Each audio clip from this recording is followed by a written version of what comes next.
Ωραία, δεν βλέπω τους υπόλοιπους. Α, εντάξει, οκ.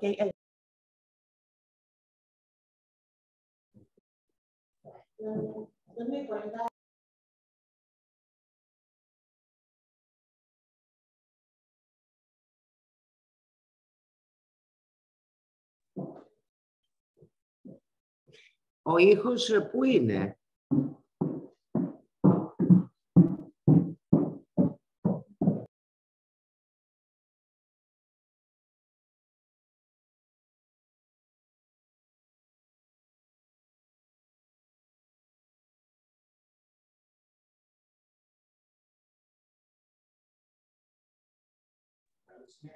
Στο καλό.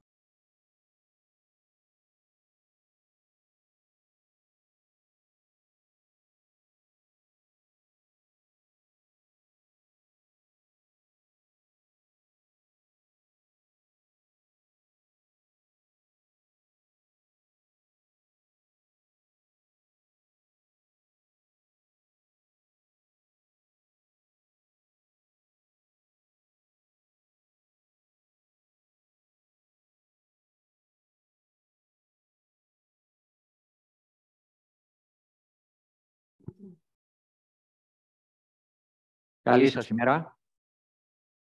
Good morning, everyone, ladies and gentlemen, dear guests from Greece and guests from abroad, career guidance advisors. Welcome to our European conference entitled Career Guidance Needed More Than Ever by improving the performance, the proficiency of advisors in the education, employment, and social services.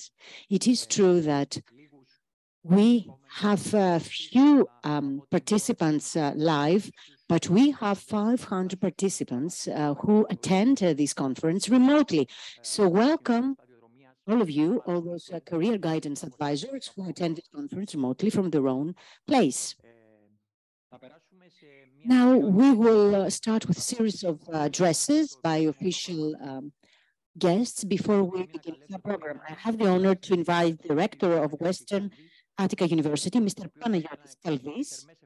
I would like to warmly thank you, Mr. Kalvis, on behalf of EOPEP, which is the Organization for the Certification of Qualifications and Vocational Guidance. Thank you for helping us to organize this conference. Good morning. Thank you very much for your attendance.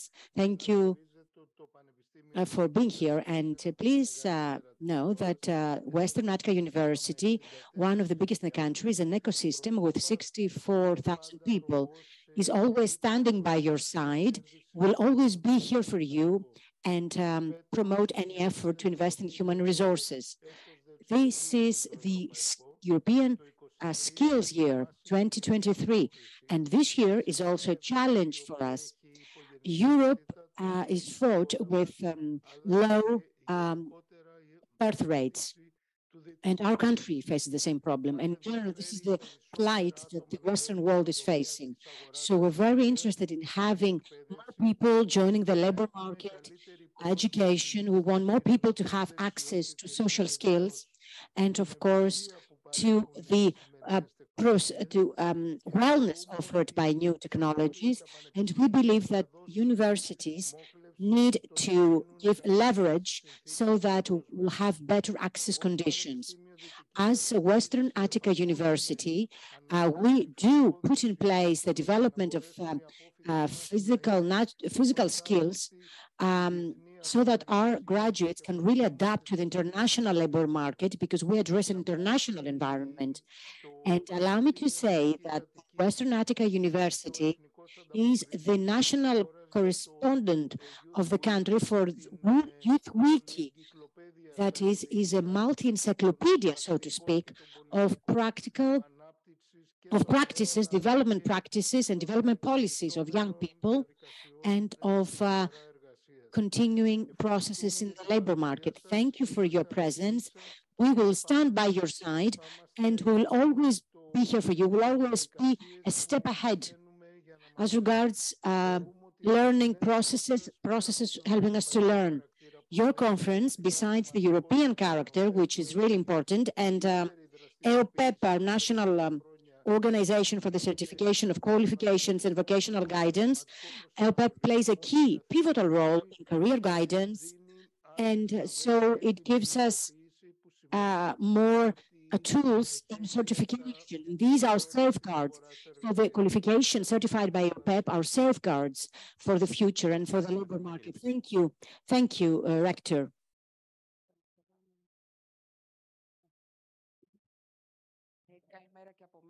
Good morning. Welcome. This is Mrs. Frideriki Vlachandoni. Actually, this is a new way of doing business, let's say. We have the president of EUPEP, Mrs. Frideriki Vlachandoni, because without the management, we cannot really do things. So welcome. Welcome. Distinguished Rector of the University of Western Attica, Secretary General for Vocational Education, Training, Lifelong Learning and Youth, Secretary General of Primary, Secondary Education and Special Education, Distinguished Governor of the Public Employment Service, Distinguished President of the Institute of Educational Policy, President of the Career Guidance Society, Professor, ladies and gentlemen, the National Organization for the Certification of Qualifications and Vocational Guidance is organizing in this very hospitable premises of Western Attica University a three-day conference on career guidance. So a series of national and European priorities, such as the provision of qualitative and exclusion-free education and training, the ways to cope with the divide in skills, and the way to cope with modern crises such as the COVID-19 and the refugee crisis, and how all these affect employment, you understand that due to all this, career guidance becomes a key factor for lifelong learning, for social inclusion and optimal use of people's qualifications. Besides smooth transition of young people into the labor market who have green and digital transition, entrepreneurship, inclusion of vulnerable groups, specialization, reskilling and upskilling, and vocational development of employees largely depend on equal access to a qualitative, targeted, and proper, timely career guidance at school, vocational training, services, employment services, and social services. EUPEP is taking steady steps forward in order to upgrade the provided services, the services of vocational guidance. So one of the aspects is actually to have a registry of advisors of career guidance, the upgrading of skills of these advisors through actions at schools, and to have tools, a toolbox for information and linking education to the labor market, such as the National Lifelong Learning Gate, the new Europass tools, and the mobility, Europass mobility application for regarding all qualifications acquired in the context of mobility abroad. The broadening of cooperation with all stakeholders in counseling in career guidance, such as the European Commission, the European networks, Euroguidance and Europass, wherefrom we draw our scientific expertise, the Ministries of Education and Labor, the State Scholarship Foundation, the Educational Policy Institute, universities, the scientific and collective bodies of special and general groups, target groups, and social partners. We need to highlight that the above actions by CIEP, the career guidance, is in line with the certification of qualifications of EUPEP. So citizens are informed about the content of qualifications in order to make up their mind, and in order to have transparency and mobility of these qualifications when joining the labor market. So these actions contribute to creating an ecosystem that supports the social right of all citizens to actually receive services such as upper secondary schools VAT services in order to have proper decision-making about their career. As we are now in the year of European skills this conference has a dual purpose: to improve the proficiency of career guidance advisors, offering best practices and offering networking experiences in a series of thematic units, and to inform the end users about modern tools for skills development, career management, information, and linking to the labor market. To draw on the expertise of scientists and actually get in touch and stay tuned with EOPEP about any action.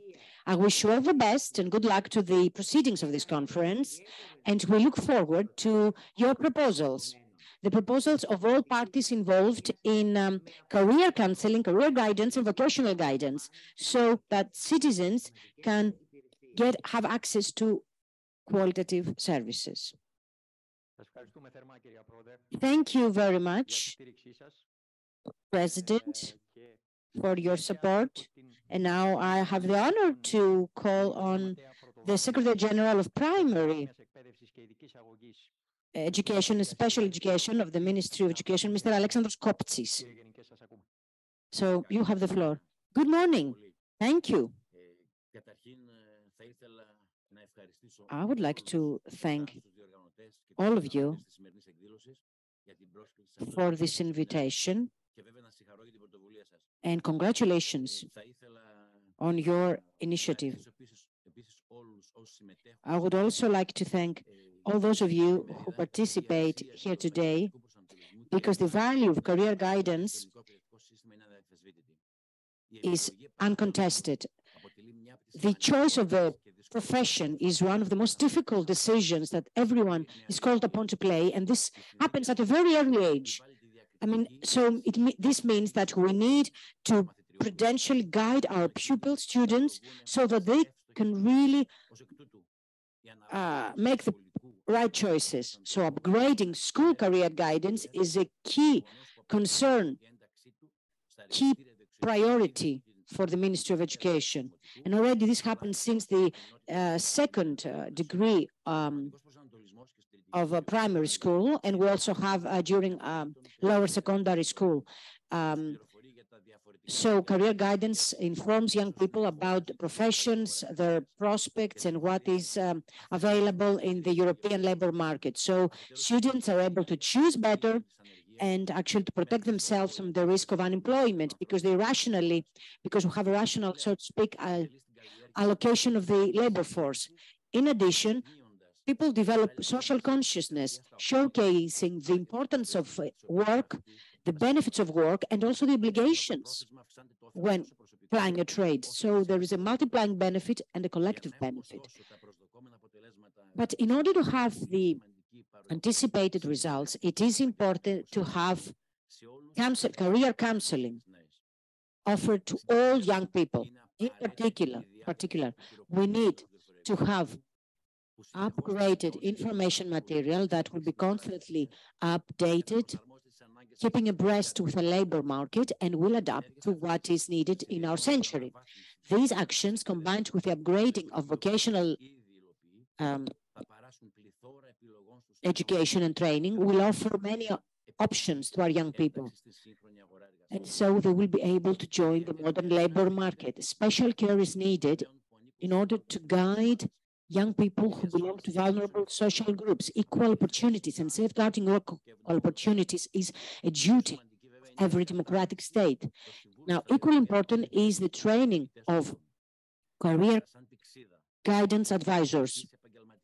And we need to know that this career guidance and a successful career is very important for our mental health. So we support any effort in this respect. And I believe that all speakers will highlight many aspects of this issue. And I believe that this cooperation with EOPEP and all bodies involved in career guidance, career counseling will bear fruit, and will have much more effective management of counseling so that young people can really choose their profession right from an early age and choose what they really want in order to have the corresponding effectiveness in their choices. Thank you very much. Thank you, Mr. Koptsis. The Ministry of Education is always very, very important in supporting our work. And I would like to invite Mr. Giorgos Voutsinos, Secretary General of Vocational Training, Education and Training, Lifelong Learning and Youth, Ministry of Education and Religious Affairs. Welcome.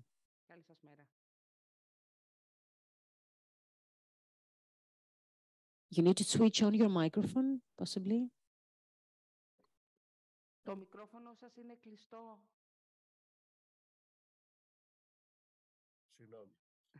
Okay, good morning. I would like to thank EOPEP for this invitation. I'd like to thank the Western Attica University. It is very important that we are invited here to discuss in this conference about career counseling and career guidance. This conference is organized by EOPEP, which is the specialized body for the certification of qualifications and career guidance. It is the trustee of the national framework of qualifications and one of the key pillars for the implementation of reform in vocational education and training. I would like to dwell a little bit on EOPEP to say that it is a very important organization because it is this organization that will actually close the circle, let's say, of vocational education and training. It opens up the entire cycle with certification of inflows and closes it with a certification of the outflows.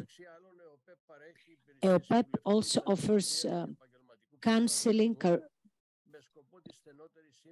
career counseling and career guidance by upgrading the vocational qualifications of human resources. These services should not be missing from any educational framework or should not be offered in any incomplete form. And of course, we need to have specialized target per framework. Now, on the occasion of the context of the topic of this conference, I couldn't help but referring to the law 47623 regarding vocational education and training. This is a holistic reform. This is a full revamping, replanning of the regulatory framework as regards inflows and outflows of vocational education and training, the skills of our human resources. And this reform that started with the voting of the law 4763 is in full swing.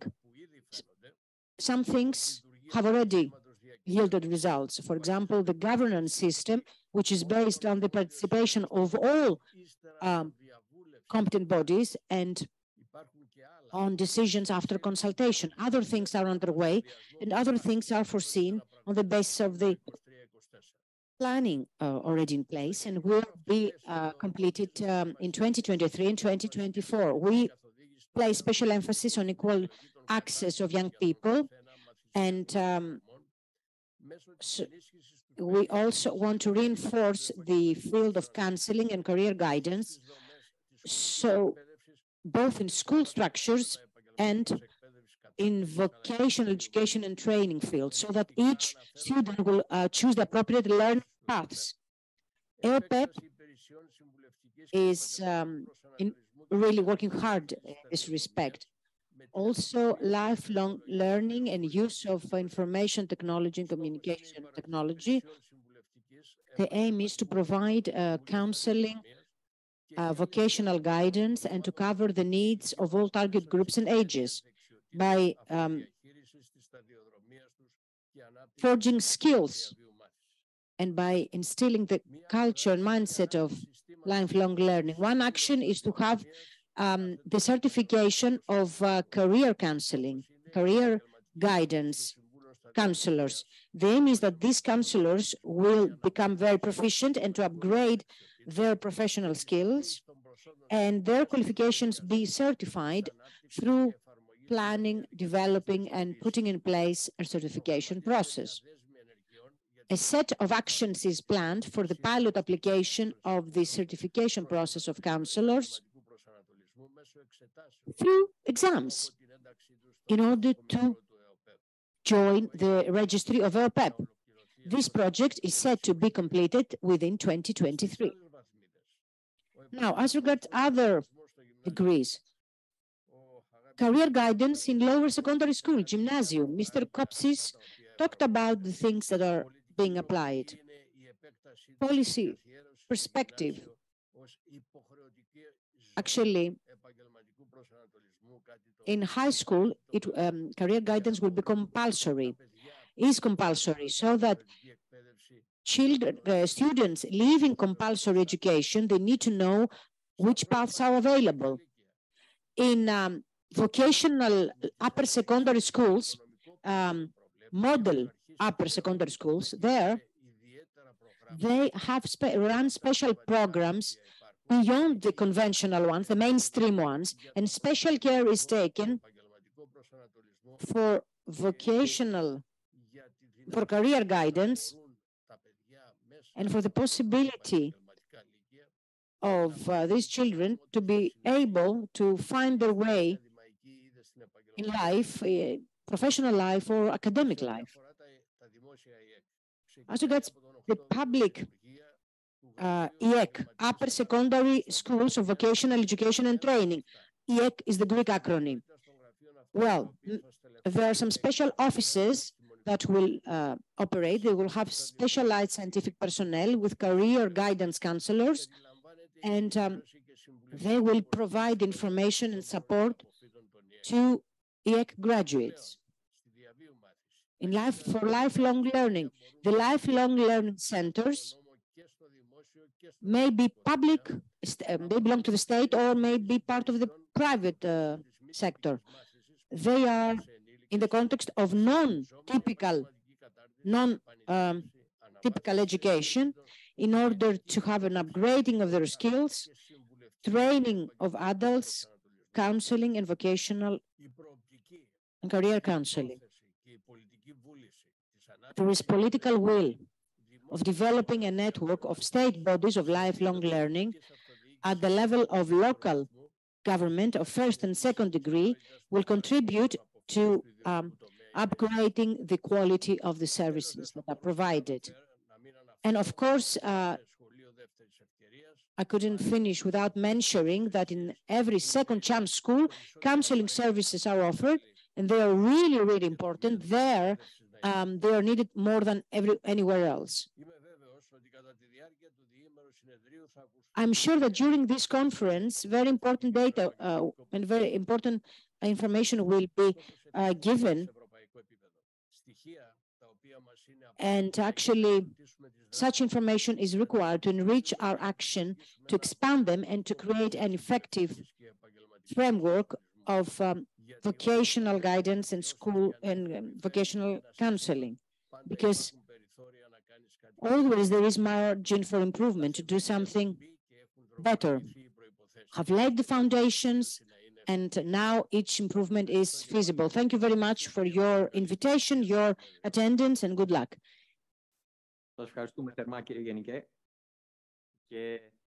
Thank you. And now I have the honor to invite the Governor of Public Employment Service, Mr. Spiros Protopsaltis, who will address the audience. Governor, you have the floor.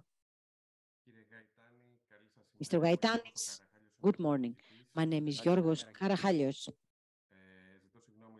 I apologize on behalf, First Vice Governor, I apologize on behalf of the Governor. He had some other engagements and he's not able to attend this conference.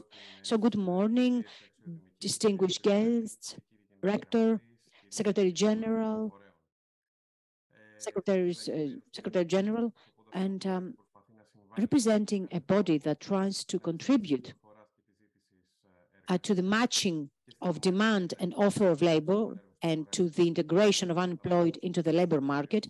So on behalf of our Public Employment Service, I would like to welcome and address this audience. I would like to tell you that as a Public Employment Service, we offer active employment programs in the labor market, training and entrepreneurship programs.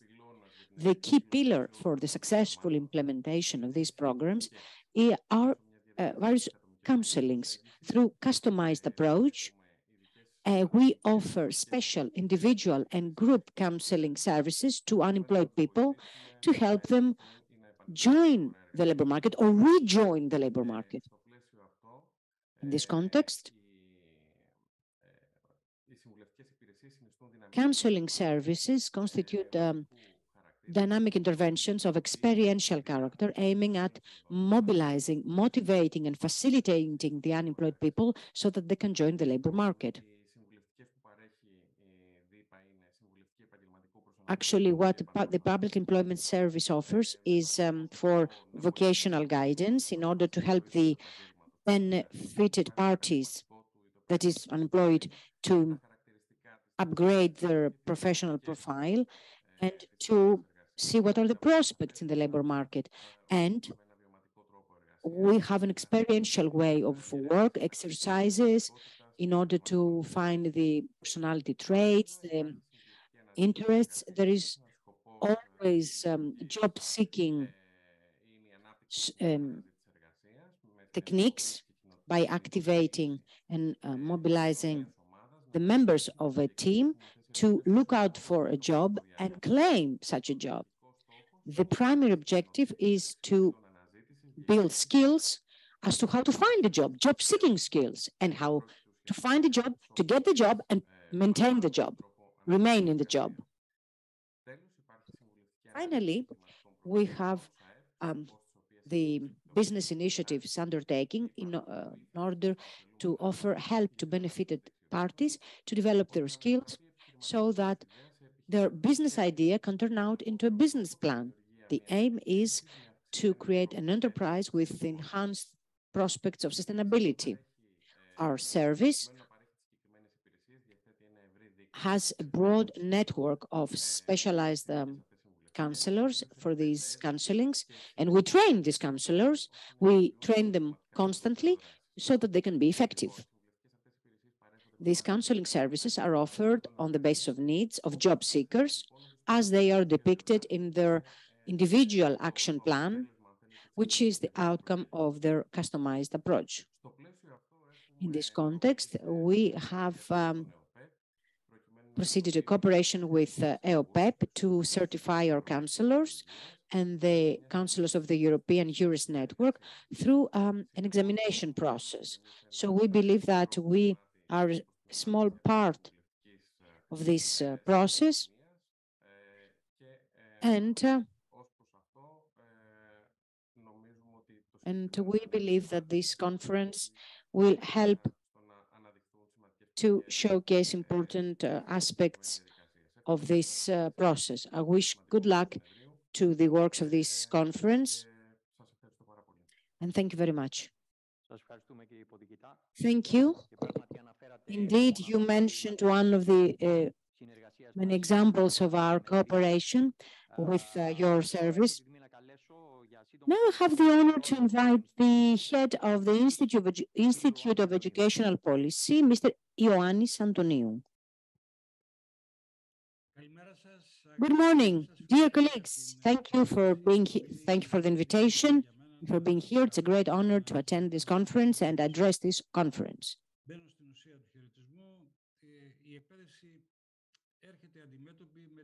So we have new challenges. Our era has new challenges, and education is facing these challenges. So students need to have education that will help them to fulfill their personality and to get ready for their active participation in social, cultural life.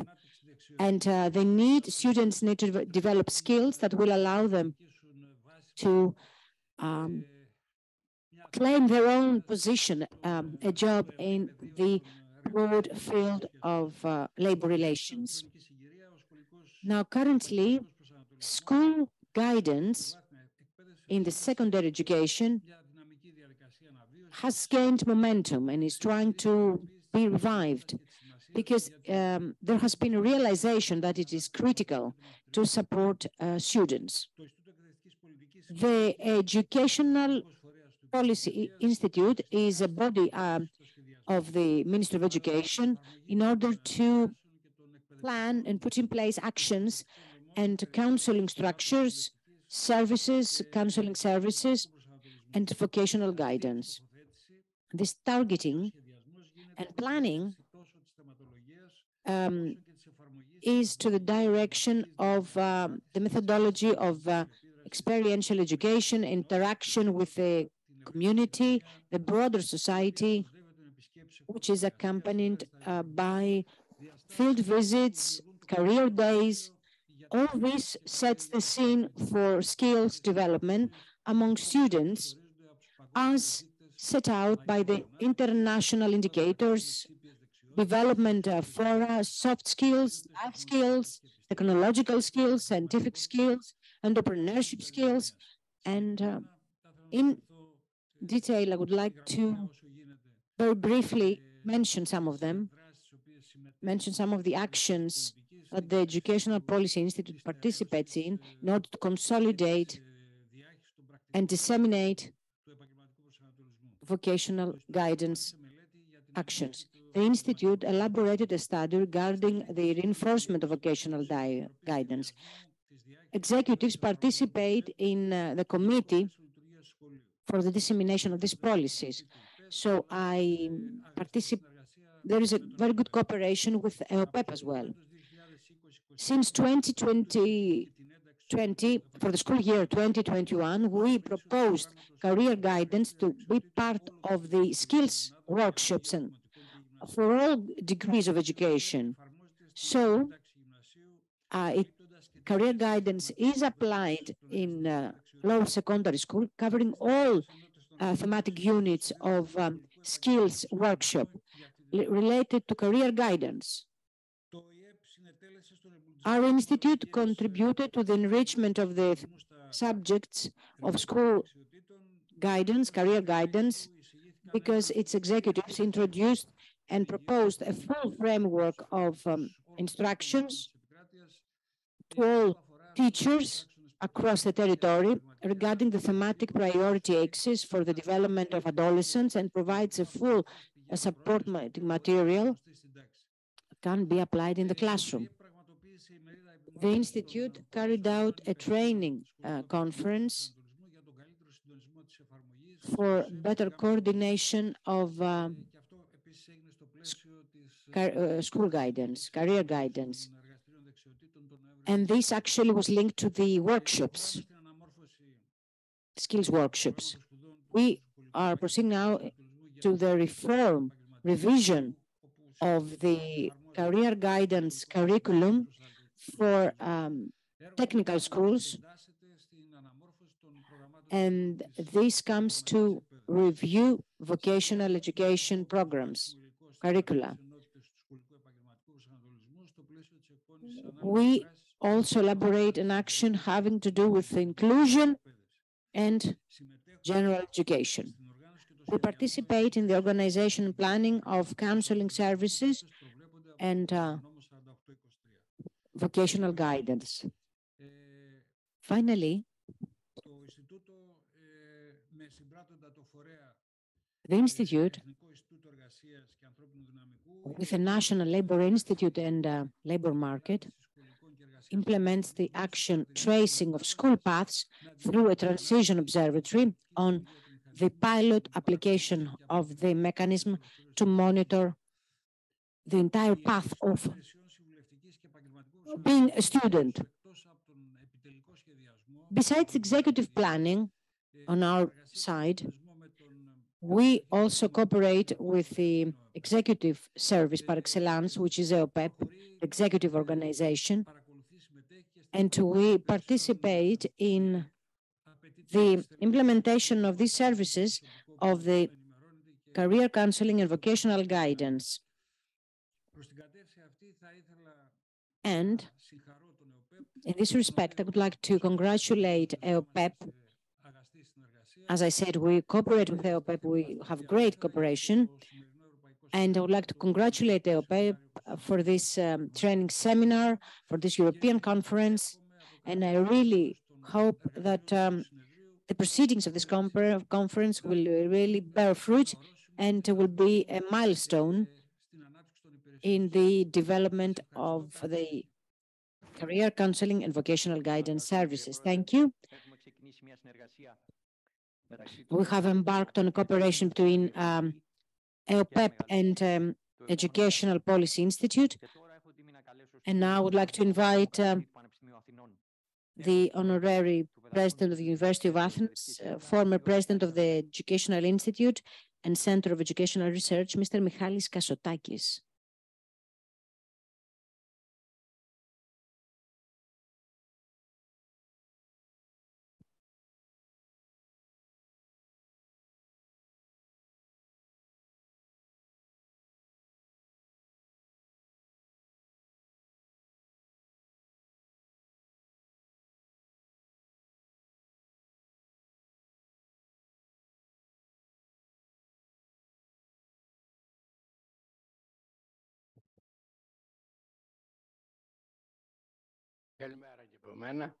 Good morning,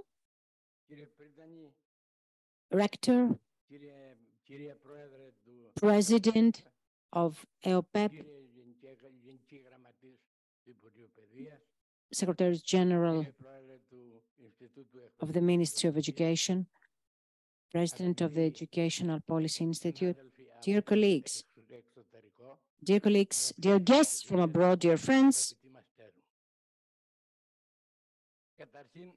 First of all, I would like to express and extend a warm thank you to all members of the Scientific and Organizing Committee for this invitation to participate in this very important event.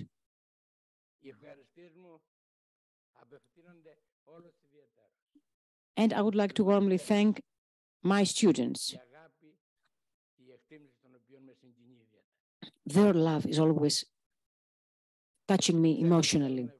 And I would like to thank Dimitris Gaitanis, my dear student, who has been the soul of this conference. And because for 30 years he has been visiting me and he always consults me in many issues, regarding many issues. I'd like to congratulate also EOPEP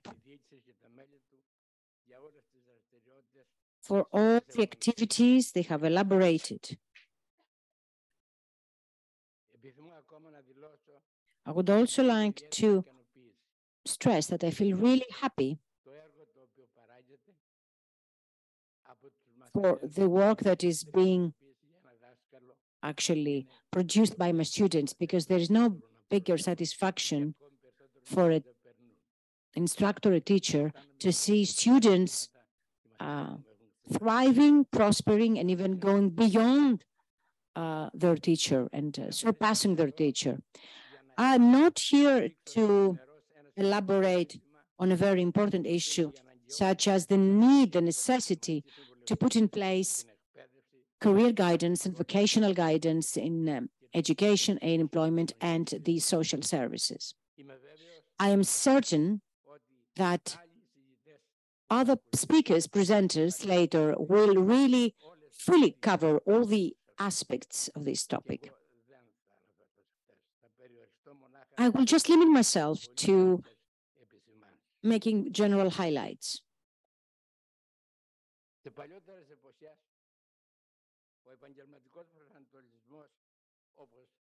In the past, career guidance,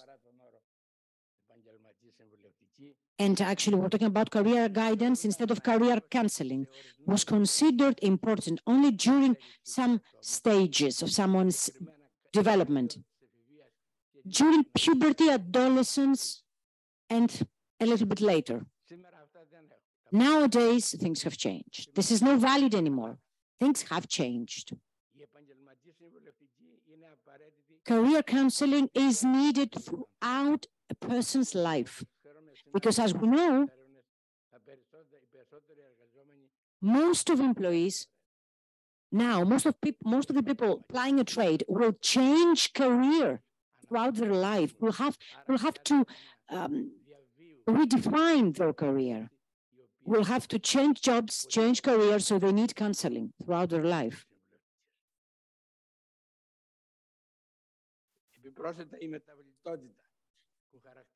The versatility characterizing the labor market, and as a result, it leads to successive reorientations, renders career counseling a necessity, not only in the field of education, but also in the field of labor and social services. And the individual functions of counseling, three considered as the most important one: information, assistance to the person to know himself or herself, and support during the transition from education to work, or from the one type of work to another type of work. So in all these fields, career counseling and assistance is really necessary. Information. In the past, information was mainly given by the family. I'm talking about Greece. And the close relatives of someone's, were giving the information. Well-educated parents thought that they didn't need any support. Even the most, now things have changed, even the most educated parents are not in position to impart information to their children as to what they will be facing when they join the labor market. And the lack of information is the cause, is the root of many problems in the Greek educational system. For example, out of 80,000 students joining the Greek universities every year, only half of them graduate. Research shows that one of the reasons of this students drop out, and their inability to get their degree is due to the really problematic and low information they had when they graduated from school. Knowing yourself is really key. You need to know yourself. And career counseling can help in this respect. And this, due to the versatility and due to the changes in all professions, career counseling is needed. What becomes even more difficult has to do with the problems arising when someone makes the transition from education to the labor market, or from one state of job to another. For example, you systematically work and then you become unemployed. Or you have a job and you need to change job. These problems are added up to the problems I mentioned earlier, having to do with information and assistance of a person to choose the studies or the profession that someone has the highest likelihood to succeed. We can never be sure, of course, that our choice was good. I could speak on, and I could mention many other cases that really lead to the same conclusion. That is, they all converge to the fact that counseling is really instrumental nowadays. And this is important for everyone, more educated and less educated people. I really feel sorry because the Greek state, actually, I was happy to listen to previous speakers, previous addresses, that things are done.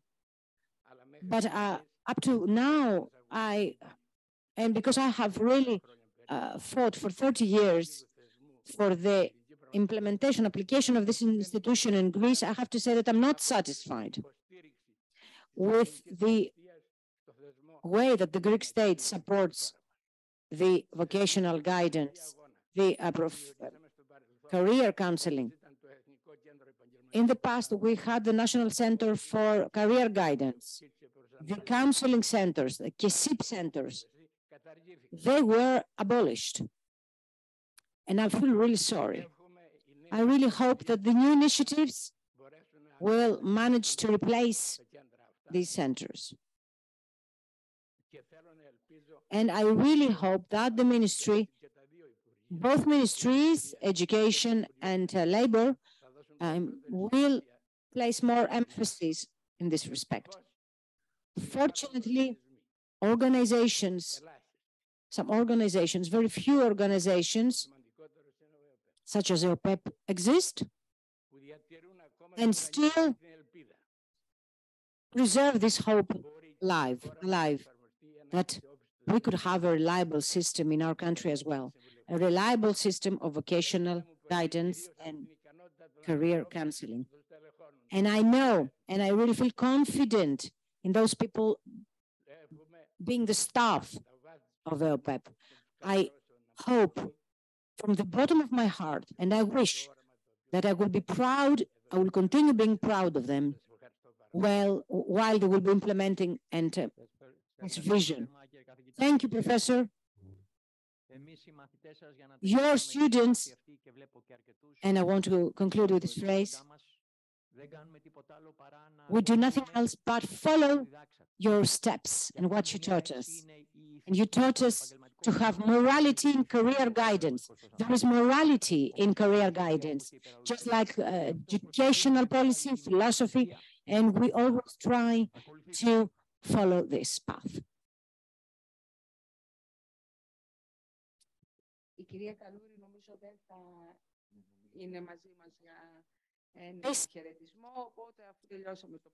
Mrs. Kalouri will not be with us, so this was the first introductory part of our conference.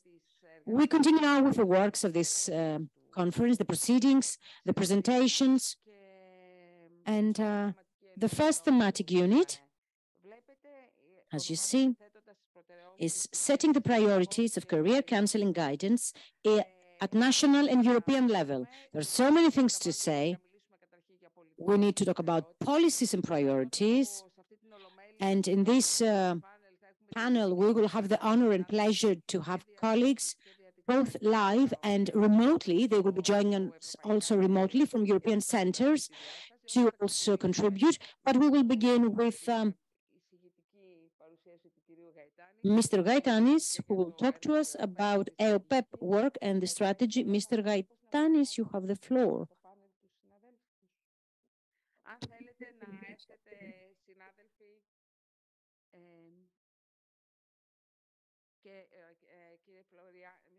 Yes, could you please join us at the level of the panel? Please join us. We start the first section. Thank you very much. Okay, thank you very much. Because we will belong together this project. So, I'm not, δεν θα Now, Mr. Gaidanis has the floor. I will not be reading out each and every detail that is comprised in this PPT presentation. I thought, however, that it was very useful to talk about some of the content of our repository. So starting with the European policy, starting with the European Pillar of Social Rights, they have stated a list of objectives at the level of the European Pillar of Social Rights. However, it is very much underscored that the concept of career counseling and guidance is very much important, not only for the life of the person, but also for the know thyself concept. Therefore, we have made an effort to focus on that, as well as the underneath, let's say, priorities under this umbrella that will be discussed later on today, but also tomorrow during the various parallel sessions. So all stakeholders and all individuals, rather, have the right to benefit from targeted vocational guidance and career counseling and guidance. This is also part of the European skills agenda at the level of the 12 flagship actions. So the vocational career guidance and career counseling is a prerequisite for that. And any economic, social, or other priorities to be based on career counseling. So everybody is well informed by successful career counseling and guidance. However, this is a picture that was recently presented during a conference. So, however, only 1 out of 4 individuals makes use throughout their course of life of career counseling and guidance services. Usually, this regards individuals with high-level qualifications.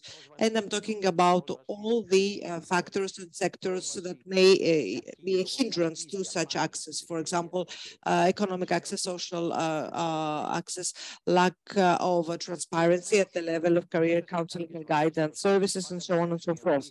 And being fond of key questions, I have here incorporated a series of questions, but this always prompts us to become better. So, do we provide an integrated, impartial, and equitable basis, CF, career counseling guidance? Is this accessible to all ages, to all locations, different social strata, and at the appropriate timing, and always, forever, using different methods and channels of communication, focusing on the individual, overcoming the social barriers and stereotypes, and producing measurable results and outcomes. So we chose to give to this meeting the title of Improving Competence. And this concept of competence is only one of the 5 circles here that you see, other ones being the citizen, the user involvement, the service provision improvement. So why did you choose for this practitioner competence? Because they are interrelated and interdependent. And in the same manner that on the left-hand side, the NICE framework showcases that the counselor is not only about career counseling and guidance, but the role involves other parameters as well, critical parameters, and we are about to discuss them later on, because we also have a representative from NICE at the level of this forum.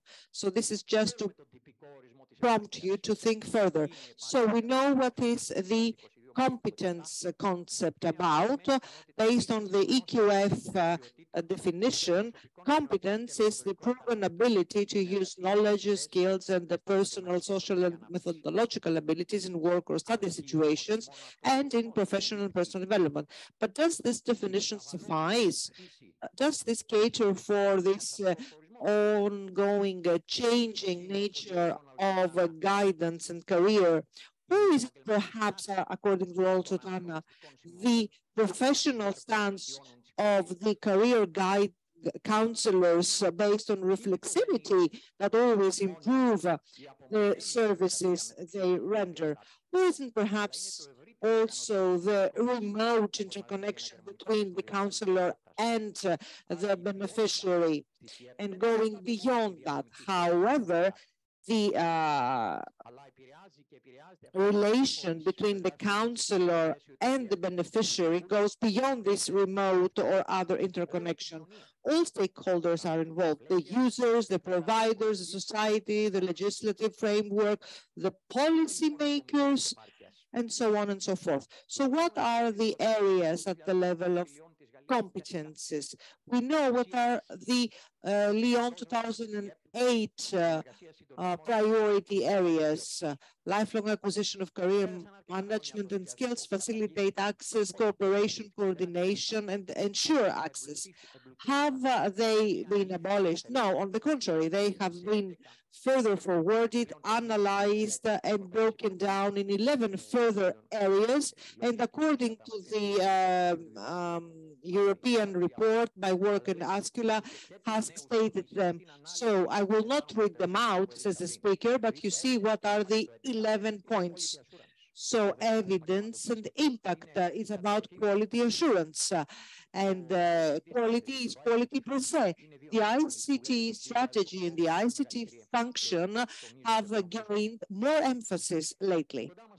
And with that, there are a set of European organizations and agencies and experts that showcase, based on new reports and studies, what are the new areas, the new sectors, confirming that they are becoming all the more relevant. This is an ETF and ILO study mentioning what are the 5 desirable outcomes when it comes to career counseling and guidance, policy and drafting.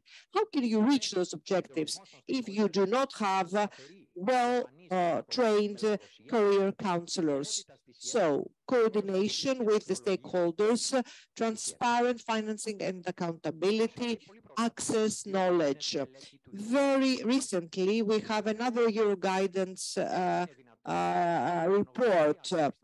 So this meeting is possible because we have know-how and ICT plus funding based on the programming by EOPEP and 3 projects: Euroguidance, Europass, and EQF by the European Qualifications Framework. So the Euroguidance report shows the following.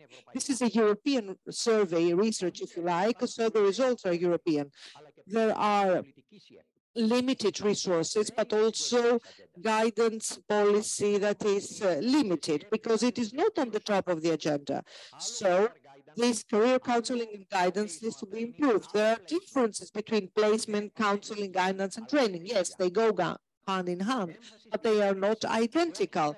Emphasis on prevention and not tackling obstacles. So CEP, counseling and guidance, should be ahead vis-a-vis policymakers. Further recognition at the level of professional, emphasis on the ongoing development of counselors and exchange of experiences and collaboration, of course. So, having well-being once again on the forefront, as this has been manifested and ensured at the level of various European frameworks, such as Life Comp, well-being guidelines, and others. What are the good key priorities and practices? We have with us experts with international acclaim, and they will exchange and they will share with us their knowledge at the level of their countries, practical manuals, guidelines, and so forth. Tomorrow, during one of the 2 parallel sessions, we will discuss about green sustainable development.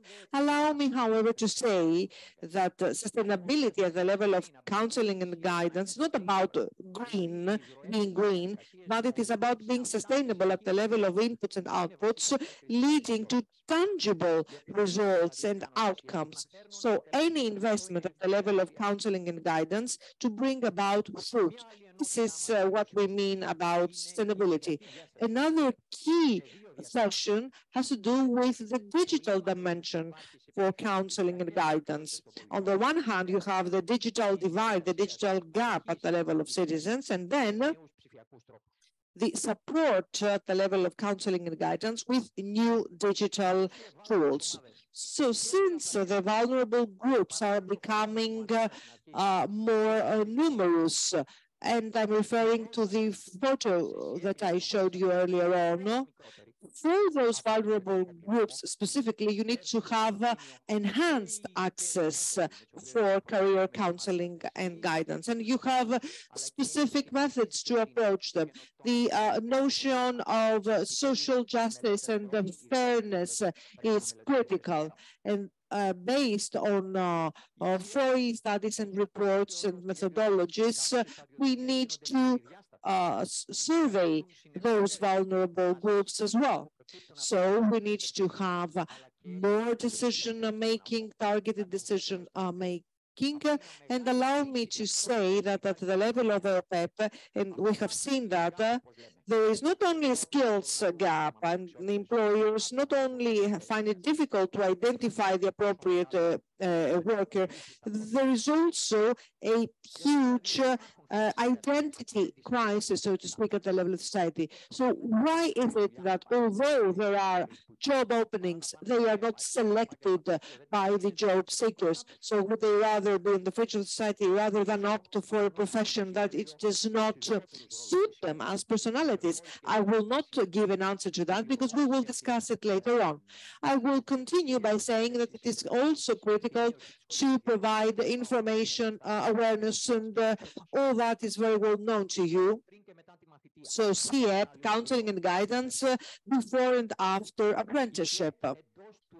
So career counseling and guidance under the European education area. And what are the tools in order for this European education area to become a reality? We'll have a distinguished speaker by the European Commission on that. The priority, in our opinion, should be about the Europass. So tomorrow we will discuss the Europass. Mobility is also taking a protagonist role when it comes to education as well as research as well.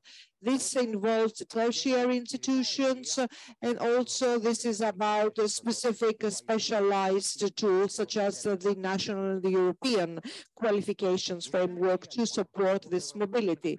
So tools and methods such as Europass, such as EQF, and the new European learning model. Also, I believe that Mr. Model will discuss about that, contributes to the transparency at the level of Europe. A new tool is the new Europass Skills Intelligence tool. With us, we have representatives by countries participating in Europass, such as a distinguished guest from Malta, and we know that the learning outcomes at the level of all educational fields, and especially at the level of counseling and guidance, the learning outcomes become all the more important. Another key point, how to match counseling and guidance with employment. This is to be discussed tomorrow as well. So there is a need to follow the individual when he or she is a worker, and also when if unemployed. So job matching and coordination with employers. Therefore, further information and specialized tools such as the ones by CEDEFOP, such as ISCO, ESCO, other tools by EOPEP, and so on. And what has been the role of EOPEP so far? So EOPEP as an organization is working in order to have tangible outcomes and results in some of those areas. So we design and create tools both for the users and the career counselors, and to the extent that this is possible for us, given the umbrella of our competences.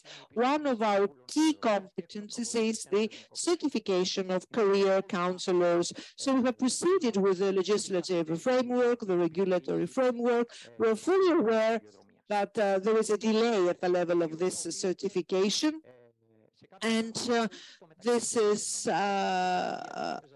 actually due to the fact that we start from scratch at the level of EOPEP when it comes, for example, to the repository of content, to the registry of our counselors, and in the meantime, and as much as we try to do this as fast as possible, in collaboration with the Ministry of Education, we have identified what should be the qualifications of the counselors. Yes. Also, in collaboration with Public Employment Service, we have set the framework for the qualifications for the career counselors. And at the same time, we do not want, let's say, to keep the market on the idle mode. We want the market to continue to operate and work by giving the definition as it comes to the qualifications for certification until all the other platforms and registers of ours are up and running. Now, in collaboration with ECPA, the National Kapodistrian University of Athens, we designed a new model program, standard program, if you like, for the career guidance and the training. The national portal for a lifelong career counseling. We are making a very important effort to provide such a tool to the potential users. Now, at the level of OECD, we have an observatory on digital technologies, and we are also present in that. So 30 years of Euro guidance. This is the first effort to activate this workshop, and I urge you all to be stakeholders, active stakeholders in that, and create synergies. Today, as well as later on, we will be in a position to discuss with you the Europass, this portal, this critical tool, and what are the benefits for the students, for the workers, for the apprentices, and for the entire, I would say, spectrum of lifelong learning.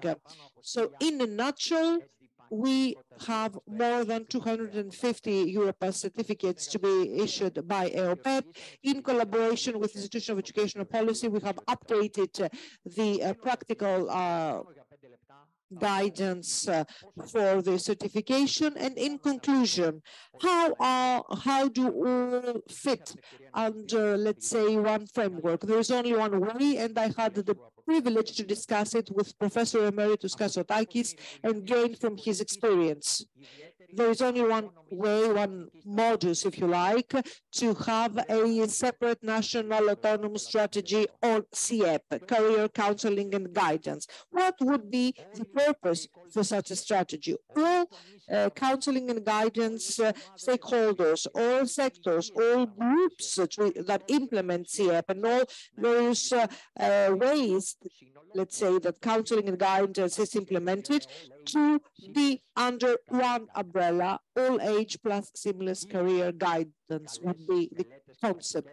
Already there are good practices, and this is by a Dutch study, so a framework for career guidance for young people. So the counselor should be in a position to be involved and have the competency to co-design a policy. What are the findings at the level of counseling and guidance in Europe? Specific design of an autonomous strategy at the epicenter of the policy, not just as a means to achieve other objectives. This is the only way to do it, and by collaboration of all stakeholders involved. Close collaboration between all stakeholders via a pansectoral body. In Greece, this body is indeed EOPEP. Connection of counseling and guidance with local needs, and also at the same time a sufficient documentation database supported by reports, studies. And the frameworks are in place, the matrix standard, the EFQN equalities, the framework, and other tools as well that we can use in order to redesign CEP, counseling and guidance, and to assess it. And of course, CareersNet by CEDEFOP, which is a very valuable tool as well. So guided by the ALGPN principles for counseling and guidance, with the political volition, collaboration among ministries, social partners, executive units, experts committee, and the needs identification, submission of an expert opinion to the ministries, and with an autonomous strategy, we are confident that career counseling and guidance will be improved, and with the key objective to the interest of the individual citizen and the individual user, but the society overall. Thank you very much. I hope that I did not take up too much of your time and I did not tire you, Mr. Gaetanis. Thank you very much, Mr. Gaetanis. Before we give the floor to Mr. Cohen Notman on behalf of the European Commission, I would like to say that the chair of EOPEP had to leave due to prior professional obligations. And without further ado, we give the floor to Mr. Notman. Okay, thank you very much. I will share my slides. I hope that works. Wait, I have to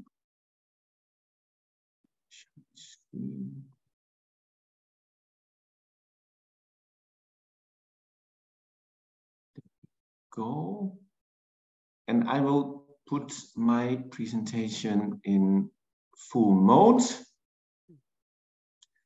Can you see it? Yes, yes, perfect. Okay, very good. So thank you very much. I will try to be to respect my time. I prepared quite a few slides in terms of updating you on EU policy developments. And obviously you will get these slides also later on. So I will share them in PDF. And some of the things that I had prepared were already said by Dimitrios, so I don't need to repeat. But my purpose today is to update you a bit on what is happening at EU level in the skills field. And I will start with this. Can you see now the slide on the skills agenda? Yeah, it's perfect. Okay, good. So then it runs. This is just a quick overview of the different actions. I'm not going to repeat, but the skills agenda was adopted by the Commission in 2020. And I think that by now, 2023, the Commission really has adopted quite a few, almost all, I would say, actions that are there. So the 12 actions, including more lately, for example, a package on digital education and skills that was adopted on the 18th of April with proposals for 2 council recommendations.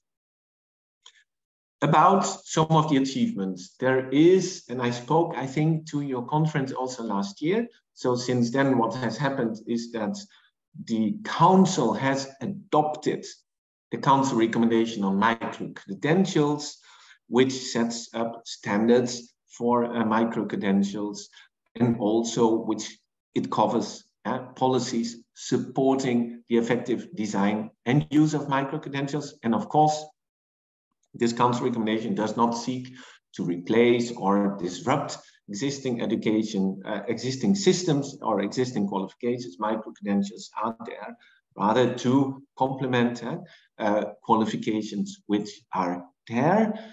And here, some of the elements which are there. This council recommendation, I think the importance of it is that it sets standards, that it sets a common definition, but also that it covers both the domain of education, training, and skills policies, and also labor market. So it's really covering lifelong learning and employment. And we are currently undertaking actions to implement the Micro-Credentials Council recommendation, including also through Erasmus Plus and also through some work we will do on digital credentialing.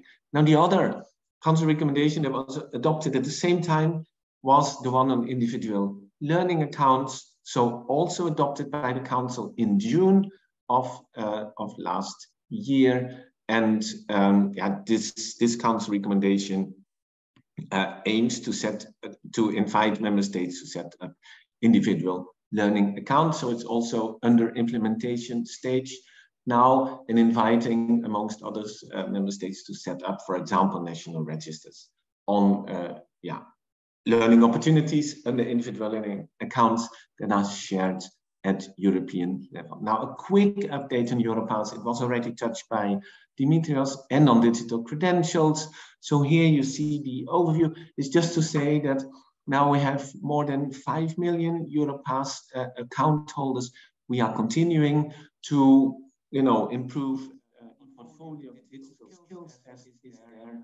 The information and website, we're going to improve it. We'll also do some work to get better representation of career guidance on the Europass platform, which I think is high time. And my team will be working on that. We don't have the main responsibility for Europass. That part is our team. And we also continue, of course, we have improved also the visualization of learning opportunities, of qualifications, and also we do have improved search function for that. And last but not least, the digital credentials also are still in further development. Now, quickly on the learning opportunities, we are now with 10 countries that have published data on learning opportunities and 3 countries that are in a testing phase. So here we are improving, we are increasing, and we hope also to get to a map that is mainly within not too much time. This was not an easy exercise, I have to say, but we are slowly getting there, but all the time with some hiccups. I don't need to tell you about that. Then, regarding digital credentials, we believe that digital credentials are the future. Yeah. So the future is not that you get just a paper with your degree, your qualification, and so on. The future, we believe, is that all learners, when they finish, when they graduate, whether it's secondary school or VET or university, are able and will receive automatically a digital credential that is rich in information, for example, about learning outcomes, but also about level, etc., about rights. And that includes learning outcomes. And that can be stored in a digital wallet of the choice, of course, of the individual. This can be a Europass wallet, this can be another wallet. Now, why do we see also an EU role in digital credentialing? Because we believe that there is some EU added value there. If we don't work on this at the EU level, then it's highly probable that many institutions will opt for UK-based or USA-based solutions, where also many parties are very active in this. The specific European need also is here that it supports free movement of workers, that it supports free movement of learners. The transparency element of qualification is very important, and also the recognition element, which follows transparency, is becoming more important on the EU policy agenda. The infrastructure that we have put in place is free and open source, can be used, of course, at the national level. It's multilingual, respects full privacy, and connects also education and employment. And overall, there are many benefits for users of digital instead of paper credentials in terms of temporal evidence, but also compliance with international standards. Cost and time savings for everybody, including for institutions, and also very easy to share and to store by individuals, and then verification is automatic when a receiver clicks on the digital credential. Now, if we look at employers, I mean, they have also major advantages with this because it can help improving the labor market. They can much more easily verify authenticity, but also the content of credentials. And through that, they will have a widened access to talent. And there can be also better matching because matching can take place on the basis of skills. Now, what I want to show with this slide is that this work is fully in line with and at the center of many policy developments. And then I'm not only talking about developments in the skills field as such, but also other fields like the data strategy, the skills data space. These are developments that go very fast. And the overall issue here is, of course, the digitalization of the society. So it's the digitalization of qualifications is actually this process in which learners get digital credentials. Then Dimitrios already talked about this. We do have, and we have developed the European learning model as a data model for learning that we hope will be quite universally applicable within Europe, and because it's better to have a single data model than to have different data models. You need to do a lot of work in order to map these data models against each other. So this data model is for all stages of the life cycle, whether formal learning, non-formal, informal learning, includes also information about accreditation, and is also the basis for the way in which, for example, learning opportunities shared on Europass are structured. We do have a webinar tomorrow on the 11th of May, and I will post still the link for registration. It's still possible in the chat after my presentation. So it's still possible to join us. Tomorrow afternoon, we do have the webinar of ELM. There is more on our agenda in the Europass fields. We're working on an application tracker, live guidelines.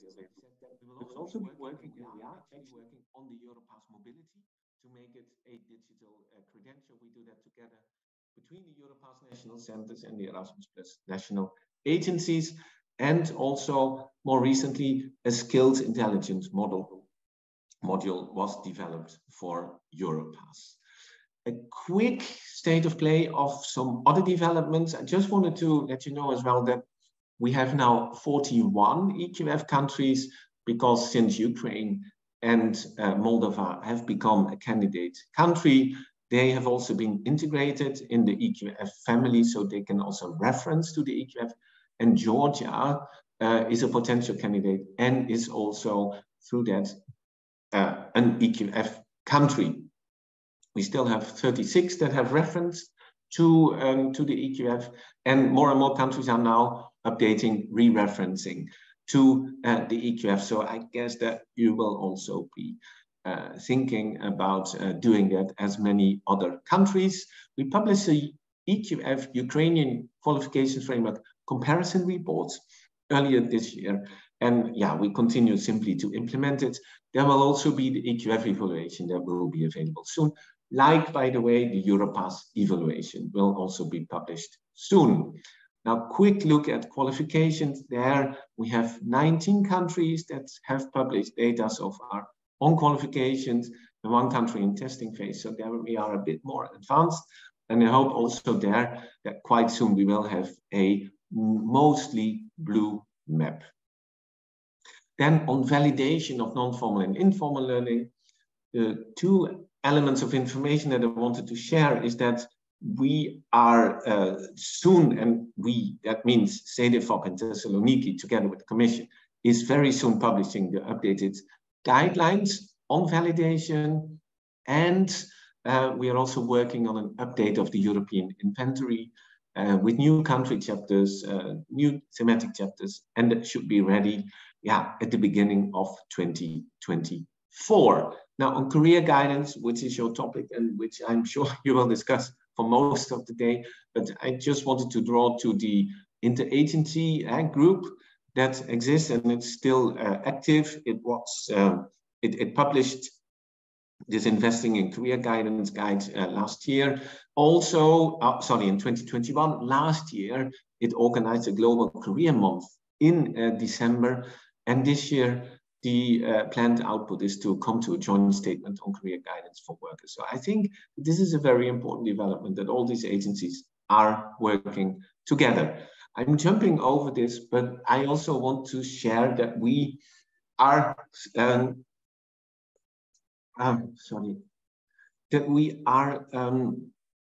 updating ESCO on a constant basis, and then ESCO is also taking up developments like the digital transition, the green transition, and focusing on occupations there in those particular fields, because the green and digital transition are really the key EU policy developments around a lot going on.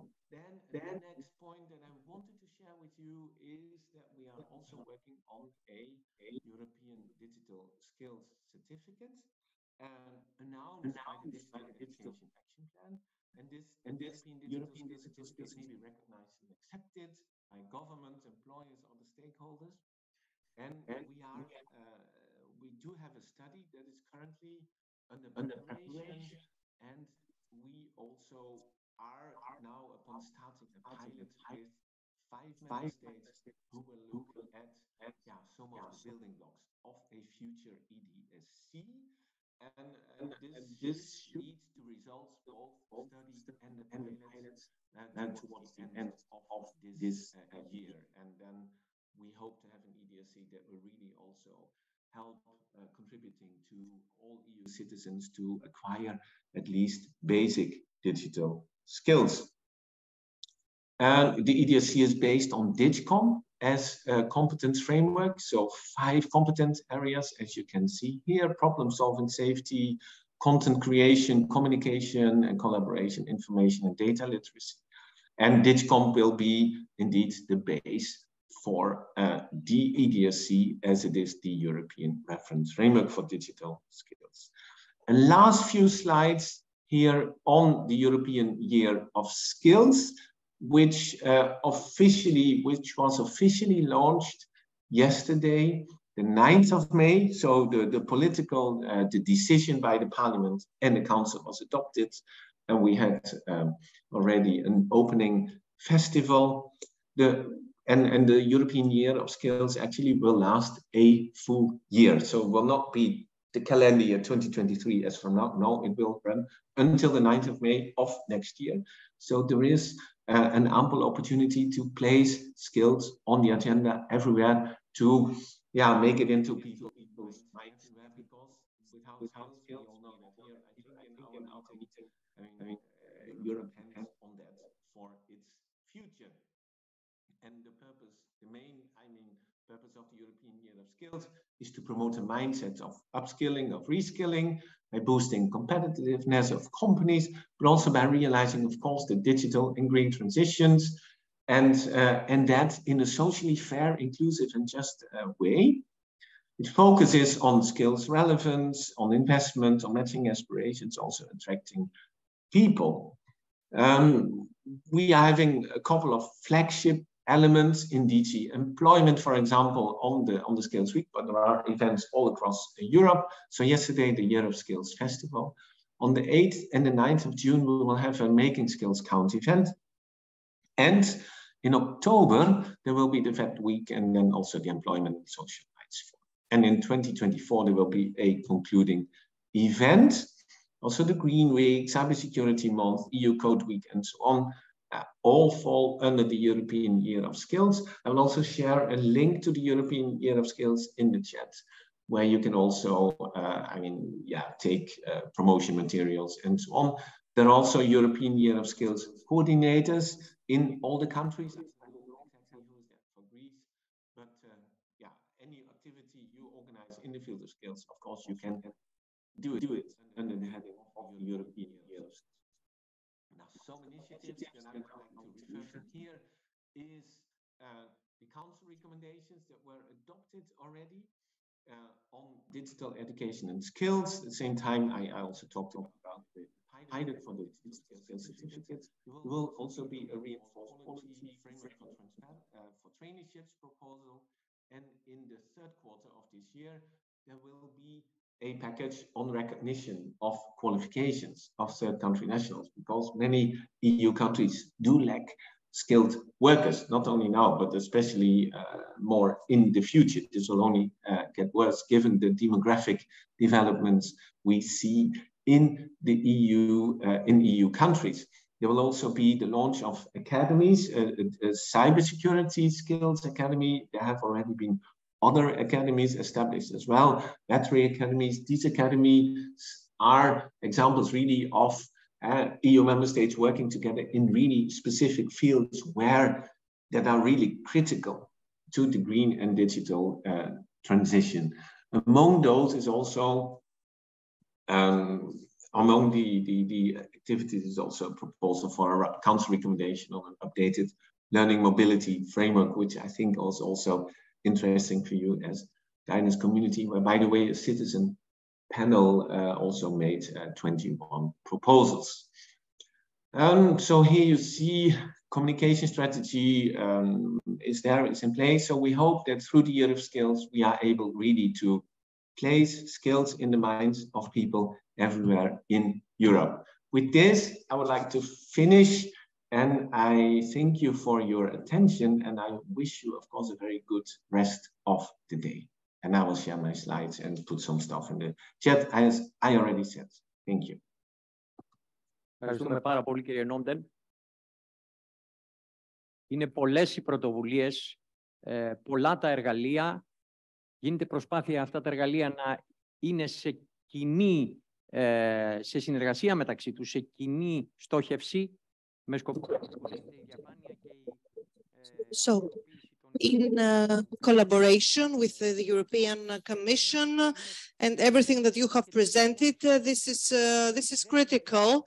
However, in order to achieve all that, it is also a matter of information. I'm afraid that in Greece, at least, not all councillors are fully aware of everything that this is available. So we need to intensify our effort in order to share this knowledge among the users of all those European tools. Thank you. Thank you very much. And now we have the honor to have with us distinguished representatives from Euroguidance. So we have from Latvia, Madam Ilse Jansson. She represents the steering group of the Euroguidance network and also member of the National Euroguidance Network, and Madam Petradzakou, head of unit for services and tools for career counseling and guidance, and the coordinator of the National Euroguidance Center. So this is a targeted network focusing on the enhancement of this career guidance and counseling or institution at the level of Europe. Thank you. An honor that I will do this presentation with a good friend and colleague from Euroguidance Latvia, Mrs. Ilse Jansson. So, as you see already, we will speak about EU priorities in lifelong learning, transparency of qualification, and career guidance, but focus on the role of Euroguidance. Just a few things, 4 points about what we will speak about today. The role of Euroguidance in supporting EU priorities. You already know that from the Greek example, but in general, because we have representatives from Euroguidance from other countries as well, as Malta, Euroguidance promote the career guidance, the European career guidance dimension, and we will speak, Ilse will speak about that. Promoting transparency of qualification, it's a very big priority in European and national level, and we will show what Euroguidance does about this priority. Then capacity building of guidance practitioners. Speaking about Euroguidance Greece, you know that we have done all these years many different actions like training activities, promotion of production of scientific material that targets are the capacity building of the career guidance counselors and career guidance community.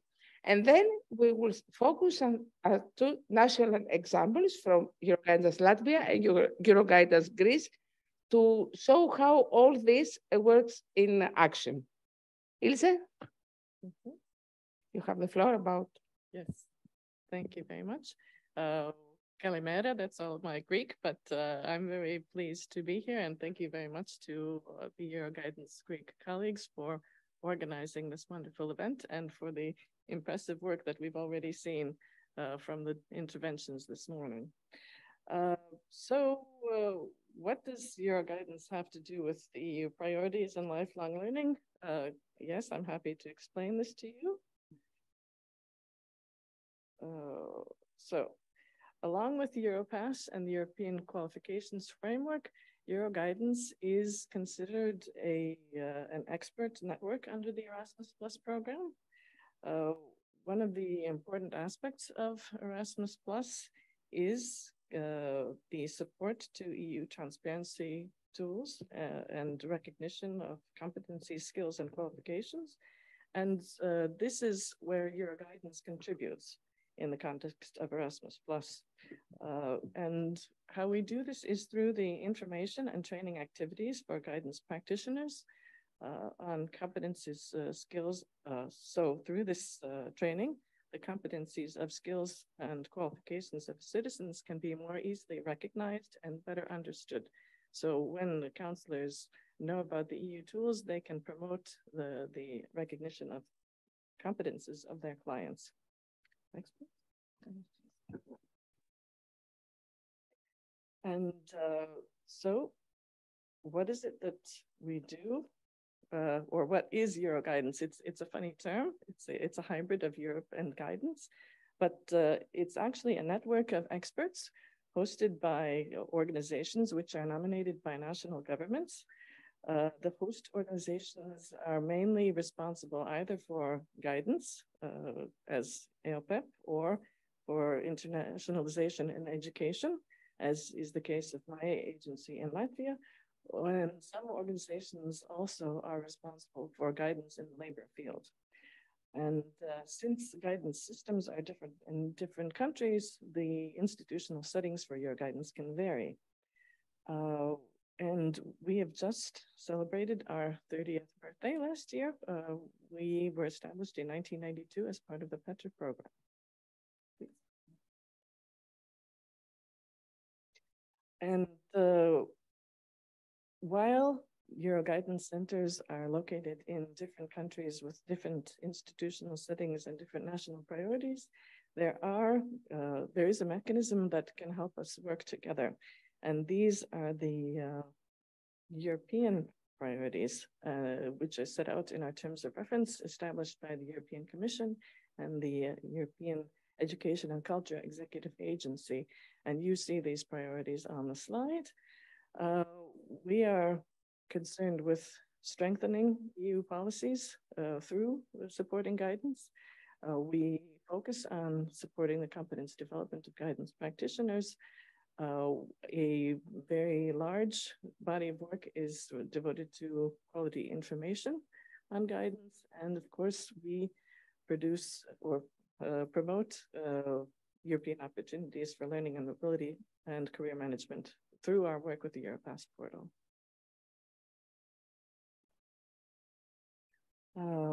In order to make the work of the Euroguidance network effective, it needs to be organized, and we have a particular management structure that has been developed by the Euroguidance centers working together. We have three main task groups working on the European dimension in guidance, competence development, and information provision and communication. We have a steering group which coordinates the work of the main task groups and also represents Euroguidance in our work with the other partner organizations and institutions. And we have regional groups, as you see, the Nordic and Baltic group, to which Latvia also belongs, a French-speaking group, and a cross-border group. Okay. excuse me. And regarding our cooperation with other bodies, we have several partners. Some of the closest ones are on the slide here. As was already stated before, Euroguidance is closely involved with the Europass platform to help make guidance more visible. And so Euroguidance is represented on the Europass Advisory Group.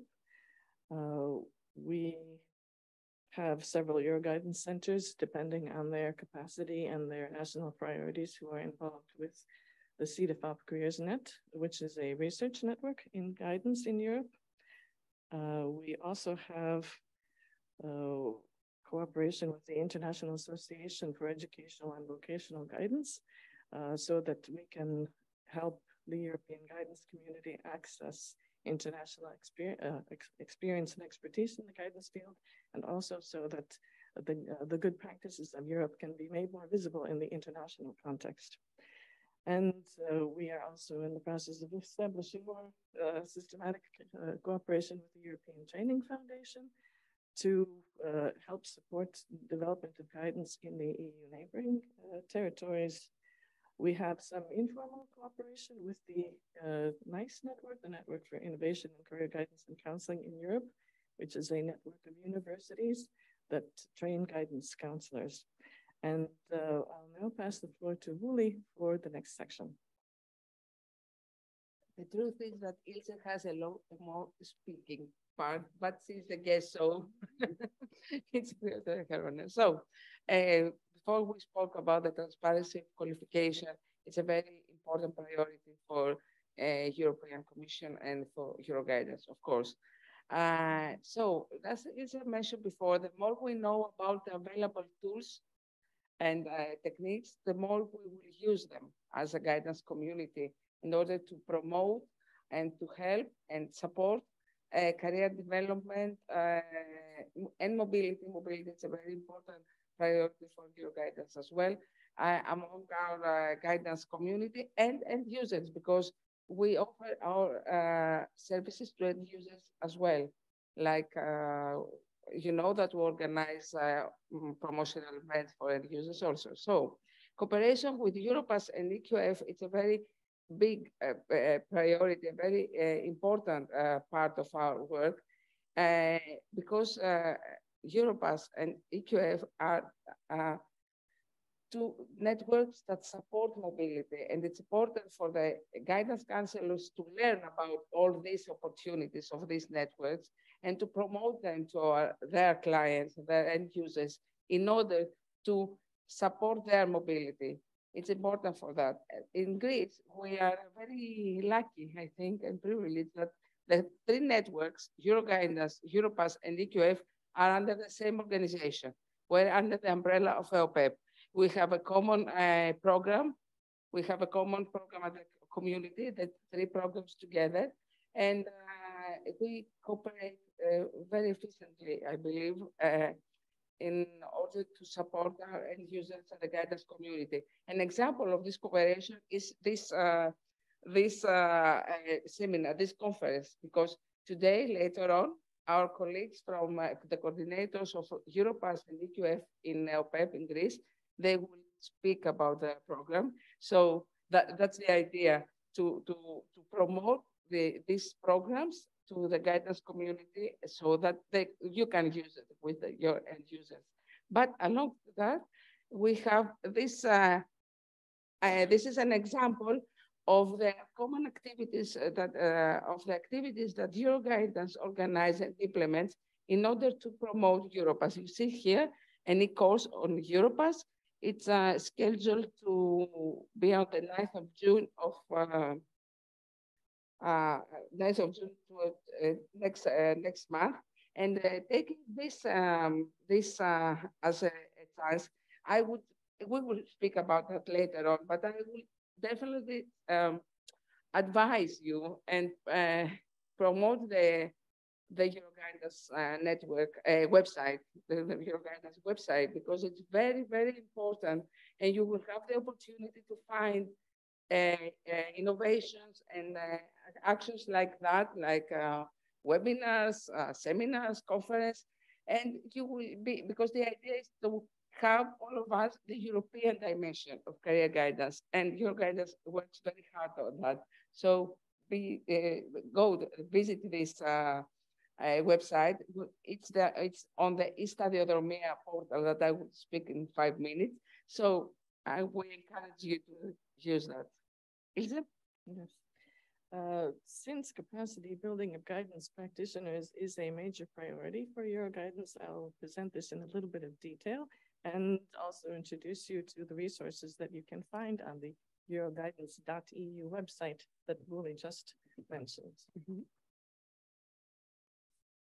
So of the 8 tasks that Euroguidance has in the 2021-2023 work program period, 6 of them all are linked to awareness raising, training, and learning opportunities. So you see that with the Euroguidance Network and the European Commission and the Executive Agency, capacity building of guidance practitioners is a top priority. We need to increase the awareness of European instruments on skills and qualifications. Of course, we work very diligently on introducing the Europass platform to guidance practitioners with the aim that guidance practitioners will be able to promote this platform to their clients to help European citizens find their learning and work opportunities via the platform, and also to be able to build their skills portfolios and to organize their learning and work search via this platform. We also are concerned with helping practitioners introduce their clients to learning and work opportunities in Europe in general. And this is not an easy process since our education systems still are quite diverse at the moment, although the European education area is a work in progress. We are also concerned with the professionalization, digitalization, and innovation of guidance provision. And the Greek colleagues showed a lot of valuable examples of this also in the Greek context. Of course, we try to keep guidance practitioners aware of current developments in lifelong guidance. And we've established several specialized information tools for that purpose. So as you see, there are quite a few activities of the Euroguidance Network linked to this capacity building function. Next slide, please. And yes, the Euroguidance.eu website is where the majority of our resources are located. Certainly thank you. Certainly the European resources the jointly developed resources are available on the website. An important body of knowledge is the guidance system descriptions.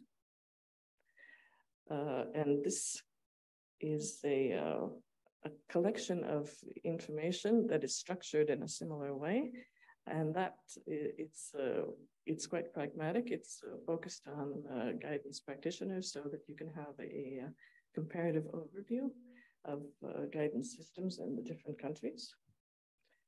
Back, please. Back, please. Back, please. Back, please. Yes, sorry. And we also have a good practice database, which is a searchable database where you can find different tools and instruments and approaches to guidance developed by different countries. You can search by country, country, target group, mode, and other factors. So we suggest that if you're looking for inspiration, or perhaps for partners to develop new projects, that the database is a very good place to start. We have several publications. These publications are coordinated by our main task group 3 with contributions from centers all over Europe. There's an Insight magazine that's a guidance magazine which comes out 1 to 2 times a year. It includes interviews with guidance experts and articles on important developments in the field. We have the Euroguidance Highlights, which is a yearbook of the Euroguidance Network, where both the main task groups and also national centers reflect on important activities of the past year. And we have an email newsletter to which you can subscribe when you go to the Euroguidance.eu website. It's a monthly newsletter. Of course, there's a summer break, but you'll find current events and news in the newsletter. And we have not only sort of passive learning instruments in terms of reading materials, but we have online learning opportunities. As Lily mentioned, the online e-course is upcoming, but we have a regular tradition of organizing webinars. Please check the calendar of events on the Euroguidance website to make sure you know what's coming up next. And also we have e-courses which are organized by both national centers and cluster groups. For example, the Nordic and Baltic Euroguidance centers have developed a regional course on mobility guidance, and that was also interactive. We had online sessions with career counselors from the different countries, and they were able to do homework assignments between the sessions to work together on solving mobility counseling cases. Next. And of course, the more you know, the more you are interested in learning more. And we have not only online, but also face-to-face immersive learning opportunities, several of which you can see on the screen. Academia study visits are organized by a group of about 11 countries, where each year there's a catalog of programs also located on the Euroguidance website. And these programs are devoted to current topics in guidance policies and practice. And these are international groups that meet together for 3 to 4 days in the host country. And they learn about the situation in the host country. And there's also mutual learning among the different group members from the different countries. We have a group of countries organizing cross-border seminars. And these are especially devoted to sharing methods. And the cross-border group also produces an overview of country reports on the topic of the annual CBS. And Euroguidance centers also cooperate with the Erasmus Plus national agencies in organizing TCAs or thematic activities to promote information exchange and partnership development. Of course, these are activities that are aimed at groups of practitioners, but we also have the option to organize country-specific customized study visits if there's a particular issue that your government or maybe education institutions want to explore, and you know that a certain country has a good practice, then it's possible to arrange a study visit to explore this particular theme in a country with your national colleagues. And yes, these are some of the many learning opportunities provided by Euroguidance. And I would very much encourage you to stay curious because that makes life interesting. Okay, thank you. So much information already. Now we will give you some national examples about from Latvia and Greece. Most of you, I believe, not only the participants here, but the 500 participants all over Greece know about the actions that EOPEP, as Euroguidance Center of Greece, have implemented all of this almost 20 years. But so we decided to focus now and to promote, although you already know it, but it's a fresh new database that we would like to speak about, the National Lifelong Guidance Portal. the old e-stadiodromia, as we called it. Maybe you know that, but now it's the new portal. I very often call it like a multi-tool about guidance counseling, because as you will see, it covers all these factors that influence career guidance development, and focuses to support both people that develop, that are in the phase of career guidance development. As Mr. Kassotakis said before, our professor, we are lifelong develop our career, and along with the support of the career guidance community. So as you see, that we have these 5 big sections: career guidance development, new skills by education and training, labor market information, and Euroguidance Center of Greece. Because Euroguidance, this platform was, this portal was created like 10 years ago under Euroguidance, and it's renovated all the time under this Euroguidance project. Just few things. An important section are the career guidance tools. As you know, I don't know about other countries, but in our country, especially this period of the year, we have so many parents calling and say, do you have any tests about career guidance? Because we want this test, this tool, because as we mentioned before, career guidance development, it's a difficult thing.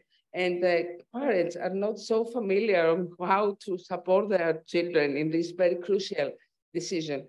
In our portal, we have career guidance tests about vocational interest, vocational values, vocational decisions, and life and career development skills self-evaluation focused and based, on the career guidance, the framework of life and life skills, life and vocational skills that we produced, we created along with the University of Athens 2 years ago. These are the pictures on how the results of the test are presented in the portal. So it's very important that every young person or every person can go enter for free. We just create an account, and for free, she can complete the test, have the results on her screen, and it's only for her. It's very important because it's personal data, and the users can repeat the test as many times as they want. And we encourage them to do so because it's important to see their development or their changes that may influence their decisions. Another important thing is the labor market information. I have created this screen just to show you the holistic way that we've tried to approach this whole procedure. Because we have the test, of course, but this is the information. It's a huge thing. It's a very difficult thing. It's a very running very rapidly factor, and we try to support people, both guidance and end users. So this is an example about Greek transition, because it's a very, it was mentioned before about the Greek transition. So as you can see, you will find information about green skills, green jobs in Greece, green studies, universities, educational institutions that can offer studies on this skill. European policy for the Greek transition, a very important thing, maybe not for the end users, but for us, for guidance counselors, it's important to follow the EU policies. And then we have videos. I call it green video just to make a whole context. But actually in the portal, you will find around 100 videos from very different, almost all occupational fields. And people that work at the field, they speak about their job. So it's important, and we will, as together as with the test we mentioned before, we try to full and renovate and update all this information to current developments. And another thing, I just show you 3 or 4 slides. Of course, we encourage you to visit and use the portal, but a very important part of this portal is career guidance for vulnerable groups. As you see, we have almost all groups. And in every spot, you will find information about organizations that offer career guidance services to this group. And we are networking all the time, continuously with organizations, because networking is very important. And every organization or any memorandum we sign up with this kind of organization, we put the information there. Of course, it's just a small part of all this information you can find in this portal, but we encourage you to visit it. And of course, we're at your disposal for any proposal, for anything you want to share with us in order to improve this portal. And the Latvian? Yes, and as I've already taken up a lot of your time this morning, I only wanted to highlight one aspect of the work that Euroguidance Latvia does. In this programming period, we've focused on learning opportunities for guidance practitioners in the digital realm. So we've developed a Moodle platform for Euroguidance Latvia, which is both a repository for the different tools and instruments that guidance practitioners can use. It houses the national guidelines on career guidance and other important documents. And it also is the place that we've run the Nordic and Baltic mobility counseling course, and have created repositories for several important events, such as the 2021 IAVG conference that was streamed from Latvia, and also the cross-border seminar, which took place in Latvia last year. So I hope some of these examples also encourage you to develop your practices further. Thank you. Thank you very much. Thank you very much. Well, we have our email. You will have our presentation. So thank you. Ευχαριστούμε πάρα πολύ, Ήλζε και Βούλη. Πολλαπλός λοιπόν ο ρόλος του δικτύου. Πληροφόρηση, κινητικότητα, επάρκεια συμβούλων, διαφάνεια της συμβουλευτικής σταδιοδρομίας σε εθνικό και ευρωπαϊκό επίπεδο, εθνικές και ευρωπαϊκές καλές πρακτικές και πάρα πολύ σημαντική και μεγάλη ιστοσελίδα όπου μπορούμε να δούμε βίντεο, μπορούμε να δούμε πληροφόρηση, μπορούμε να δούμε καλές πρακτικές. Άρα όλοι ας εκμεταλλευτούμε τα σημαντικά αυτά εργαλεία που έχει η ιστοσελίδα Euroguidance. Και τώρα έχω την τιμή να καλέσω στο βήμα εκ μέρους του Ευρωπαϊκού Ιδρύματος Κατάρτισης τον κύριο Florian Katlec, ο οποίος είναι ειδικός σε θέματα ανθρωπίνου δυναμικού. So our next speaker actually is Florian Katlec. Effective career guidance empowers individuals, makes economies efficient and societies fairer. Human capital development expert, European Training Foundation. Very happy to be with you. How do I move the slides? Do I have a clicker or? This one here. No. I hope. You see. Basic skills. Okay. Good. I hope you're all still awake after that marathon of presentations, and I tried to be short. I just would like to highlight a couple of things. I mean, it was mentioned several times already today here by speakers that career guidance really is so important and never has been more important in history. So there is really a need to empower people to manage these manifold transitions that they will face over their lifetime. And what I would like to address here is the how. So I believe that we would need to invest much more time in clarifying the question of the how. First, because context matters. It is really different if we work with individuals and families or communities in a city or in a remote mountainous area. And if we do that in country A or in country B. Also the knowledge, the skills and the attitudes and the social networks that empower individuals really to access and to then sustain the decent work and to manage the transitions within learning and decent work. These skills, these competences and the social networks, they need to be seen within the limitations of contextual factors. And this is not often addressed, I feel, and these contextual factors include aspects like jobless growth, like access to support services. Are there active labor market measures a person can access? Are there career guidance and social services available, and in what quality? Do providers reach out to people, or do they just wait until they come to during the opening hours of the Public Employment Service Office? Another key contextual factor is the quality of education and training offer.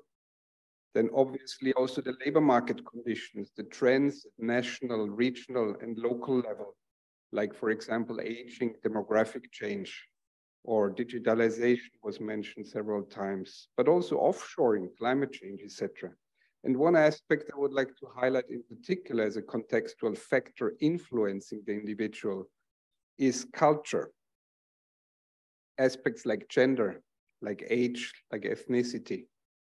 So we must really be careful to not put the responsibility of so-called failures like unemployment or inactivity on individuals, because the contextual factors are really out of the sphere of influence of individuals, and it's the task of governments to tackle those questions. And it was mentioned before, the first ever Global Careers Month tried to address those issues and especially highlight the interlinkages between career guidance, lifelong learning, and the efforts of all the countries to ensure quality educational outcomes, quality economic outcomes, and quality social outcomes. And I'm saying this because I think it's very important to highlight that successful lifelong guidance is requiring much more than a good professional relationship between a career guidance practitioner and a client. It requires a system approach, and it had been highlighted.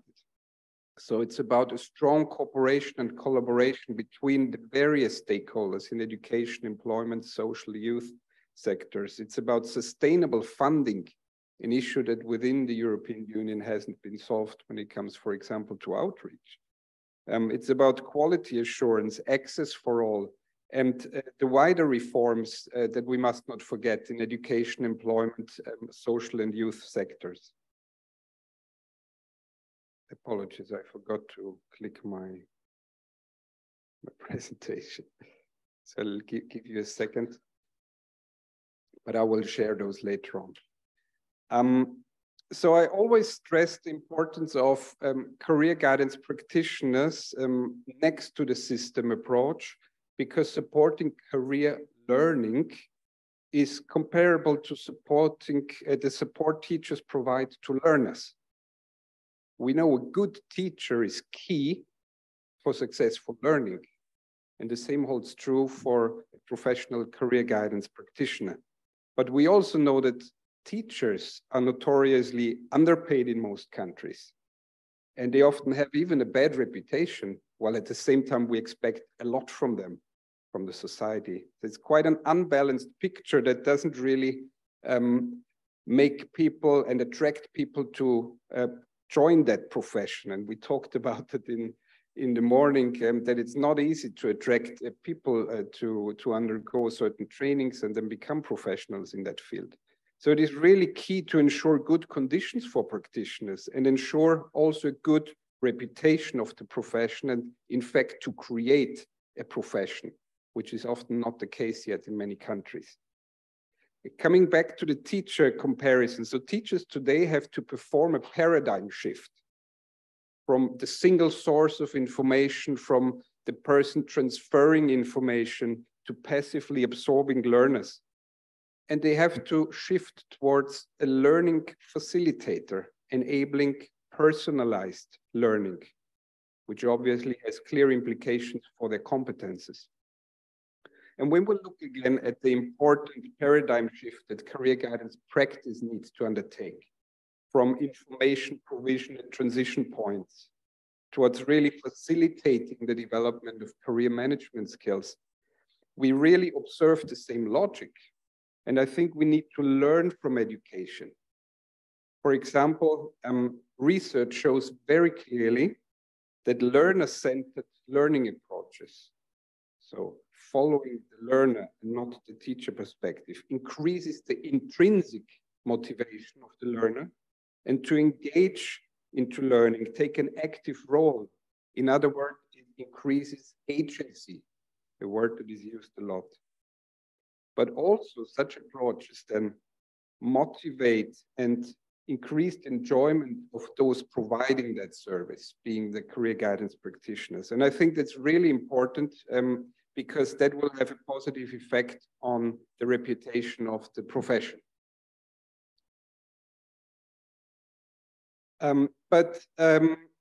What are those career management skills? And I will come to those in my next slide. What I notice is that there is a lot of acceptance of the fact that this career management competence is really much more than practical skills.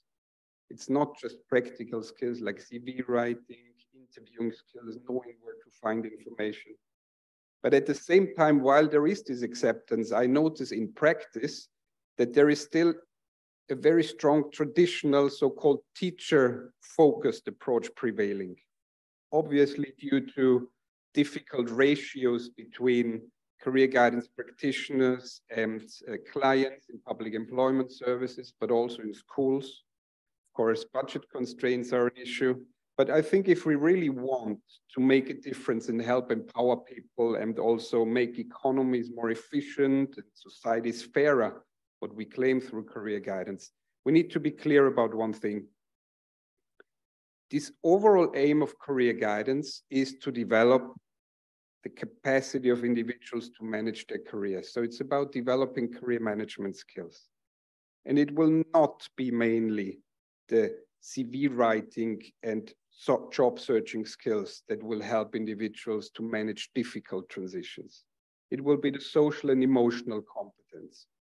And that is why I really argue very strongly that we start very early in schooling. It was mentioned in the morning speeches, with the development of these career management skills that go beyond the practical skills. Because obviously these knowledge, skills, and attitudes that really change human behavior, they're not developed in a course or within a one-off information session.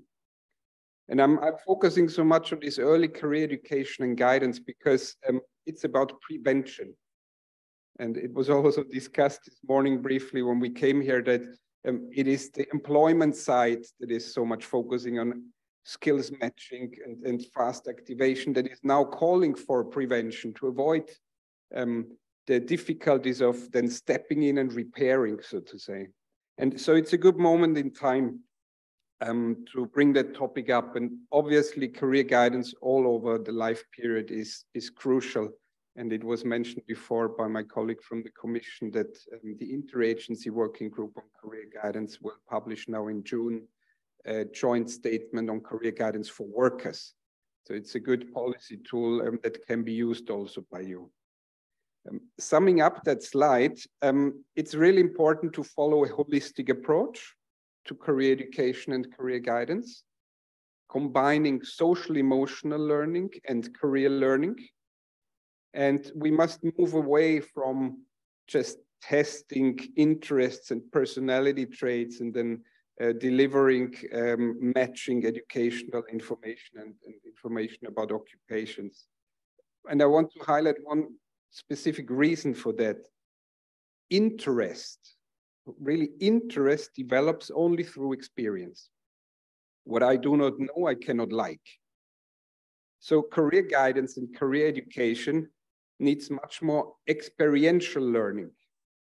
So it's about job shadowing, company visits, mock interviews, student companies, community learning, projects, internships, apprenticeships, next to information. So let's help young people develop interests, not giving them information, help them develop interests, which traditional schooling hardly achieves. And also let's help the adults through career guidance next to employment counseling in the same way. And this is also relevant for gender equality, a very important topic. And there is a very good new study from the Austrian Vet Research Center, IBW. I think I shared the summary note and then the link. You will get that.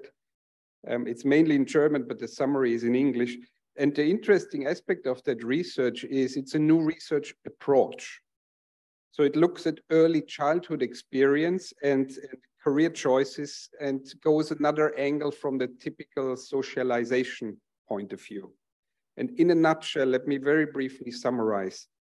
All the initiatives so far implemented around the globe are very limited in effect when it comes to motivating girls and women to move into technical education and occupations, and vice versa, supporting moving boys and men into non-traditional careers. But there is one distinctive element that makes all these practices that have been successful, and that is simply that they started very early onwards to make regular, real practical experience. And this is accompanied with regular information about the whole range of work life, not just those that matched the pre-assessed interest. And that makes the difference. And also that information is often provided through role models or peers, which again adds the element of experience there. And very briefly, some other insights which are really interesting and have implications then for primary and secondary education and pedagogy.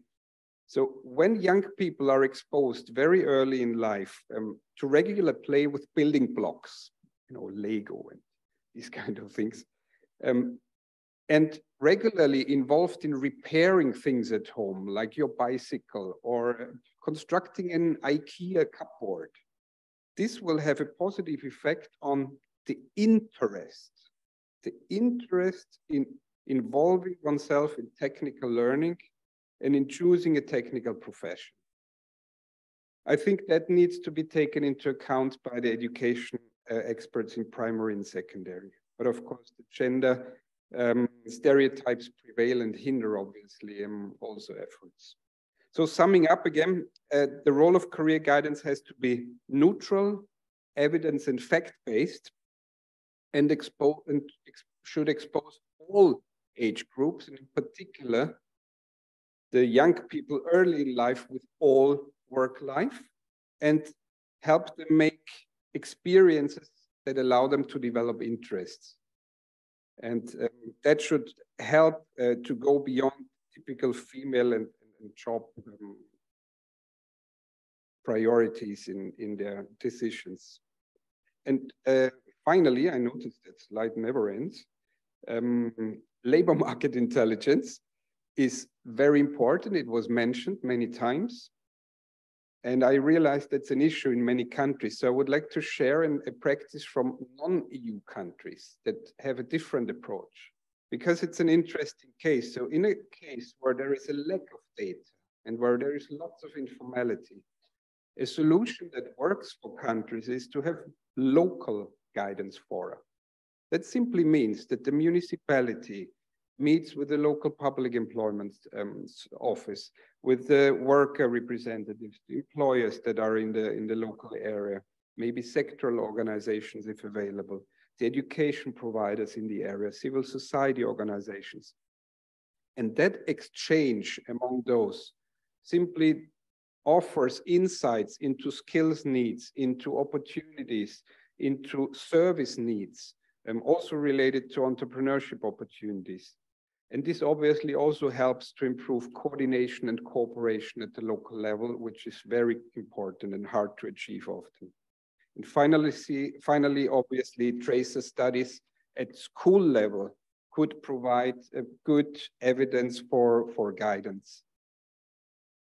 So coming to my last slide, let me present a bit what we mean about career guidance in our context of work at the European Training Foundation. And we got to see that really in the context of changing labor markets and changing work organization. So in a holistic view, the idea is that the first learning area is about learning about oneself. It was mentioned several times, but it's not about interests. It's not about testing interests. It's about really knowing who I am, about social emotional learning, about learning to learn, about supporting positive human development, identity development, to really develop those durable human or life skills that really help in managing difficult transitions. Now, I think that's really important, especially for vulnerable groups. Just to highlight one, the not in education, employment, or training group, the NEETs, the Youth Guarantee tries to serve, because we send the message that skills can be learned. Well, if you just give a personality traits test and say, well, this is what it is, it's quite difficult to move forward. A second area of learning is about learning about the world of work. And there again, it's not just about learning about occupations, it's about understanding the labor market and its trends, about developing a critical understanding of the economy and its impacts on the environment, on society and oneself. For example, understanding the effect of working in the informal economy on myself, on my family, community, and even society, or learning about labor rights. We have a huge amount of students working next to studying. I'm not sure how many really have an official contract and then not contribute to their pension, so to say. A third area is career management skills development is about supporting the creation of an understanding of the world of learning and education. So creating an awareness of the need to engage in lifelong learning and the positive effects of for oneself and for others through this learning. And finally, obviously, the practical skills like CV writing are important, but this is the traditional approach, and we need to expand this. So the important point basically I want to make is that career guidance is much more than fast activation and skills matching. And it's quite hard often, if we talk to the employment side, to create a joint understanding of what we mean by career guidance. So when I go through all the documents related to the Youth Guarantee, it's always there, career guidance, career guidance, career guidance. But in fact, what they mean is occupational counseling and employment counseling. So it's quite important to create an awareness of what we mean. And so we need to have really an extended discussion on how, coming back to the how that I mentioned in the beginning, how we can deliver on developing such career management skills that go beyond practical skills. And for that reason, we need to have a strong involvement of educational experts, of adult learning experts, and we need to support, obviously, the career guidance practitioners. So to conclude,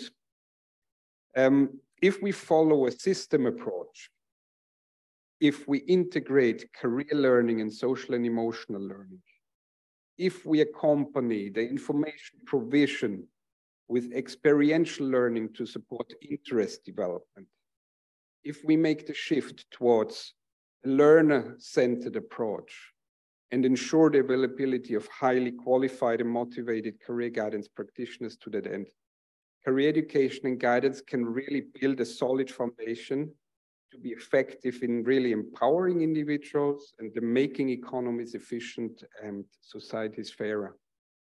So thank you very much. And if you have any questions later on, let me know.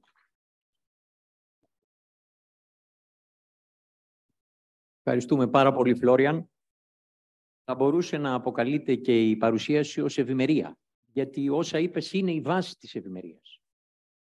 Δεν μπορούμε Thank you very much. Indeed, this has been a most interesting presentation. However, in order to have this matching, this integrated approach, this should be based on this paradigm shift, on experiential learning, social emotional approach. So all that has to be part of the systemic framework of career counseling. So a holistic approach of career counseling and guidance for the professionals, for the society as well. Thank you very much for this excellent presentation. And now it is an honor for us to give the floor to Professor Deirdre Hughes, Associate Professor at the University of Warwick. Deirdre will be very brief, and I will not elaborate on your extensive profile. So you are an internationally acclaimed expert, and we are looking forward to listen to you. Thank you very much for having invited me to this conference. My Greek is very poor. Thank you. This kind of invitation. I'm indeed honored and feel very privileged and excited to be here contributing to this multi-agency conference made up of counsellor practitioners, policymakers, researchers, and indeed, I'm sure we have a whole range of people with different roles. I'm very conscious that the only thing standing between you and a really good cup of coffee or a refreshment is me. So I'm going to go quite quickly. Don't worry if I miss some of my slides, you will all get a copy of your slides. And I do want to begin by saying a special thanks to Dr. Gaetanis, to LPEP colleagues, to our brilliant technical team, and to the conference sponsors for organizing and supporting this event. I think each and every one of us will by this stage realize that there is no shortage of career guidance approaches and tools that are available to us all as policymakers, researchers, and practitioners. But it's so wonderful to be in a room with people and also to see that we have over 325 people online who have stayed with us throughout the morning, and that's fantastic. So I'm going to talk a little bit about career guidance approaches, and I'm going to try not to repeat what you've heard already. I will sort of cover these areas. I thought, first of all, what is career counselling all about? Well, if we keep it simple, it's about stories, people's lives. So I'm going to tell you a very brief overview of my journey of discovery as a researcher, as a policy advisor, and indeed as a practitioner. I still practice in the field of career guidance and counselling. I'm going to share with you some career guidance approaches. A few things have been said already, but I want to add another dimension. And my goal really is to encourage you today to think about the current and future new inventions in the field of career guidance and counselling. And then we'll end by looking at how are we all going to future-proof ourselves and know what success looks like when we talk to other people and indeed we talk to each other about career guidance and counselling. So very quickly, here's my journey of discovery. I have come from this place that you can see on the screen. This is my hometown in Coleraine in Northern Ireland, where I lived until the age of 20. I lived during what was called the Troubles in Northern Ireland, when in 1973, 2 major bombs hit the town I lived in, timed to go off when the children were coming from school. And it was a period where there were lots of shootings. As a teenager, I grew up having to have a look to see if there's a pipe bomb in the garden. It was commonplace. There was a lot of anger. There was a lot of discrimination. And indeed, alongside this, there was high unemployment and really lots of families who were in what we would call today maybe a cost of living crisis. Poverty, indeed, and social unrest was rife. So really, just to say that think about today and think about the added value contribution that career guidance makes to people's lives who maybe haven't suffered in or experienced, if you like, the same sort of thing that I experienced as an adolescent growing up. But indeed, if ever there was a case where we need career guidance, now is the time, and we need to improve on that. Now, each and every one of us will have our own experiences of perhaps clients that you have worked with where they have perhaps moved to Athens. They want to put bread on the table for their family. There is a different culture. They're having to adapt. And really, my experience throughout my professional life as an admin person to begin with, and now I'm an associate professor. I've worked in 4 universities. I've trained as a careers advisor.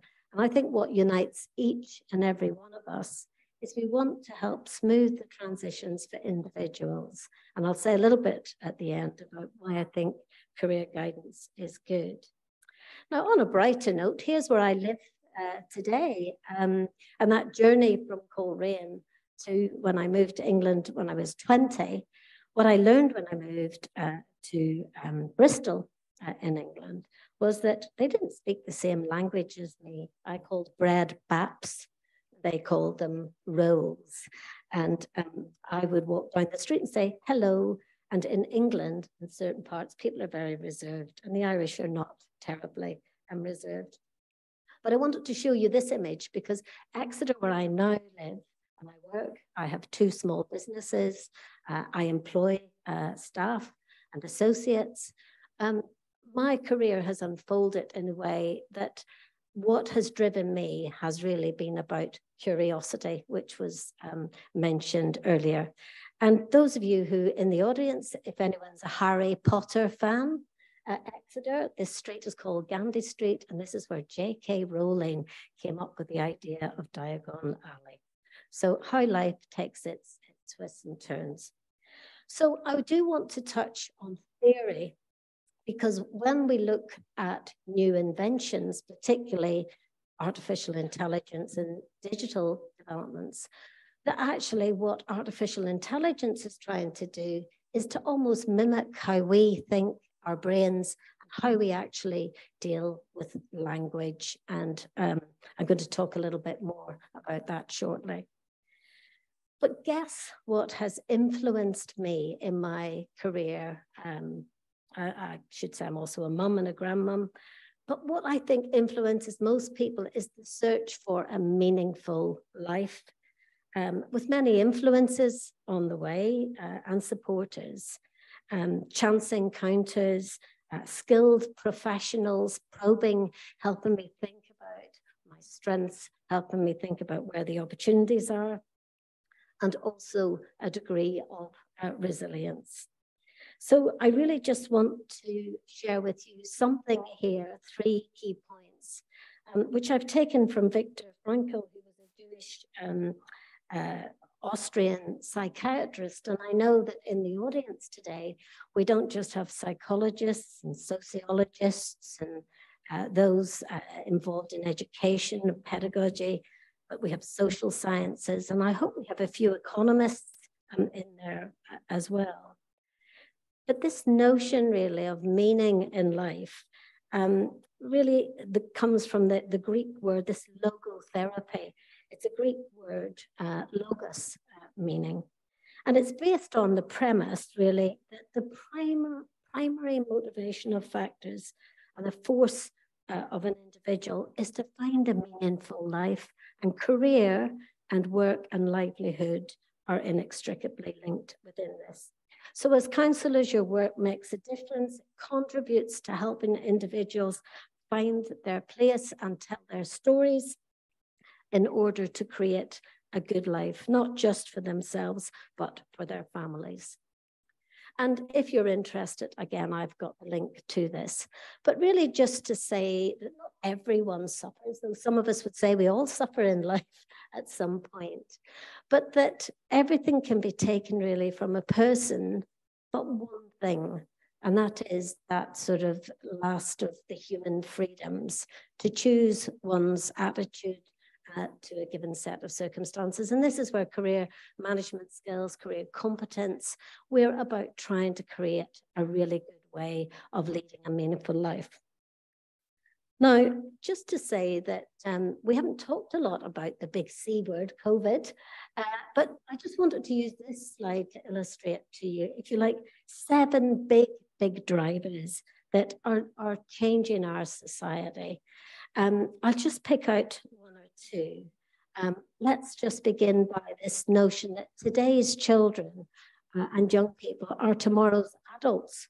They're driving our future, our economy, our society, and therefore skills, and more skills has got to be the parlance in 2023 and indeed beyond.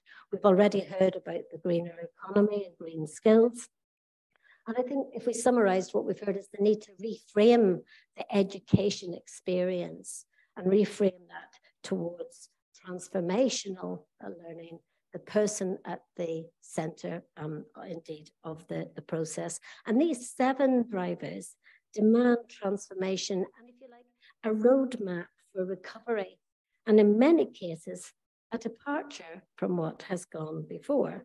Just think about it, maybe 3 years ago, we would have had 350 people in a physical room here. Isn't it wonderful that we can celebrate that people from all over Greece are able to join us through this blended approach?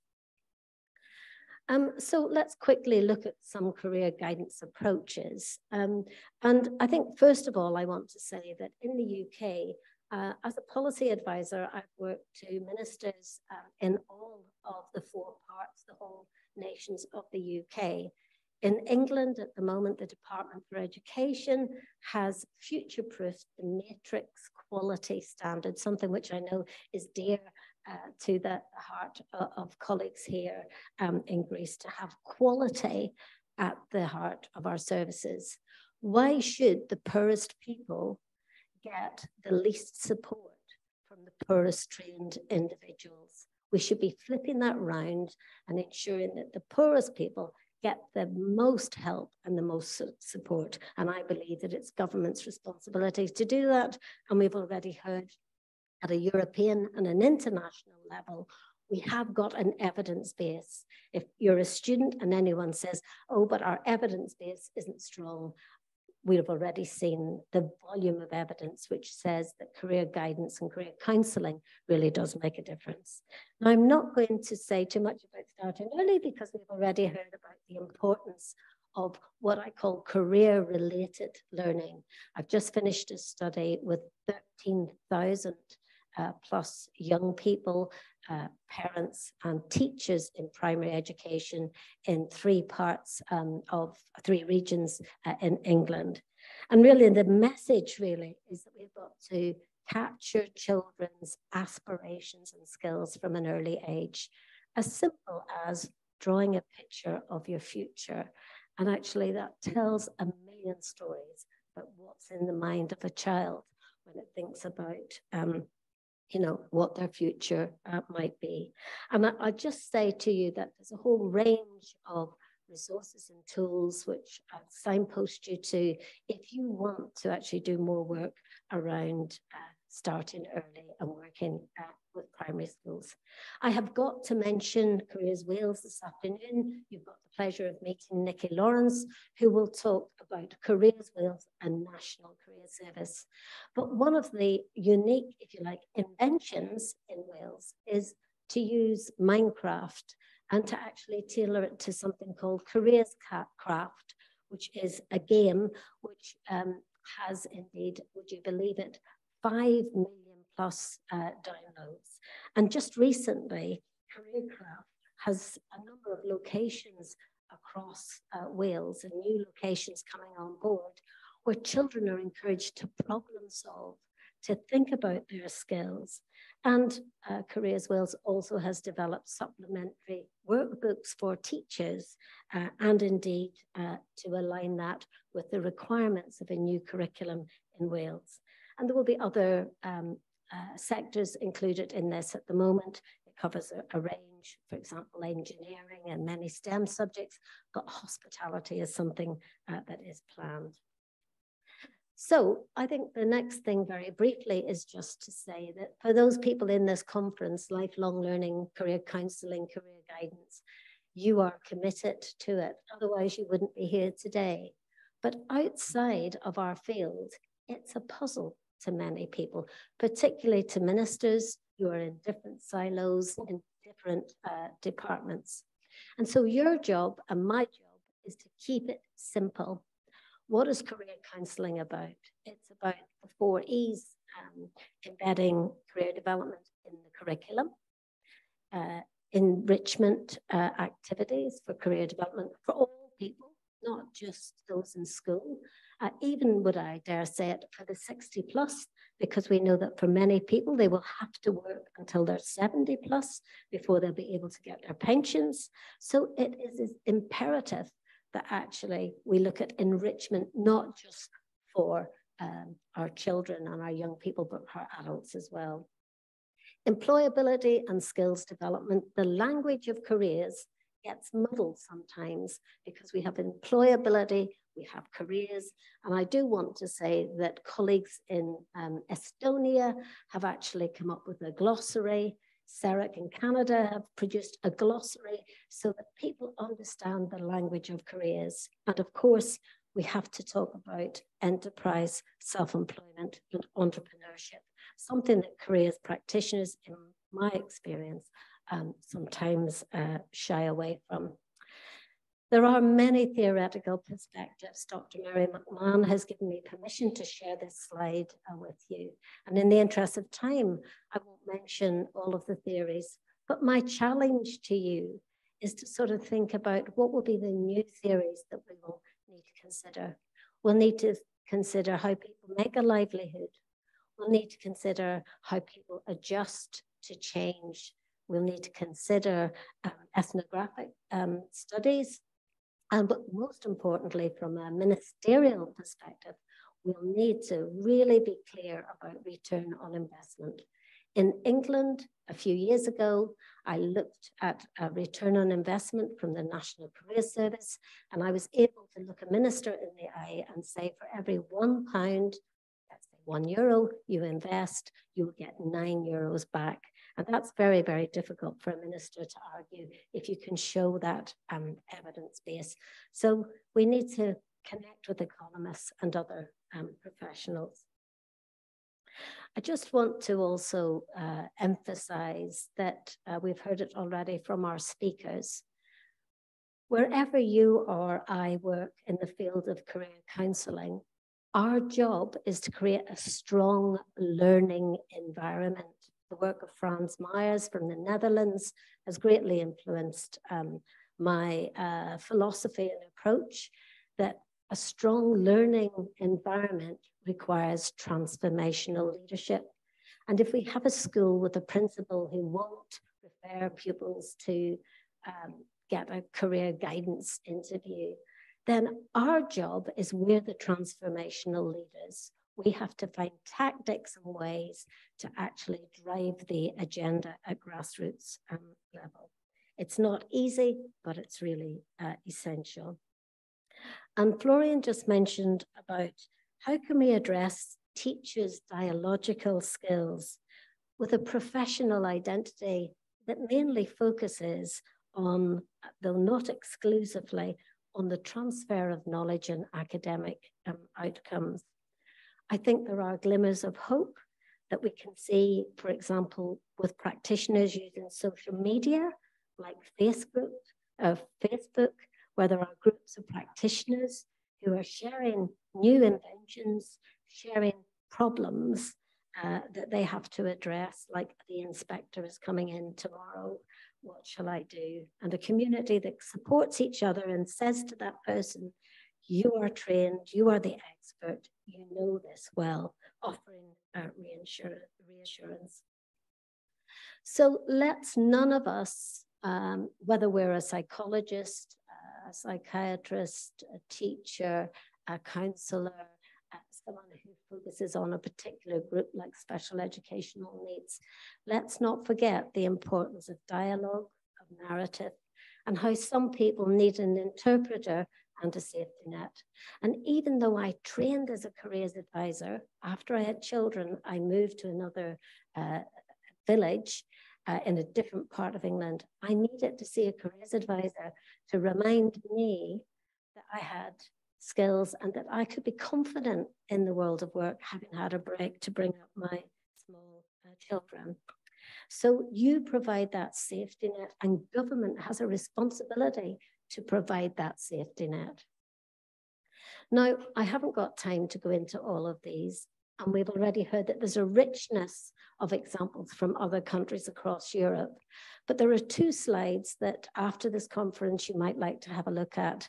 Let me just pick out a couple. One is that we are seeing countries moving more and more towards embracing artificial intelligence. India, for example, is using machine learning, artificial intelligence, and looking at how employer engagement and career development can sit side by side on an online portal. I think Canada has got a few interesting developments, one in particular about Greece. Are you future scenario building? Are you thinking as a group, what would a future scenario look like in order to help you achieve that strategic vision and goal for your nation? I've mentioned already Estonia getting theories, models, and practices in common language. In the interest of time, I'll just leave you to have a look at these. Dimitris already mentioned well-being as a topic. Over the last year in Canada, Wales, and Scotland, practitioners were contacting me and other colleagues, Leanne Hambley, Chris Percy, to say that clients were presenting themselves with more complex needs, and that at the heart of a practitioner's job was to try and get onto those underlying issues. They were skilled at doing that, but they didn't know how to introduce well-being into the conversation. And so this is a free toolkit, which in your own time you might want to have a look at, that's been co-developed by academics and practitioners to look at how can you have a really meaningful well-being conversation. And we've also got something in there around career guidance, does make a return on investment when it comes to well-being as well. So I am conscious of time, and I'll just very quickly move into this. I'm more than halfway through now of, here are 3 wicket questions for each and every one of you to ask yourself. And if you're a policymaker, you need to put your hand on your heart and say, can you answer these questions here in Greece? Where do people go for career support? What exists in their area and elsewhere? And how do they access career guidance or counselling? Not just children and young people, but particularly adults in the workplace. And Singapore is a very interesting country to look at how in Singapore, they are moving more towards how can career guidance support people in the workplace throughout the life course. So we need to co-create places and spaces for lifelong career guidance. And so this is my sort of very brief, I'll do it as fast as I can, around digital and ChatGPT. A quick show of hands in the audience and perhaps on the chat as well. How many people in the audience have used the latest GPT, Bing, Bard, ChatGPT? Show of hands of anyone. Don't be shy. Yeah, it's not a guilty pleasure.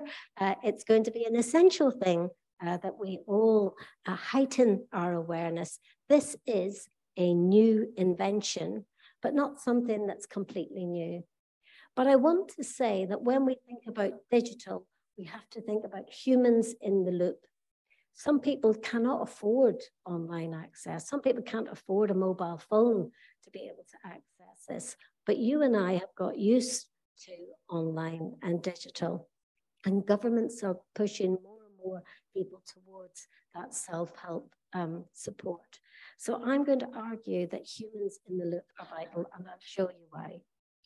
Now, this is just very, very quickly just to say that I have, over the last 2 years, been looking at how could we develop a careers chatbot using machine learning. And I was very fortunate in 2 years ago to win a national prize amongst one of 20 in England looking at career tech innovation. But what I have learned since then is that indeed we sort of think that this is all brand new. Well, actually, the reality is that people have been working on chatbot type models since the early years of computers, such as MIT's ELIZA, a chatbot with scripts designed to imitate a therapist or a psychologist. But in the last few years, we've seen an absolute explosion of artificial intelligence, in particular, large language models, big data sets that are trying to emulate, if you like, a conversation that you or I might have. And we'll have a little look about how does that look. But this is just to show you that even if you just look at vacancies on LinkedIn, you'll see there are things like a GPT, sort of legal prompt engineer, job titles that you and I would never have thought on. So what about careers information advice and guidance? Well, we talk about information, we talk about advice, and we indeed talk about guidance. And we can see here that information is very different to guidance. And these are just a few examples of, you know, what qualifications do I need to become a doctor? That's a straightforward information request, though it may well be that that person has underlying issues that a skilled practitioner would be able to unravel and actually perhaps broaden the individual's horizons. But we've been sort of looking, myself and Chris Percy and technical colleagues who specialize in artificial intelligence, around how could we make information and advice quick and easy to use, harnessing artificial intelligence, but not actually providing guidance. And I want to make that clear. So really just to say is that the question for chatbots, not just the one that I've been developing, is what sorts of services might they usefully be provided by a chatbot? To what type of users? Anyone in the audience use a chatbot? Maybe for your bank, your finance, etc. Quick show of hands if anyone's used a chatbot, maybe a scripted bot. This might be very, very new to you. And really what I want to just do is to encourage you that we have to work out as a profession, how would we even know, how could we decide whether a certain chatbot would meet, if you like, a standard for professional deployment? And this is what GPT, Bard, and Bing are at the moment. They've got large language models, largely deregulated. And for many of you who do know about this, you'll probably see that there's been a major international halt and demand for greater regulation, because it does make things up as it goes along. So all I wanted to do really is to emphasize to you that there is an argument which says that if you can harness labor market information, and indeed if we can harness forms of advice, then actually it will free up practitioners to be able to do the more skillful work. But you'll find whenever you practice, and I would encourage you to practice, that actually it's quite difficult for the bot to give good advice because it doesn't cover context. It doesn't actually ask any probing questions. It doesn't challenge, and it, as I said, hallucinates some of the time. So let me really just invite you to think about how we can make careers information, advice, and guidance more readily available, harnessing the best in technology, but knowing the worst. And we do have to be fearful, I believe, of some of the artificial intelligence systems that are there. What we're doing in the UK is we're looking at, can we establish criteria and thresholds for the practical use of information and advice that could flow into a bot that can then actually refer to a human advisor if it's something of interest. And of course, we mustn't forget about gaming and the metaverse, and I'll give you a link to some new inventions in that area as well. So here's my conclusion. We need to future-proof and think about what success looks like. Where are the future opportunities in Greece for a more cohesive system? And I believe that we can think about this is my finale, in 3 buckets. So first of all, regardless of your role, I would like you to think about brilliant basics. This represents excellence as a standard that you or your company or unit should be doing these things. It's a matter of course that, you know, just like your competitors, perhaps, you should be doing the sort of brilliant basics, excellence. What is that? Then to think about making a note of what are the things that would make a compelling difference.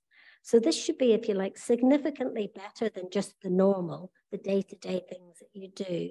But it doesn't have to be genuinely remarkable. It's just that you're thinking about strategies for success. And then the final bucket is changing the game. These are truly extraordinary things that you as a practitioner, as a policymaker, as a researcher could do as a force for good. Make a list of all your ideas, scrutinize them and place them in your own 3 buckets. Look at quality in each of these and review whether you think you've got the balance right. Where next? Well, I want to finish by saying that just before my final reflection, just to say that there is evidence of the economic, the social, the cultural benefits and social equity. But you and I know that while career guidance or counselling in the broadest sense is good for everyone, it's even better for those who do not have other forms of support, like me on my journey when I moved somewhere else with small children. So let's not forget that, and also let's not underestimate how difficult this could be, but exciting for you as well. Look at this image. Can you see 4 or can you see 3 pillars? In a way, career guidance is like that. People sometimes see it in 3 dimension when you and I know it's a 4 dimension or more. So go forth with all these brilliant ideas that you've had from this conference and believe in the evidence base and bring multi-agencies together so that with scarce resources, you can build good places in local communities and online nationally where people can help themselves, where they can also get brief assisted support, and that your skills as a practitioner are used to great effect for those people who need in-depth guidance and support. So thank you very much.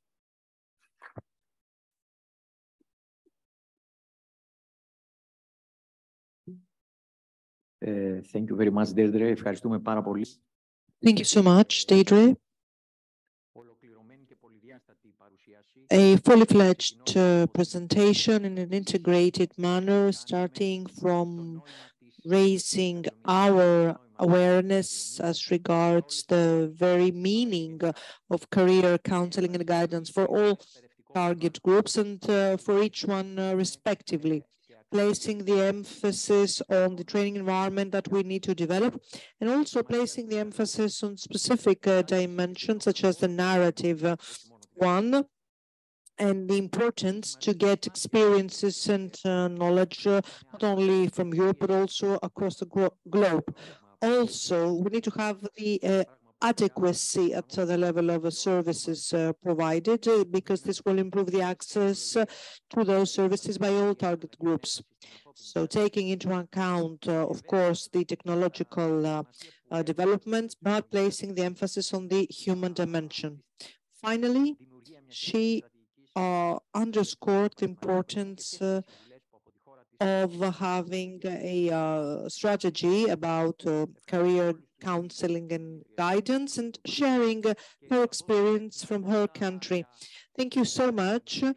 I would also like to thank all the panelists, and we can have a very brief Q&A session from the audience. Anyone who would like to raise a question for any of our panelists? You have the floor.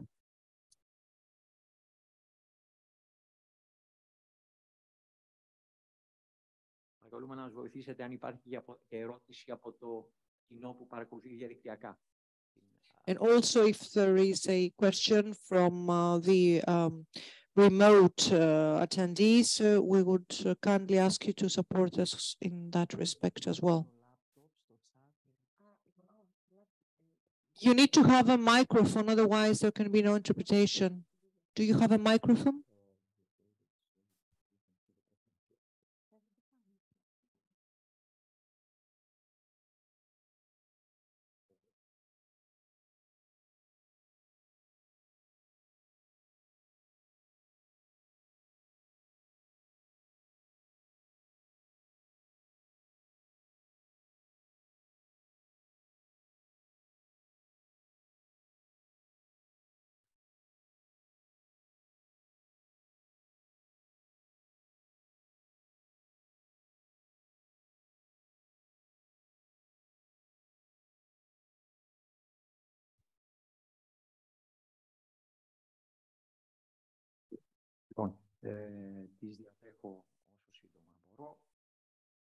So I will go over them as fast as I can. So special thanks to all the panelists, from all those who participate, also from all those who are attending, also from career counseling and guidance professionals, expressing warm thanks to all the participants, to all the panelists.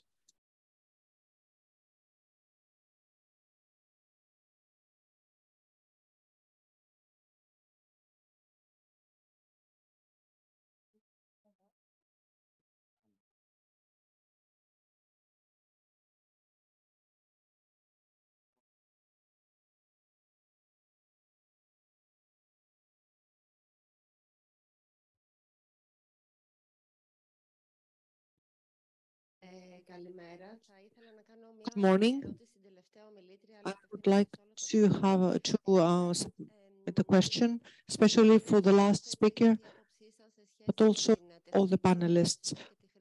What is your view vis-a-vis artificial intelligence and its use at the level of career counseling and guidance in our sphere and its impact on the human being per se? Very briefly, I don't think we can avoid artificial intelligence. There has been an explosion of large language models. And if the career sector doesn't learn and embrace artificial intelligence and large language models, then private sector will certainly embrace it and will actually use it to good effect in some cases. That's not to just say that, private sector is bad. I'm in the private sector myself as well as public sector. But I think the most important thing is that we should be afraid and wary of it to some extent, but we need to learn about it intellectually. We need to understand what it's doing and really look at where can we pull out the best from it. So for example, the chatbot CC in the UK, what we have been doing is looking to see, can we set criteria where we could draw information that's reliable and trustworthy from large language models. But what we're very clear on is that there is no way that the artificial intelligence is ready or will ever be ready, in my view, to provide career guidance.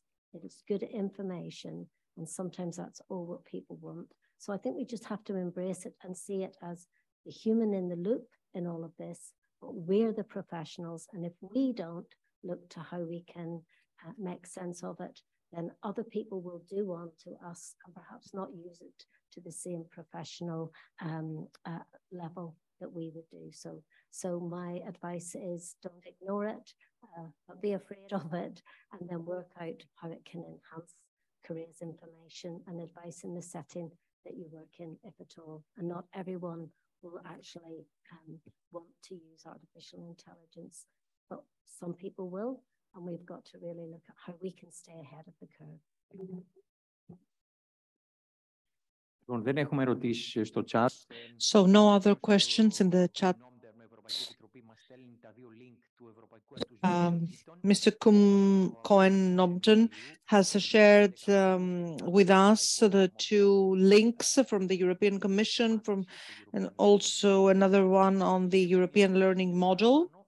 And I see that there is another question in the chat that I will read out. So could we have the link of this portal? Which portal are you referring to? This EOPEP portal, you will find it.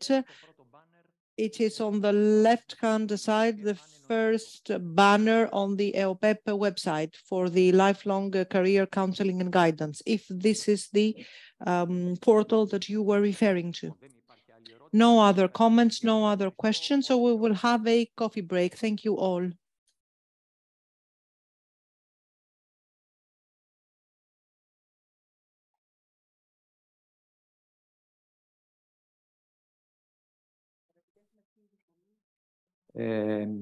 Υπάρχει παράκληση να μην είναι το διάλειμμα, φαντάζομαι, για να μπορέσουμε να μείνουμε και στο πλαίσιο του προγράμματος και τους επόμενους ομιλητές, να το συντομεύσουμε αντί μισή ώρα να το κάνουμε 15 με 20 λεπτά παράκληση. Ευχαριστώ.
Να πούμε είναι πάρα πολύ εύκολο.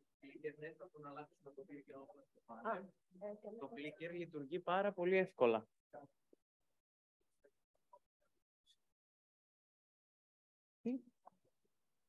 Εδώ.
Αγαπητοί συνάδελφοι, περνάμε στην επόμενη ενότητα της σημερινής ημέρας, στην οποία θελήσαμε να συγκεντρώσουμε σημαντικά ευρωπαϊκά δίκτυα. So, we are resuming our works, and we will proceed with the next session on the European networks. So, the first representative is the Europass network. So, with us, we have Madam Boulami, who is the head of unit for the scientific support of the professionals and agencies of career guidance and counseling at the level of EOPEP and the national coordinator for Europass. Thank you. Thank you very much. Thank you very much. The thematic actually focuses on the Europass tool that is provided to all citizens by the European Commission. So before talking about Europass per se, I will also make a brief review of the previous tools so far. We will see what are the important and useful tools that are provided in a digital environment in an effective manner. And of course, either at the level of chat or for all those of you who are present here, you have the possibility to submit questions in order to discuss them afterwards. Now, Europass, all those of you who are professionals in the field, I am sure that you have heard before the term Europass. It was also used at the level of CV writing. However, ever since 2020, Europass has been upgraded, has been modernized. It has incorporated many more tools at the level of career counseling and management. So it is, let's say, a basket of tools and information, and it is destined to all citizens who wish to promote their competencies and their skills across Europe and to support them at the level of job seeking and CV writing. So all tools are available in 30 different languages. So the key objective for all those tools at the level of the Europass network is to support academic mobility, to enhance this matching between education, training, and work per se, employment, and also to render accessible all our tools, especially for those of us who are involved in this professional mobility from one country to another. Now, across Europe, we have 34 national Europass centers, one of which is the agency, the organization EOPEP, where we serve.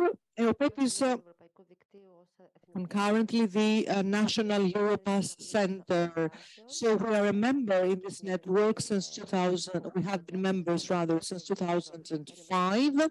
We implement and apply a broad range of actions, which involves leaders and stakeholders via a variety of actions, and we provide pro bono an electronic digital platform for the issuing the document, namely the mobility document, and on the European Europass website, what you can find available is the supplement, the Europass supplement for more than 30 professions, also for apprenticeship. And since our agency, EOPEP, also has the competency at the level of apprenticeship certification as well. Of course, the objective is to supplement all that with more disciplines. Now, what are the Europass documents or forms, if you like? Ever since Europass was first implemented, and the Europass network, that is since 2005, So we have the Europass diploma supplement, which is for university graduates, and we also have the certificate supplement, which is for those who have graduated from vocational education and training centers. So those forms support the understanding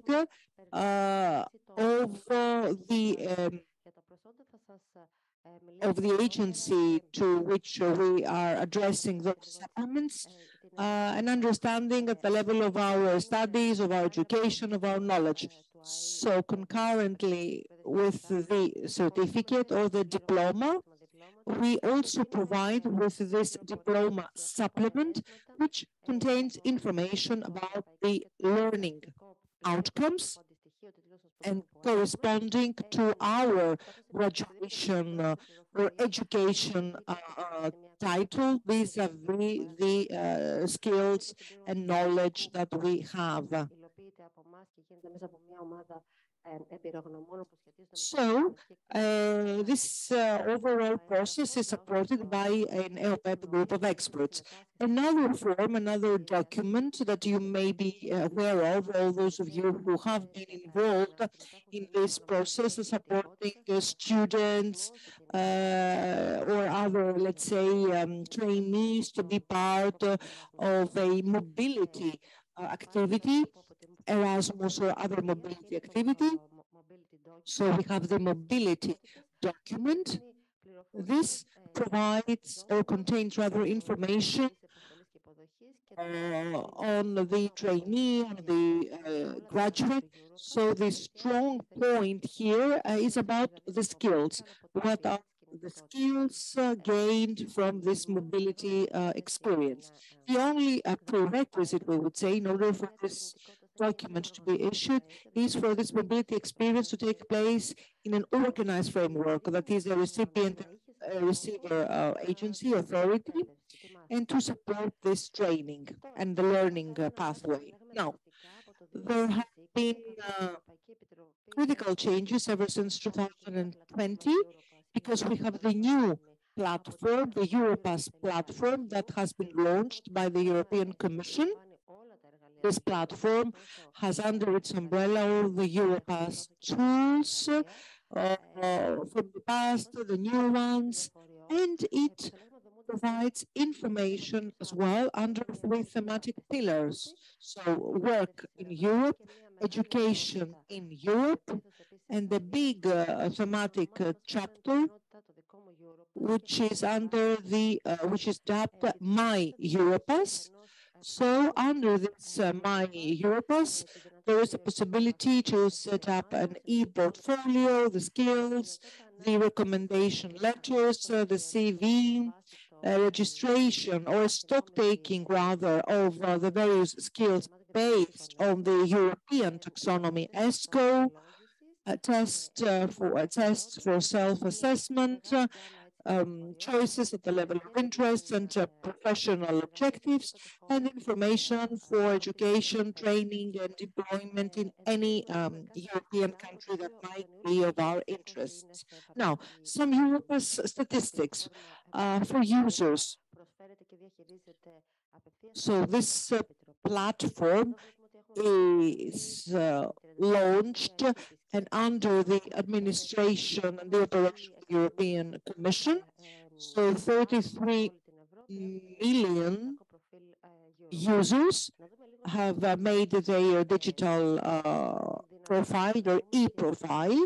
So how does it operate? You log in to this Europass platform either as a visitor to make a brief browsing, but if you need to fully use all the potential, you need to make an Europass account. For all those of you who were already users, the two-factor authentication has been abolished, so you can now proceed and you can register more easily. So once you have logged in, you create your profile. So based on each one's, let's say, personal trajectory, they can create their individual profile. On the left, this is the image of this profile, so professional trajectory, education, training, skills, anything that you would like to add. For example, experiences at the level of volunteerism or various trainings or publications.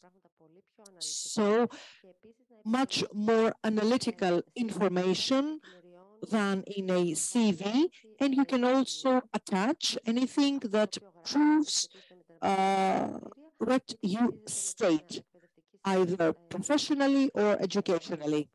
So this profile may be created in your tongue or any other language in order to forward it, send it to a candidate employer or to an educational institute or university that interests you.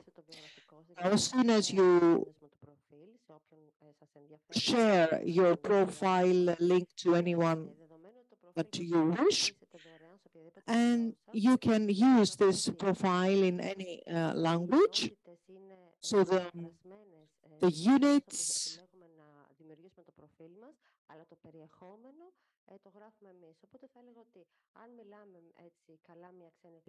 or rather the framework is translated in all languages, but the content is something that is your choice. So you can choose, for example, to write your content not in your mother tongue, but in another foreign language to showcase your language competencies as well, since you are addressing, let's say, a potential employer. Now, what are the other possibilities through this platform? You can search for the skills that can be matched to your educational or training profile. Now, the counselors can assist in a way that is social in order for the users to showcase what are their skills. So they may have many skills, but they do not know how to promote them. So here, the career counselor can play a critical role in order to help the beneficiaries identify their skills, determine them if you like, select them via the Europass tool, the tool that is matched to the ESCO taxonomy, and based on the profile created and the skills that support it, this Europass platform also prompts you, for example, towards a specific training material or courses. There is another possibility to perform a free test for your digital skills assessment.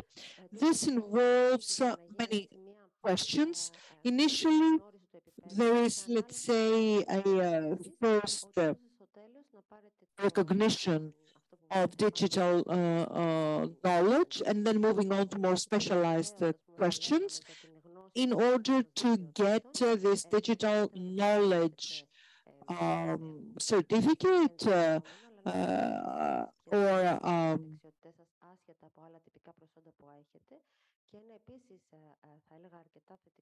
form that you can use and provide to anyone that might be interested. At the same time, thematic, let's say, chapters that you need to further strengthen are also suggested, which is a very interesting, let's say, aspect in this application, in this tool. So by clicking on the units that interest you, you can indeed, in a snapshot, very, very quickly create your CV. If it is an analytical CV, for example, that is a very detailed one, you can select the specific areas,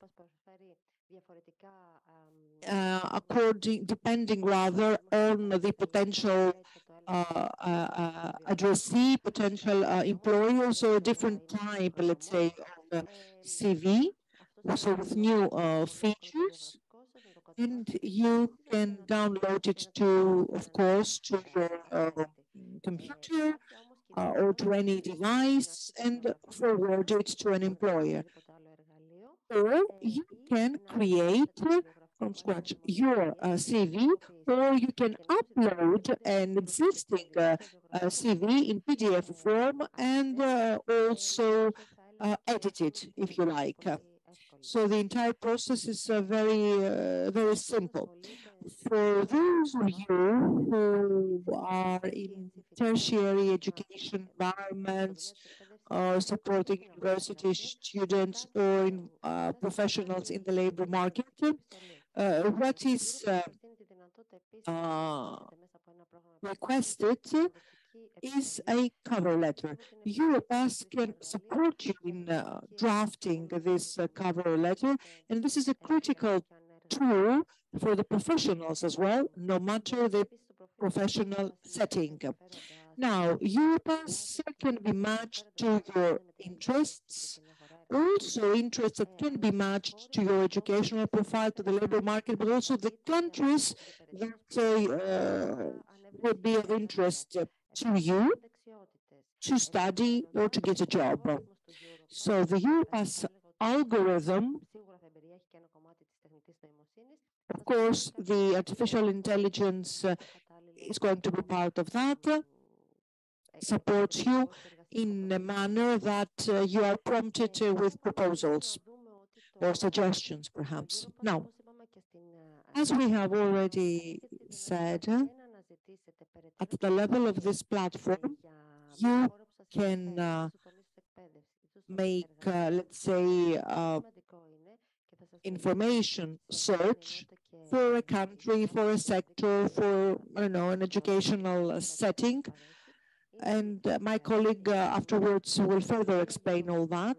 However, at the same time, the initiative between Europass and EURES, since collaboration is established, supports you in identifying job openings across Europe. What is also very important is that all those documents, forms, digital certificates can be uploaded on the digital Europass library. And another useful tool for those who are job seekers or who would like to continue with the further education, there is a program, a taxonomy program, in order to better organize your applications, also to have a registry of the applications that you have submitted. So not only you can download and print out your application and send it, you can also share the link of the application and forward it to a university, an academic institution, or potential employer. And there is a specific, let's say, time frame during which this link can be shared or the content can be downloaded. Finally, another important parameter has to do with the Europass digital credential. All those of you who are professionals in the academic or educational setting, this type of technology is important to know what are the availabilities of this educational tool, of this educational platform, and also what are the various credentials or certifications provided by XYZ agency or institution, and in this manner also validate, if you like, those certifications. Or during the counseling process, throughout the process, this supports us in identifying skills, interests, determine the objectives, professional or educational, give the possibility for a self-assessment for any skills, digital skills, other ESCO skills, and this can be further matched to our profile. As we said before, identify job openings through this Europass network, seek and identify and apply for training programs across Europe. And since this is a platform operated by the European Commission, we can be reassured that at the level of protection of the data, we are safe. So with that, I have concluded my presentation. I have shown you our website, and you can always follow us on the social media or send us an email with your question. Thank you very, very much for your attention. Thank you. Αυτογνωσία, πληροφόρηση, πρακτικές και επαγγελματικές ευκαιρίες και διασύνδεση με την εκπαίδευση και την αγορά εργασίας είναι τρεις κύριες λειτουργίες αυτής της Ευρωπαϊκής Πύλης, την οποία συνδιαμόρφωσε η Ευρωπαϊκή Επιτροπή με τις χώρες μέλη. Άρα η ΟΠΕΠ συνέβαλε σε αυτή την Ευρωπαϊκή Πύλη, πέρα από το Εθνικό Κέντρο, την ειδική πύλη εθνική ιστοσελίδα του Ευρωπαϊκού Κέντρου Europass, όπου και από εκεί μπορείτε να έχετε πρόσβαση σε αυτά τα εργαλεία. Επομένως, συνεχίζουμε τη διαφάνεια των προσόντων, όπως είπε και η Σταυρούλα, για ΙΕΚ, ΕΠΑΛ, και επεκτείνουμε την χρήση των εγγράφων αυτών για περισσότερες ευκαιρίες. Ανέδειξες επίσης, Σταυρούλα, και τη συμβολή και συνεργασία που έχουν Σταυρούλα, σειρά από δίκτυα. The cooperation of networks, one of these networks. Με συγχωρείτε, σημαντικός επιστημονικός φορέας του Υπουργείου Παιδείας είναι το Ίδρυμα Κρατικών Υποτροφιών. The State Scholarships Foundation. So this leads us to the second presentation. The floor to Dr. Irini Drutsa, head of the Scholarships Division, and she will talk to us about how the State Scholarships Foundation contributes to mobility.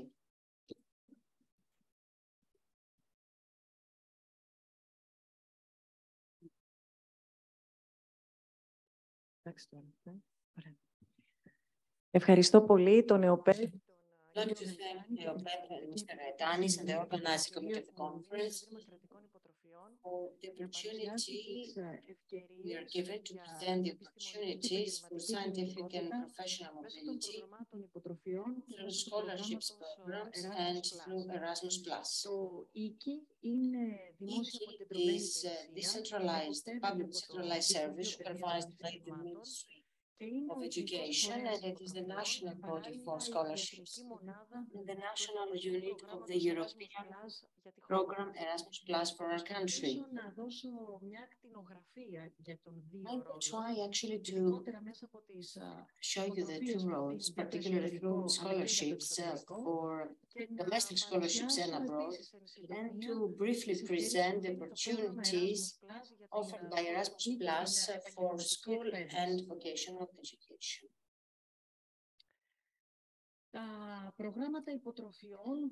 Now, the scholarship programs addressed to postgraduate students, doctoral students, and undergraduate students are sponsored by NSRF resources and the ordinary budget, state budget.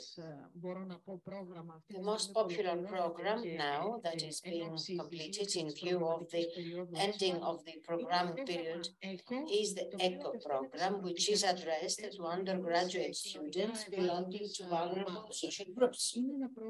This program is a program where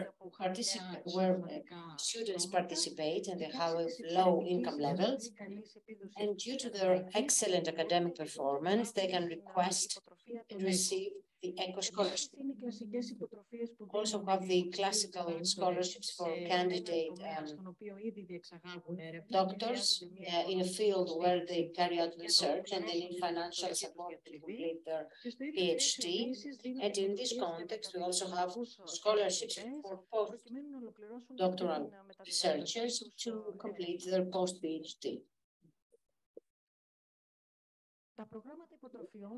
Now, the scholarships programs that do reinforced mobility could become a springboard for professional development. And actually, these programs are the programs that we have been implementing in cooperation with other distinguished European and national bodies. We have scholarships of Greek-French cooperation for master, scholarships for PhD and post-PhD in cooperation with the Research University Institute of Florence, and the program, the call is on air, it will expire next week for a second consecutive year. That is a cooperation with the British Council and the British Embassy, through which postgraduate students and candidate doctors can go to a university in the United Kingdom or research center, and they can have a short-term mobility for 4 weeks.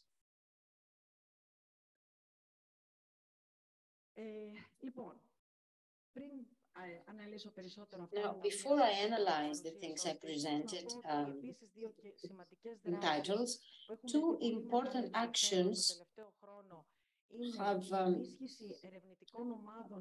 very popular lately is the support to universities to participate in international competitions. IKI responded to requests by universities, given that groups of students participate in international competitions, well acclaimed as competitions. They excel, they stand apart, and that's why they want the financial support a priori to participate. IKI, following a relevant regulatory provision and legislative provision, answer to this need, reinforcing the groups of students by granting €500 per student. And one additional aid, financial aid, if this team is qualifies for the second round.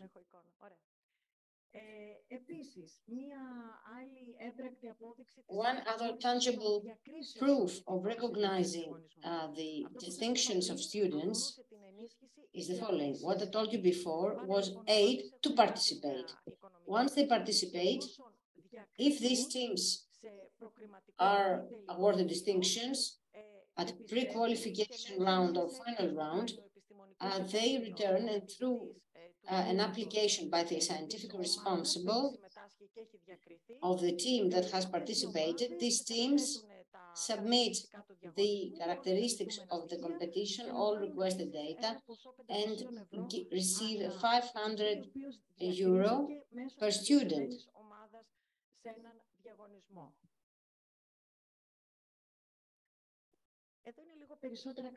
Now here you have some elements, some data regarding the postdoc research. One position per year in the context of the Max Weber program. This is the title of the program in cooperation with the European Research Institute of Florence. You see that there is support not only for monthly scholarship, but some expenses of pharmaceutical care are also borne by IKI. And first, installation, settling down expenses. The same happens for candidate doctors. Annually, the scholarships are 7. The last intervention was on April 22.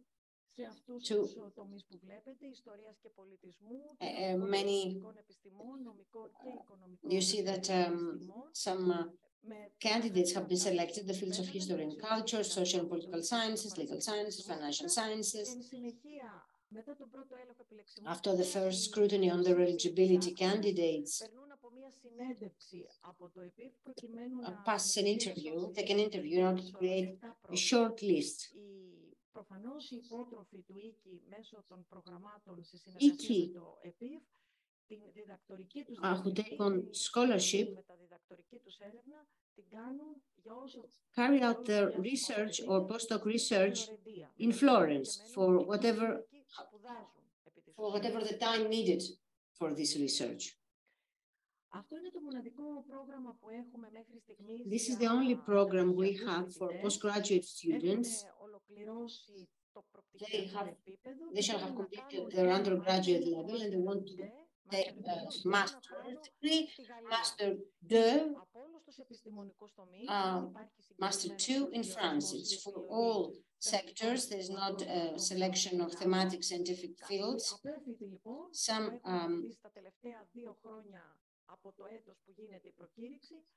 graduates may file an application to EKI to get the scholarship in order to have 1 year postgraduate studies at the university of their choice in France.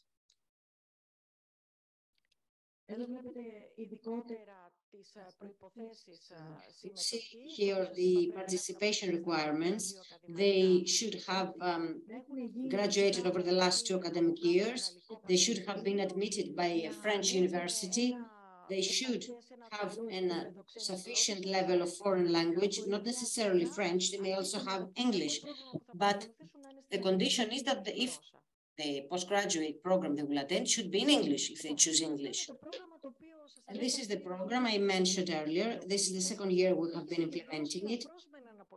Unexpectedly, people seem to be really interested. Maybe because the United Kingdom is also a very attractive destination. And after Brexit, allow me to say that the country has shown interest in keeping, preserving, and attracting Greek students. Last year, for 44 positions, 30 for candidate doctors and 14 for postgraduate students, approximately 150 and 160 applications were collected. Next week, we'll have the call. We don't know the final number of applications.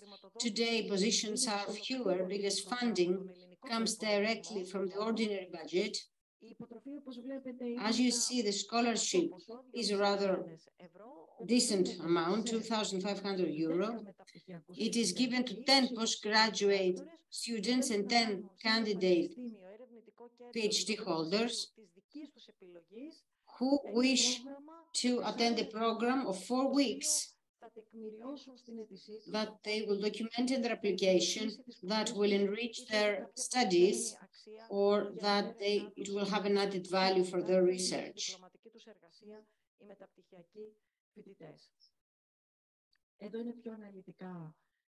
Here you can see the criteria and the prerequisites of participation.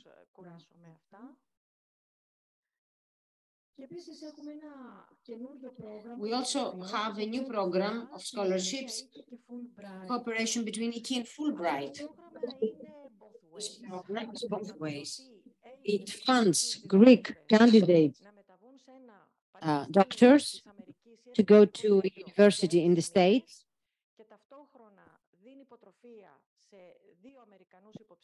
it grants scholarship to 2 American doctors to come to Greece for 6 months and enrich, further support the research dissertation, depending on the thematic field, in a Greek research center. This call this year is for the first time. The call is open. I cannot give you quantitative data of application, but it will run for the next 4 years.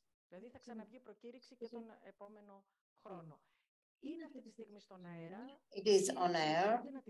You can see the call almost with the same criteria. It will be launched over the next year. So if you don't have the time now to submit your application, transmitting this knowledge to the target group that you think it might be of interest, an opportunity will be given next year. Here you have some criteria that candidates need to have to submit an application and be eligible. The important thing I would like to say is that because we're talking about a period to be spent in the States, there are some rules by Fulbright, that is, funding is purely Greek, exclusively Greek, from the Greek budget, for Greeks and the Americans as well. During the final stage, once the file is evaluated by a mixed committee,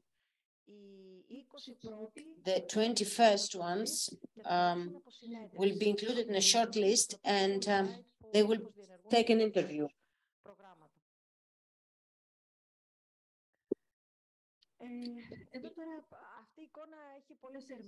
Well, this picture can be interpreted in many different ways.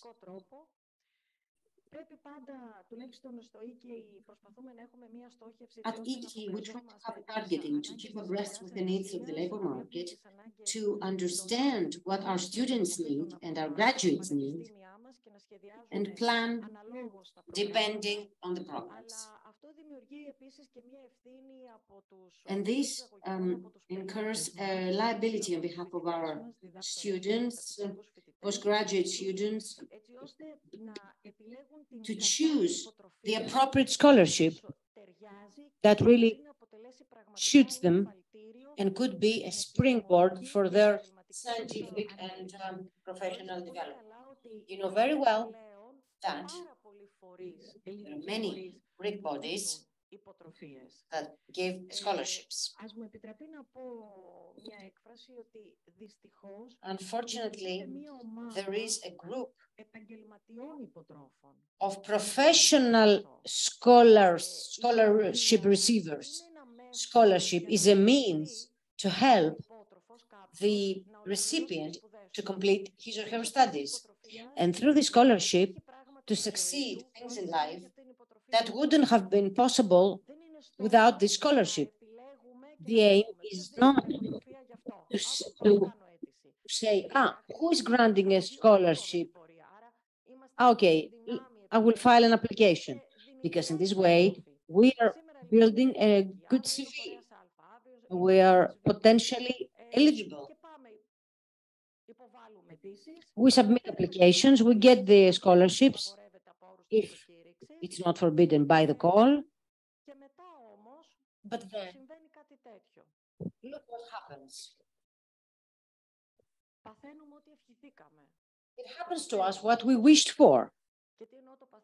And what I mean is that a scholarship has some terms that you need to respond to. You need to complete your PhD dissertation on specific quality terms. You have some obligations vis-a-vis any funding authority as regards reporting, evaluation. You need to complete your dissertation within a specific time framework, and so we are entrapped. So we all carry responsibility as decision makers to try to avert students, graduates, researchers from scholarships that do give you financial support, but possibly they will not be able to respond to the obligations resulting from this.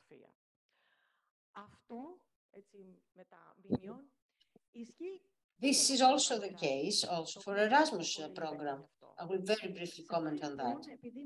Now, up until 2021, I was directress of the National Unit for Erasmus Plus, and I've seen many bodies from many different fields: school education, vocational education, state sector, and higher education. I've seen them filing an application for mobility or for partnerships. Very often, many bodies, particularly school education and vocational education, submit have their application submitted by others, and it is approved, unfortunately. Yes, because they filed an application without considering that they run the chances of being approved. And then they are confronted with what they promised to implement. And they have to implement it because the Erasmus program, the scholarships, are given through a process proceedings, through a tender process. Those who are selected to get Erasmus, the two car obligations that they need to respond to. Erasmus Plus started since 1989. As a country, we need to feel really very proud, because we are one of the first 11 countries that joined in 1989 the Erasmus Plus, much earlier than other bigger countries. And we've done it very well, I think. Every year, the results, the percentages are increased, and I will just tell you a couple of words about school and vocational training, because this is the focus of the conference. Some definitions so we can all understand about the program. The program actually has some kind of connection with Europass. We're talking about sending. I will tell you who that is. We have a host, a recipient body, that is, trainees go to a foreign body, a European body, who participates in Erasmus Plus. The sending body is the applying body, is the body that will file the application for evaluation and will take the grant to implement the mobility program.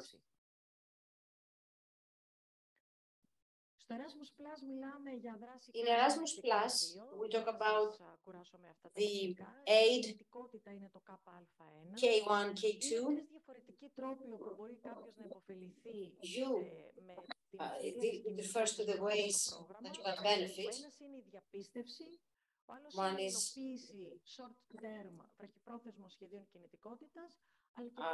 validation. And the other way is the without application. Validation has been taken on by bodies who have proved competence due to previous participation programs. They submit an application and say that I want you to say to IKI that I want to be given the validation. I know how to implement mobility programs, and every year, I can have funding through Erasmus Plus to achieve this mobility of my trainees. If this validation is given to this body, the application file has to do only with the financing. It is not assessed because it has been assessed a priori to get the validation. Upon validation, this body may, besides an individual body, a joint venture may file an application. One is the coordinator and the other ones are partners. The partner does not file an application. If someone wants to apply for validation, we need to know that the file may be, the application may be by the coordinator. The short-term plans for mobility come from dedicated, designated bodies. Bear in mind that the deadline is February, sometime in February. This applies to mobility. Now, school education. Who can submit an application? Schools, public and private, primary or secondary level, kindergartens, elementary schools.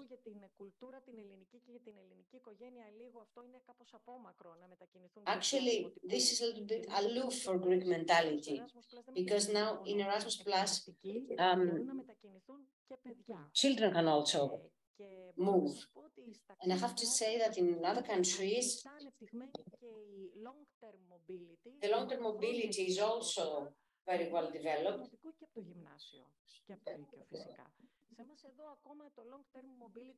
Here, actually, it's a little bit scary for us. I mean, long-term mobility means that children will be hosted and given hospitality in families of other students of the hosting organization, hosting school. And when French people will come here, they will be given hospitality for the by Greek family. Public, local and regional authorities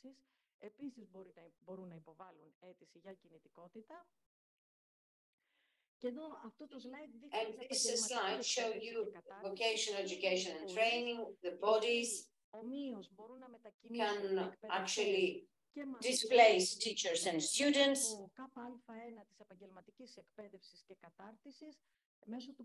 through the program Erasmus+, vocational upper secondary school, single special vocational high schools, apprenticeship schools of public employment service, bodies of the public sector, but in this case, we need the participation of a staff that deals with human resources. It plans training programs, manages labor force. This is the incentive chosen. Teachers from schools, non-teaching staff should fall under the categories. For example, there should be assistants to teaching, educational advisors, school advisors, school supervisors, anyone having a role of how to trace human policy.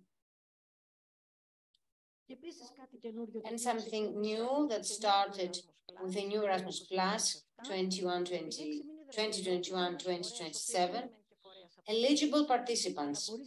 You may have a sending organization, but this organization may invite experts from abroad to be able to deliver a lecture, to fill in a process of learning, to contribute to a laboratory course, whatever the asking body considers that it is necessary, and the assigning actually to an external associate from abroad is considered important. That's all I had to say. Allow me to say that counselors, educators may go to a sending organization to be trained, to attend seminars, to teach. For example, a teacher from a Greek school may go to a school abroad, if allowed, and within a specific framework, and actually teach. And all these bodies I mentioned before may also do job shadowing. I become the shadow of someone who does a similar job like mine. I want to see what he does. So through a comparative assessment, I can really sort of imitate the practices, the techniques, and the methods that would make me a better professional. Thank you very much. Σας ευχαριστούμε πολύ, κυρία Ντρούτσα.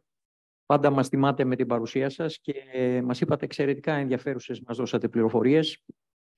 A great presentation. Indeed, you talked about all types of scholarships. Ο ρόλος του επαγγελματικός προσμός και η συμβουλευτική. Indeed, the career counseling and guidance is a key component, not only at the level of information, but also at the level of the selection for the appropriate scholarship. And the job shadowing method, which is critical when it comes to acquiring some professional experience. So this is where our both agencies can collaborate, and our agency is available in that respect. Thank you.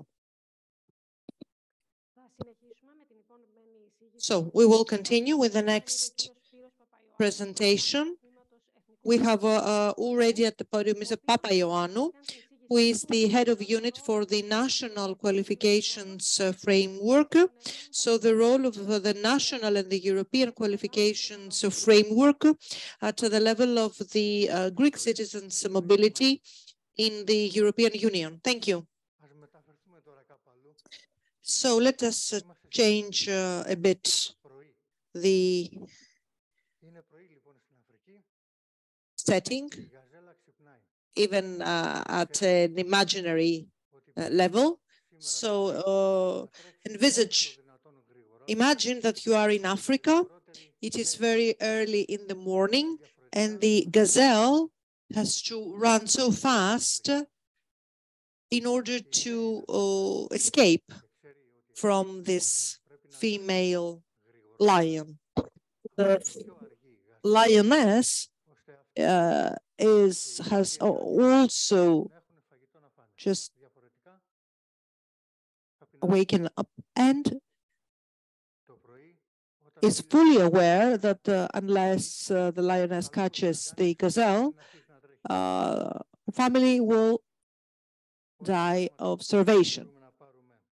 So the animals, the wildlife animals, are bearers of multiple takeaway messages. However, what can we do?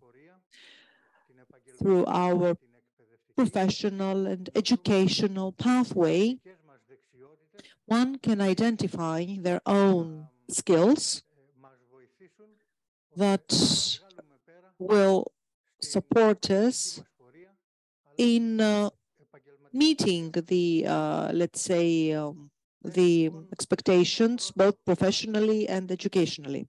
So as a first point towards the counselors, the professionals, is that towards our clients, or rather vis-a-vis our clients, the focus should be on the skills. Stavroula also underscored that, because many bodies and also the European Commission underlines that as well. Yet the skills identified, this is what will help you in the labor market. Now, the example that I am showcasing here on the slides as the speaker is perhaps an outlier. What would be the match at the level of skills between a healthcare professional and a clown, for example? That's the first example. So the horizontal skill would be to make the client, quote unquote, feel at ease. Of course, this does not, for example, of course, mean that the advice provided to a healthcare professional would be, okay, don't worry, if you cannot get a job as a nurse, you can always be hired as a clown. Not at all. but we need to set up a CV in such a manner in order to be matched to their needs, to their objectives, and we need to bear in mind other elements as well. So retrieve information from the client's past, individual, professional past, and private life past, in order to identify what are the skills to be matched to the candidature submitted. So there are therefore universal skills across all professions. So one of the tools provided by the Commission here in Greece as well is the national qualifications framework and the European qualifications framework. So the countries of the European Union have set up their qualifications framework in conjunction with their own respective ones. So this is about the learning outcomes of each person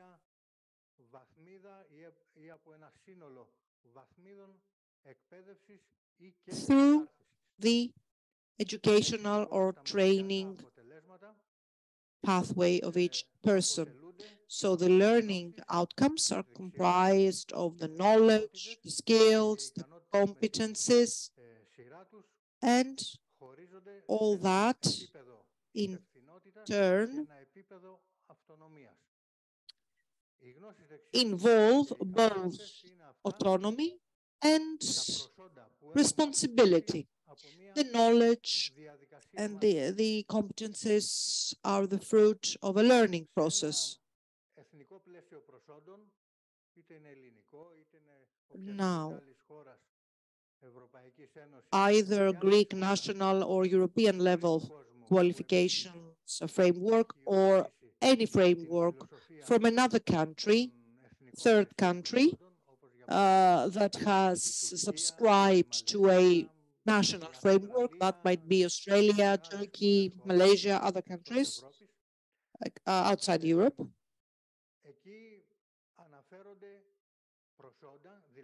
So at this level, there are skills and rather qualifications, namely education certificates, diplomas, and so forth, that are still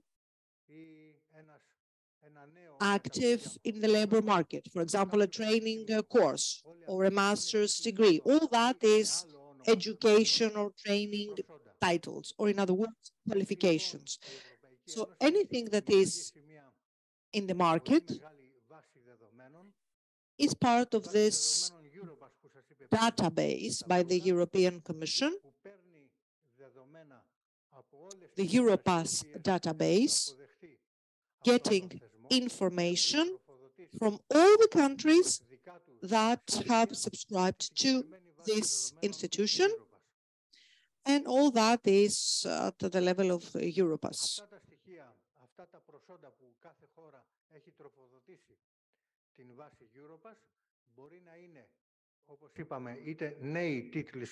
So this Europass database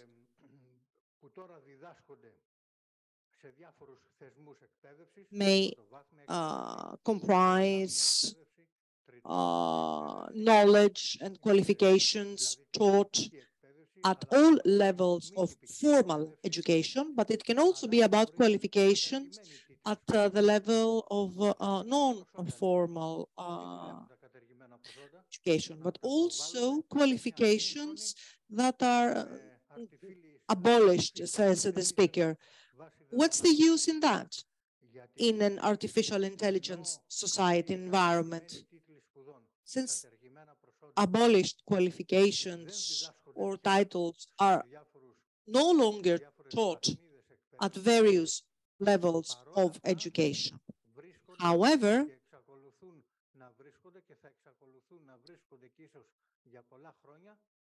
this qualification will continue to be, let's say, relevant in the labor market.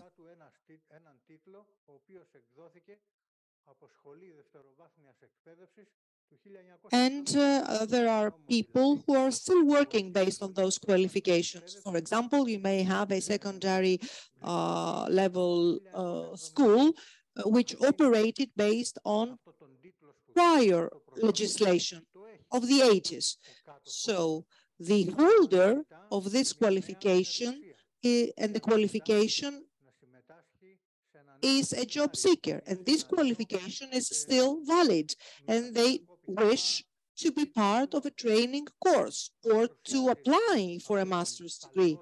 So this abolished, if you like, or no longer active qualification is presented to the potential employer.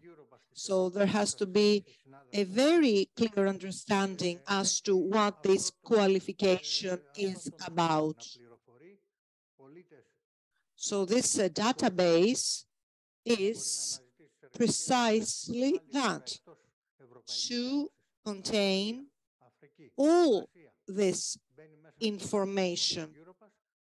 And it is not only about EU member states, but other countries outside, Australia, elsewhere. So anyone can have this, let's say, cross-checked information about any qualification.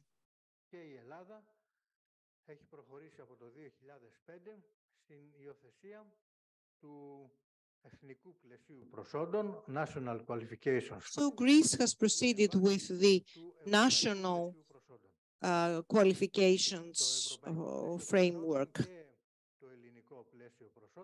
So both the European and the Greek qualifications framework is broken down at 8 levels, as you see on the slide.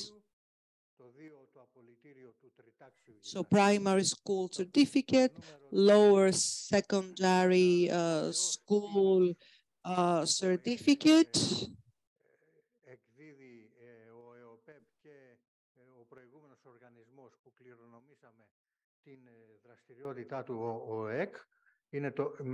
there is another one, which is the Vocational Training Institute certificate. Level 4, the vocational school certificate, the general upper secondary school certificate, the vocational upper secondary school certificate, and so on. Now, specifically about level 5, I would like to state that there is a plethora of schools and a plethora of qualification types, and let us not be fooled about the years that are required in order for an individual to get this qualification type. For example, level 6 for the vocational upper secondary school certificate, EPAL, it requires only 1 year of training to get this level of qualification. On the contrary, you have the certificate or the PHEON of the higher education diploma or degree, for which more than 1 year are required to get it. So let us be, however, clear. Not 1 year of training or education is the lucky choice. On the contrary, more than 1 year of education or training, such as merchant marine certificate, which requires 3 years of professional experience, is not a lucky one. So I identified rather this example as the 2 poles, if you like, the 2 extreme cases. to underline that it is not a matter of number of years alone. What is important is the learning outcomes. So the learning outcomes are important at the level of a national or European qualifications network. So anyone can get specific learning outcomes of a specific level matched to the qualifications that are comparable at the level of credit units or without taking into consideration the number of years before he or she acquires a specific type of qualification if you compare it from one country to another.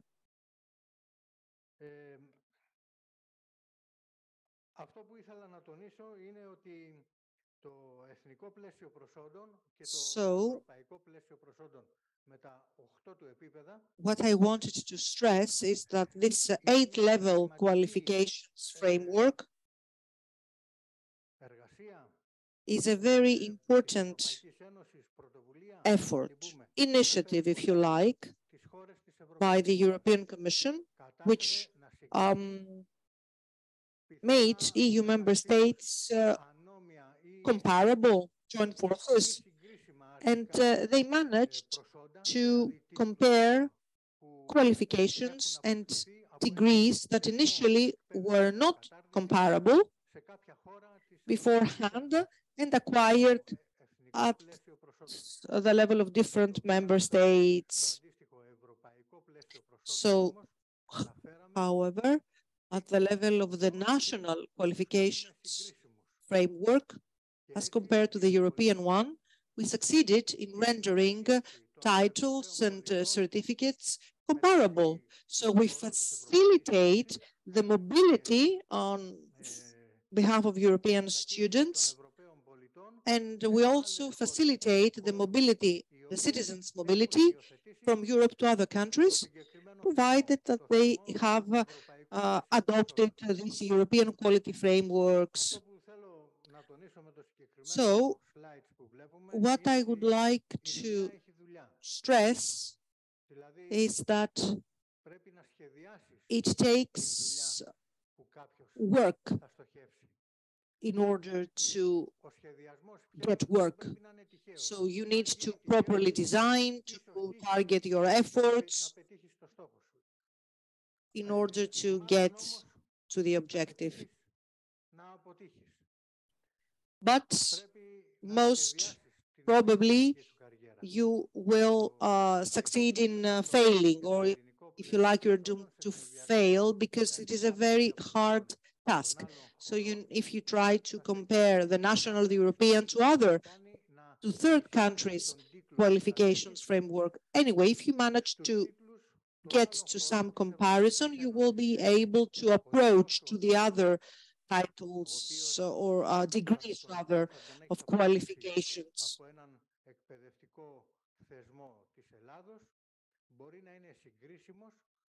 So this is how a Greek degree can become comparable to a non-Greek degree. And from the moment that any potential employer sees or reads this educational or training certificate and degree, there is no need, not even for a translation, because they can search at the level of this huge Europass database in order to comprehend what is the level and the learning outcomes to be matched to this specific qualification that is provided by the holder of this qualification. Now, allow me to share with you some information which is relevant to our event.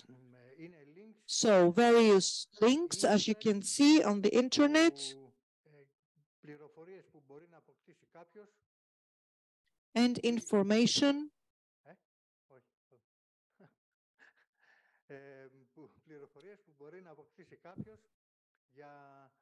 that anyone can have access to regarding all agencies and institutions from the national qualifications framework and how they are matched to the European one. This is information that you can get via the EOPEP website or via the Europass.eopep.gr. I would also like to draw your attention to another link or website or agency, or any citizens, Greek citizens aspire to get information about the job opening in Europe. One can click on the misoc.org website, it's the last one on the list. So this website has information exchanged from all EU member states ministries of labor, and you can have information at the level of social policies, social security policies in each member state, and other valuable information related to the labor market or the employment conditions and so forth. This is also a very useful tool for all Greek citizens who wish to, let's say, benefit from the mobility possibility. As a colleague earlier on said, Geli Petradakou, if one wishes to go to France and get a job in France, it is not sufficient to get a Zeppelin and land on the Place de la Concorde to get a job. On the contrary, you need to be well informed and have all the necessary data. So this is the takeaway message. So there is information,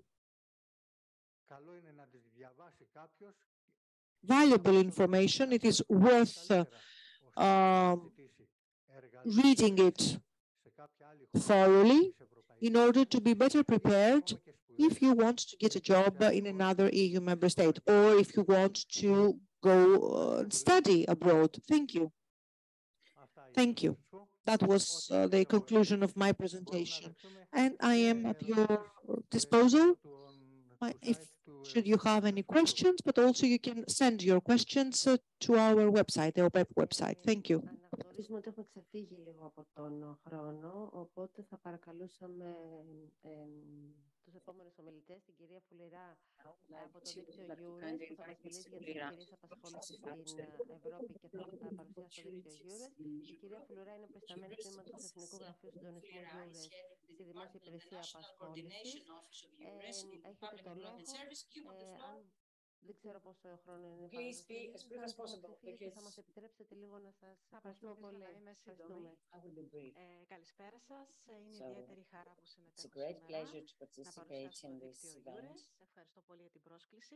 Καλησπέριζω εσάς που βρίσκεστε εδώ, καθώς και τα άτομα που είναι online σήμερα μαζί μας. Λέγομαι Ελένη Φουληρά, όπως είπε η κυρία Δουλάμη, είμαι προϊσταμένη του τμήματος του Εθνικού Γραφείου Συντονισμού EURES στην Ελλάδα. Mobility constitutes one of the fundamental principles since the establishment and the setting up of the European Union and regards free movement of people in Europe, which means that anyone can move around, go to a member state and look for a job and can stay there. Also, this person is entitled to receive the same aid from the employment agencies, just like the hosting country, and can look for a job in the country this person is interested in. Allow me to say that someone is entitled to spend 3 months in a European country without being enrolled anywhere. But after 3 months,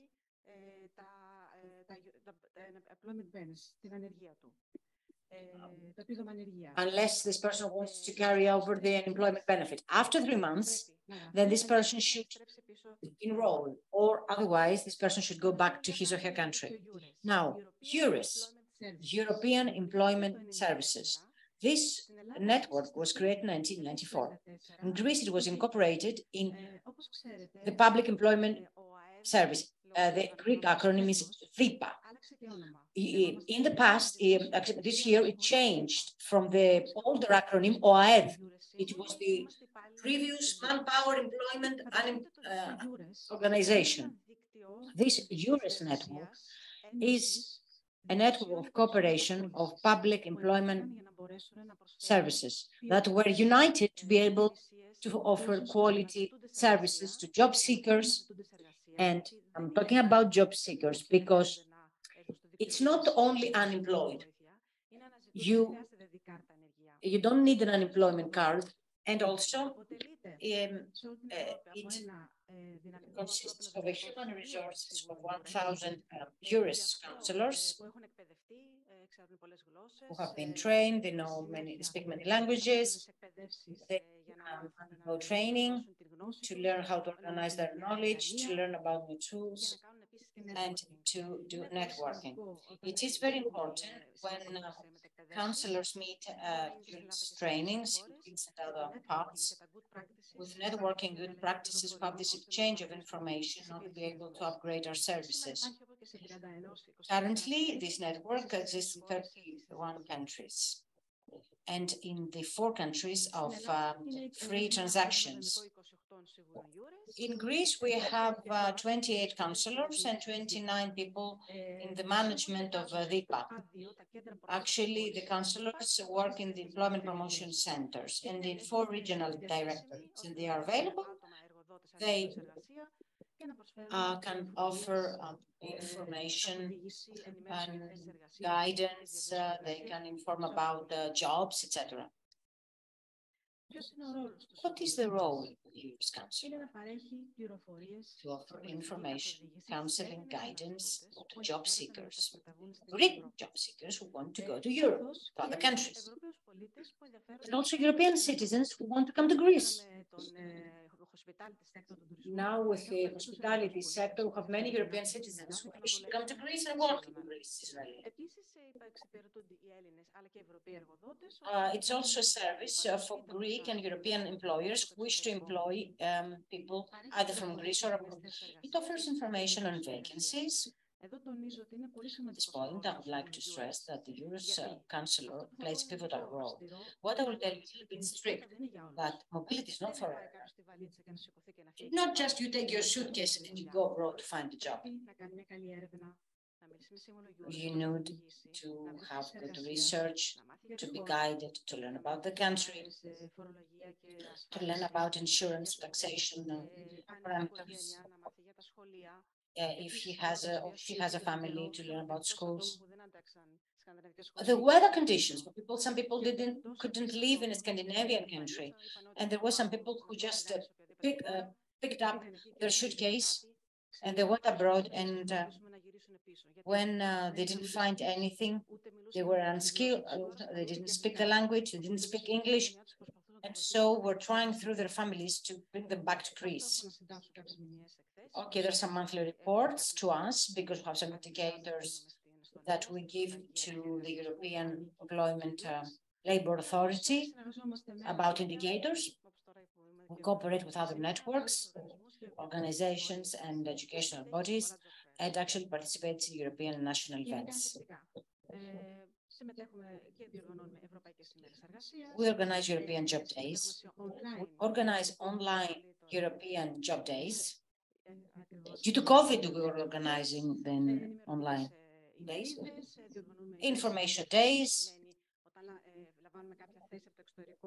When there is a vacancy, we receive CVs, we do the screening, and then we invite people to sit an interview, have the recruitment days, We participate in events and have study visits.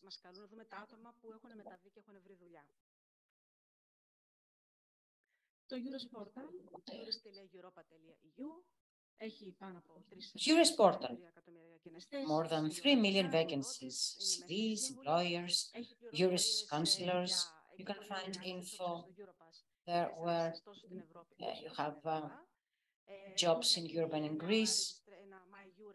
We can have a My Eures profile.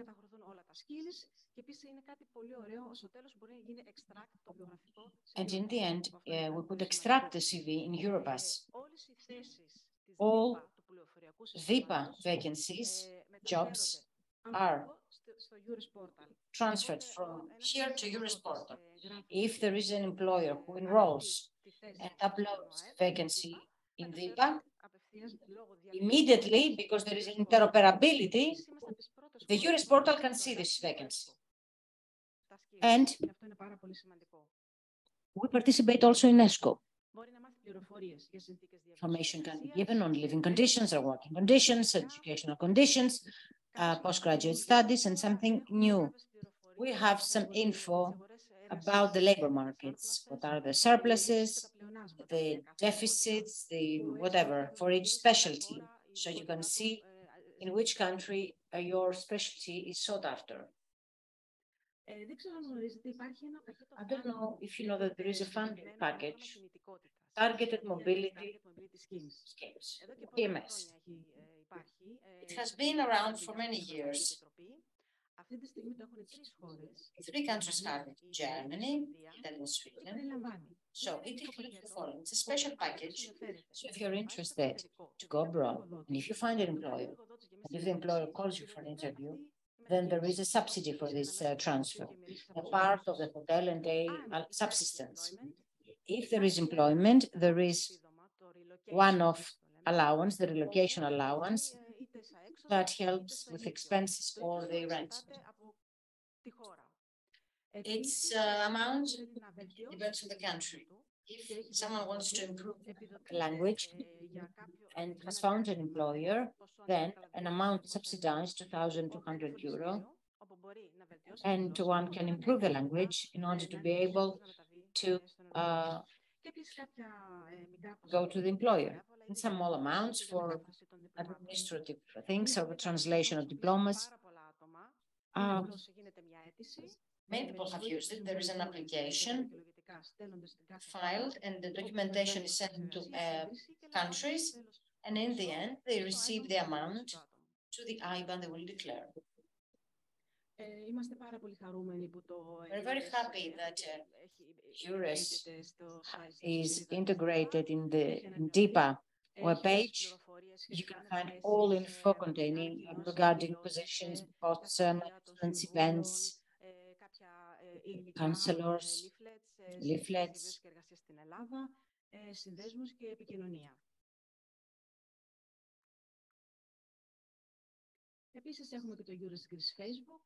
We also have Eures Greece Facebook.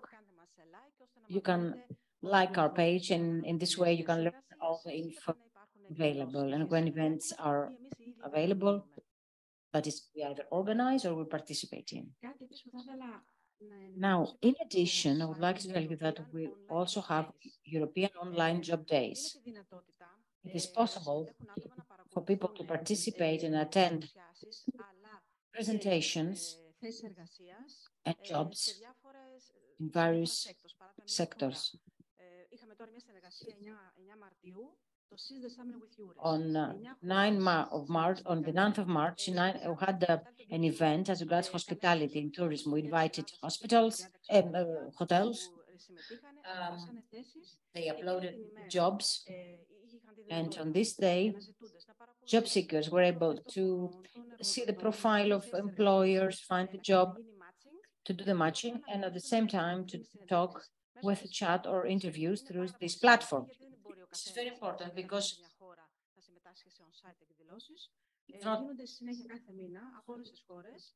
this is done every month, so it is important. It will offer knowledge to people who are really interested. how you can communicate with the Juris counselor. Our data are available on our Juris portal, not only Greek, but also European ones. The DIPA webpage, you have the central email address, jurisgreece.dipa.gov.gr. We have two new possibilities. Every Friday, 12 to 2, we have this Juris chat, not only for Greece, but all countries. So it is possible with Greeks or people from abroad, we can talk to them and give information on available jobs, living conditions in Greece, etc. And also employers. And every Friday, we have My DIPA Live as Juris counselors, after receiving an appointment, may talk via chat or teleconference with interested parties to get generally informed Juris before they visit a counselor Juris in the local branches.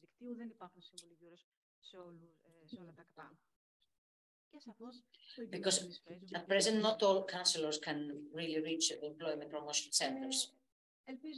So I really hope that you enjoyed this presentation. It was brief. I guess that my presentation will be available to the public because I have the links. It's very important before someone starts looking out for a job to be ready, to have all our qualifications so that we can provide quality services. Because it's a big step for someone to leave his or her country. The whole life changes because after the crisis, many people left really the country. We do our best and we're at your disposal. Thank you very much. I wish you all the best.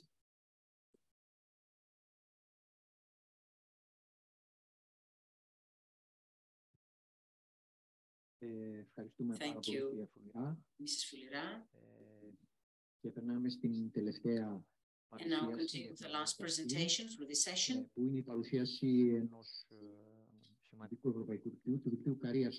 This is the CareersNet network. We have with us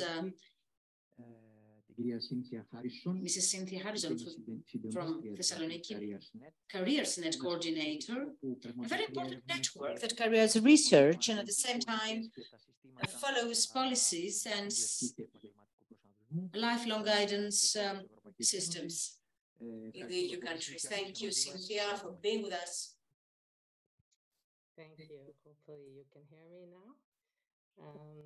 Hello everyone, and thank you for inviting Cedefop, inviting me to speak speak today right before lunch, and to present a little information for the career counselors to enhance awareness about the different types of networks and communities and stakeholders around Europe that are active in the wider field of career development. And with their different methods and aims, work hard to enhance policy and practice in career guidance and to benefit the European public. And for those of you who don't know Cedefop in Thessaloniki, not so far away, you will also have an overview of some of the activities Cedefop engages in as an EU agency working on vet skills and qualification focused on Europe. I have to say, we are very pleased to observe these initiatives in Greece. We've been watching and seeing the developments over the years. And I'm very happy to support this event. I congratulate you also on the organization. I appreciate the opening words by the representatives, the stakeholders from Greece, and all this progress at the national level. I am happy also to see our international and EU partners here. It's a small world, who already introduced some common initiatives Cedefop is involved in, like, for example, the Interagency Working Group on Career Guidance and our different cooperations. My IAG partner, Florian from ETF, happy to see it was a very interesting presentation. And also your guidance colleagues as well, and some CareersNet experts in the audience as well, and as speakers. So we've had many presentations today. I'll try to keep it brief, maybe hop over some parts. So much has been said, so I don't need to go into details about the EU level. It's clear we're moving in a similar or same directions in terms of the overall ideas we embrace. I agree with Deirdre Hughes on the untapped tools and information out there, and also with Florian on his viewpoints shared, and thank you for that. Now I'm going to share my screen, hopefully the right one.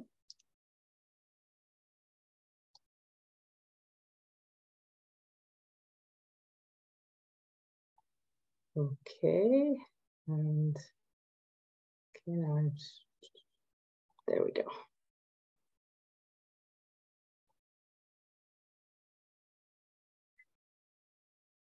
Okay.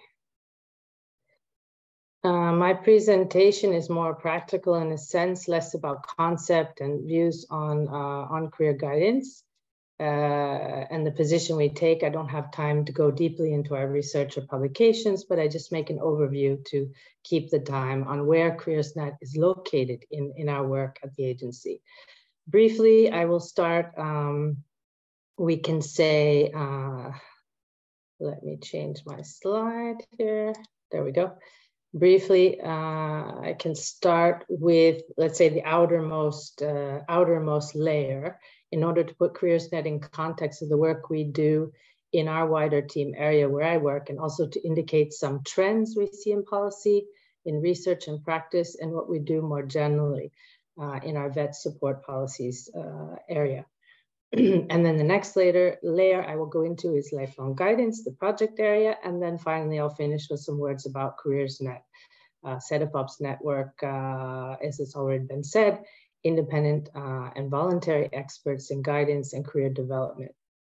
And many of you know CareersNet either as an expert or as an interagency partner, or even a national stakeholder who has perhaps attended a meeting. So starting with our vet support policies area, we have three long-standing and transversal themes at Cedefop, where separately and together, we've been working on career guidance, financing vet and adult learning, and validation of non-formal and informal learning. And Koen from the European Commission touched upon our work in validation in the team, and the forthcoming validation guidelines in production coming any day, so I hear. So the area, the team I work within encompasses these themes. We provide knowledge and information on the different policies that support individuals in their learning and careers, in transitions, and much more. Because it takes much more than only career guidance. No matter how much we aim at Cedefop and all of us here to promote lifelong guidance system development, we need many actors, and we need many types of professionals, services, and also coordination. We need funding and new types of arrangements to meet the demand from all individuals. As Deirdre underlined, awareness is not as strong in other policy fields where it counts, and there is really a need to promote career guidance and counseling more widely. And this is what we are trying to do at Cedefop. This work, as we heard today, is aligned with the EU 2020, let's say 2020 plus policy agenda, emphasizing a need to smooth individual pathways for learning, meaningful employment and career development, and to also improve individual competencies for engaging in work, learning, and society so that all people can shape change and the world around. This includes creating knowledge and resources to help companies in developing employee skills. My colleagues work in this area in the team, again, from a perspective of all the different policies and services and partners needed.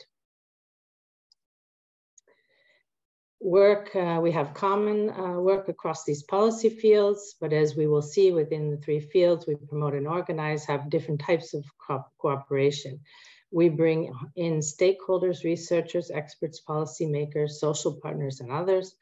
We aim at increasing and generating knowledge, exchanging ideas in order to identify trends, challenges, and opportunities within and across the field. So In some cases, we are creating and updating guidelines, as I just mentioned, the validation guidelines, analytical frameworks. We draft policy reflections and propose methodologies. And we also put a lot of effort into bringing experts together through our events to discuss and debate standards.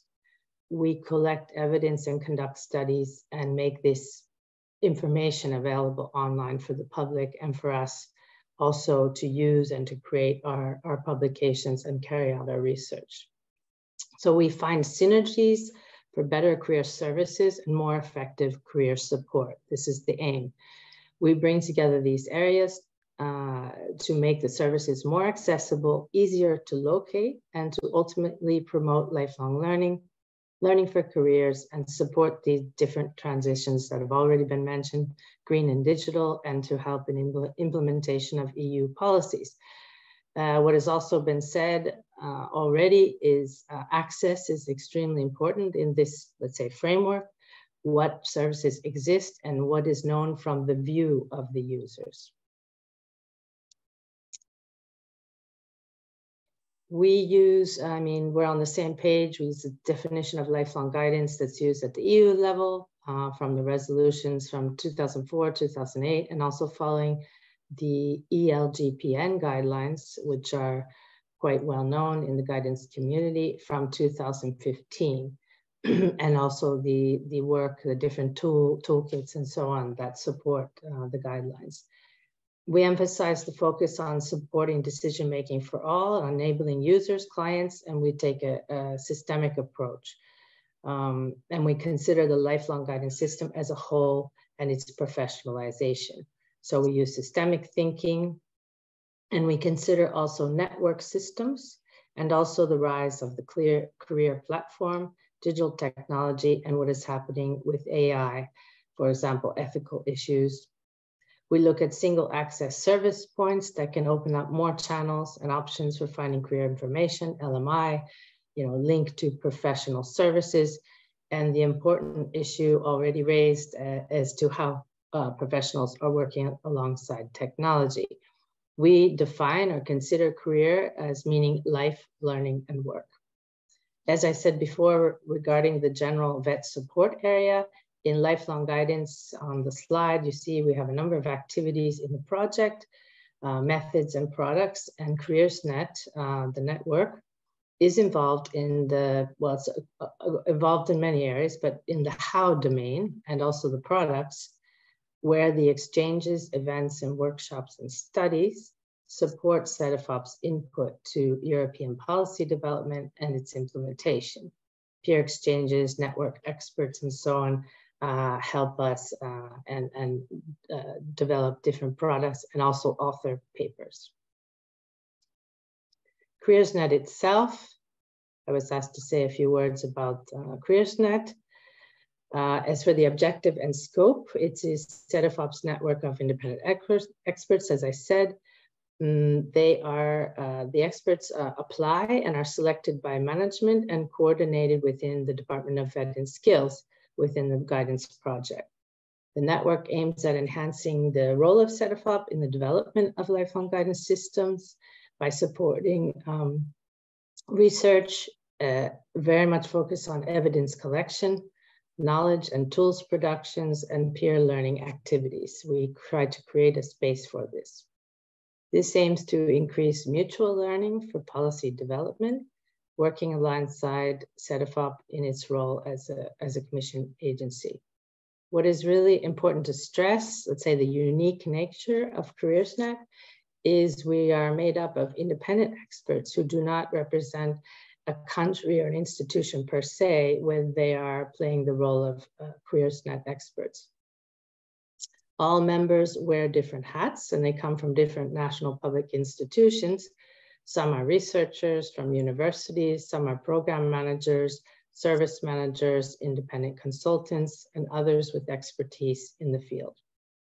The idea, for example, is that they are able to collect and access evidence, analyze gaps and challenges faced in the systems, discuss current topics, trends, and then to meet and interact with peers and build knowledge together.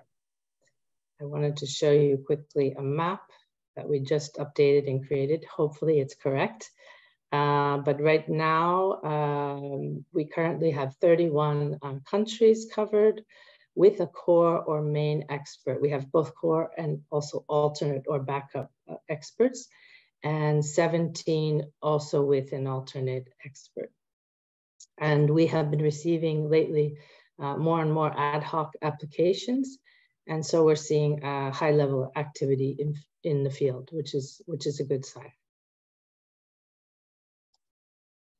The primary activities, I know that's a lot of words. I just took it from our charter, but in red are the two most important. And this is the annual meetings and the inventory contributions, the contributions to the Lifelong Guidance Inventory, our online resource. The experts also contributed to, as I said, authored papers, Cedefop tools, and they act as contact points. Our meetings are more like workshops, and sometimes we organize these and we invite national stakeholders. This year, for example, we meet in Sweden for the first time in person, all of us together, since Rome 2019. So Cedefop is partnered with several Swedish national agencies and the Counseling Association to organize a conference there before the CareersNet meeting. And our Euroguidance coordinator for Sweden is working hard as staff at the host agency to get everything ready, and she is our counterpoint. So we have a good collaboration going on now. Publications, to mention, we've started to produce collections of papers with the CareersNet experts and also some of their colleagues. One to mention is dedicated to digital transitions in lifelong guidance and practitioner professionalism. And this was published in 2021, but it started during the onset of the pandemic. And it contains 15 papers by members, some of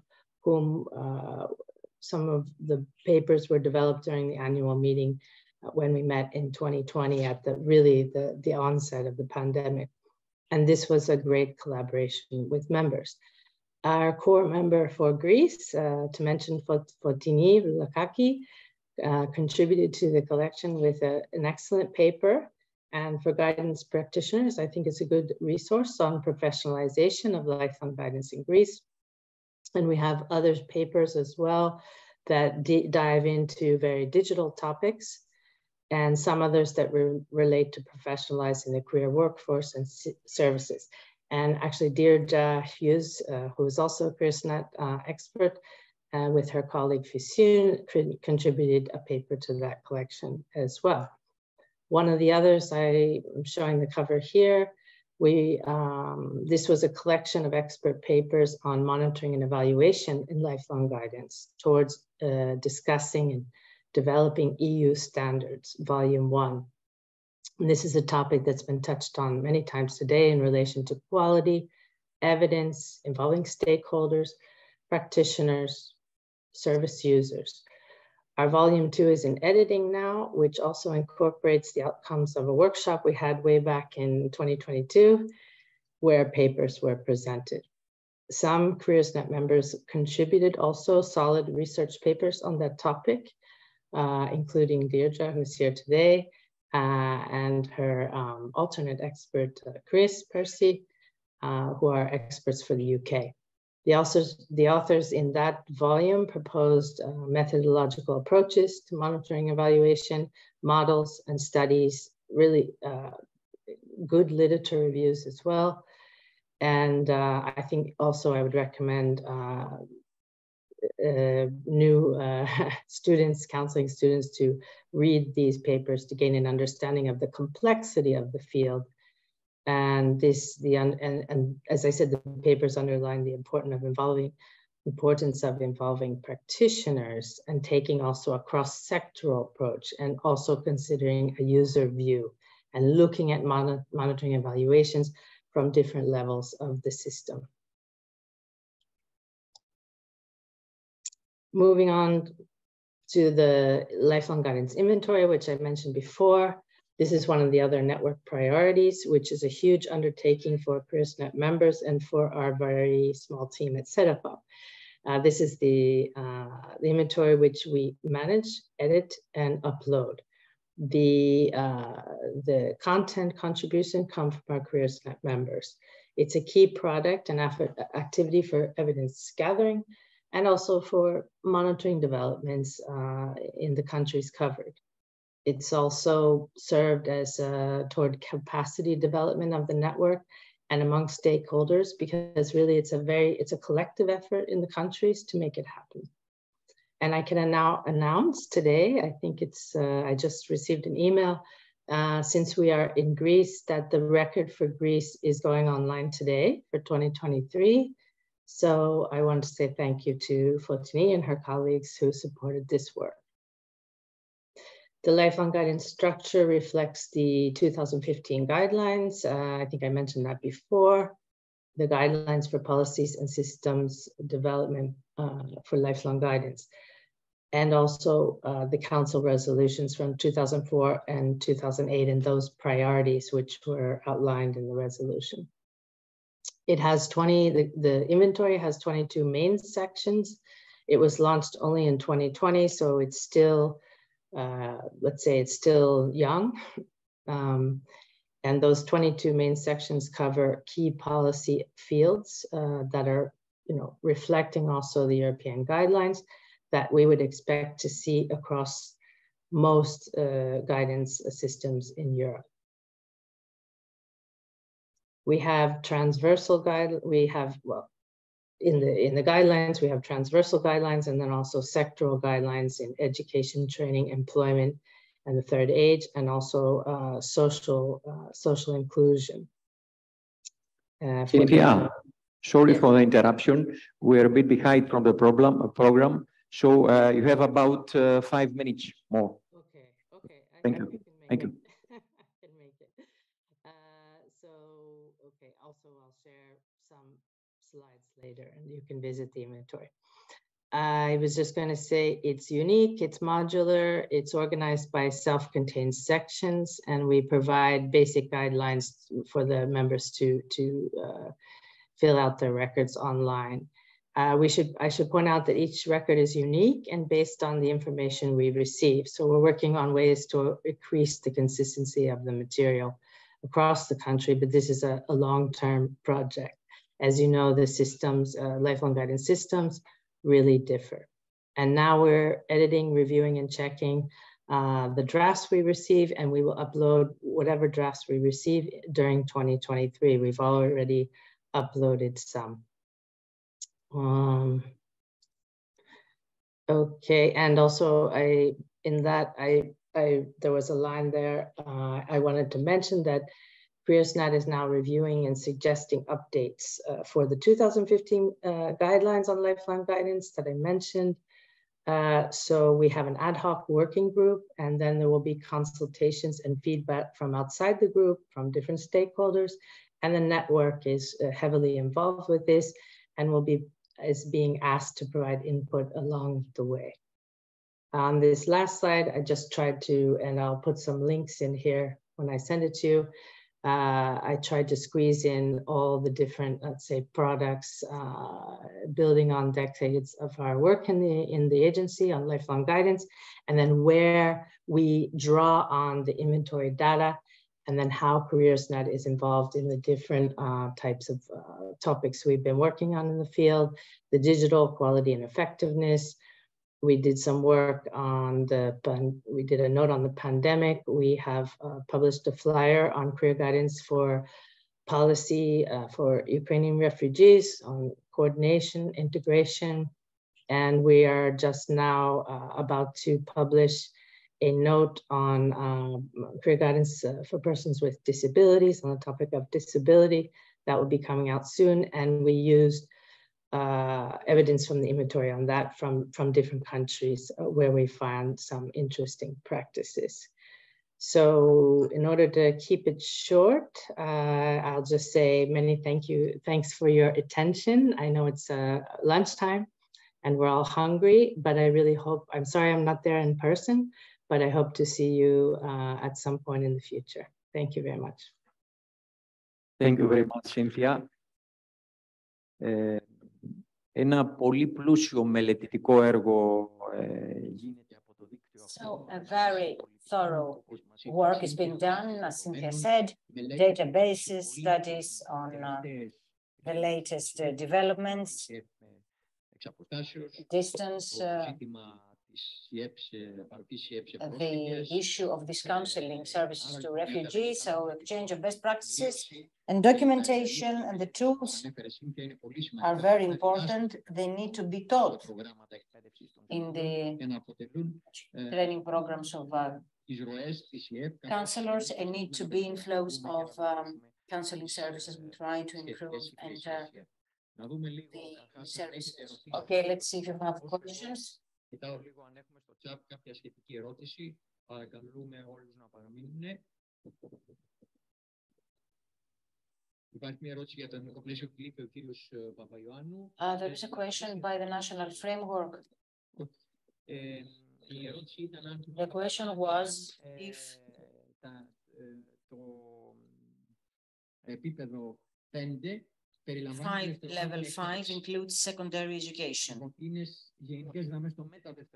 It's the post-secondary level, that is, it includes the degrees after completing the post-lyceum apprenticeship level, the degree after completing the 2-year study at the EC, and the degrees coming from dance, theater, dance schools, tourism school, theater school. This is the level 5. Have I forgotten anything?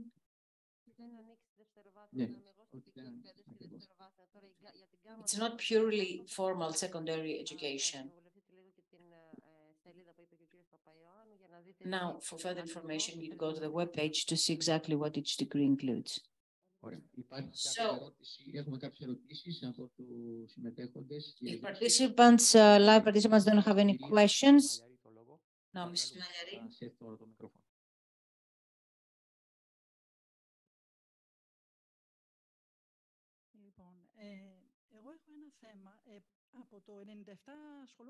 Since 1997, I've been involved with employment. Things have advanced a lot, studies, policies. At present, I work at DIPA. The problem is, and what concerns me is, that there is an introversion.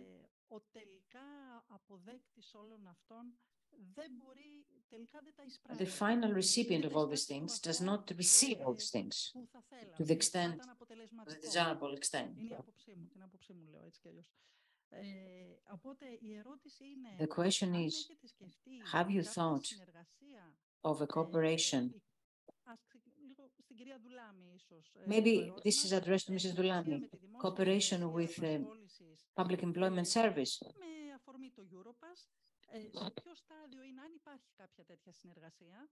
Do we have such a cooperation?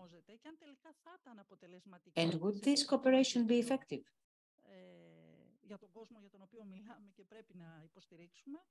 For the people who we need to support.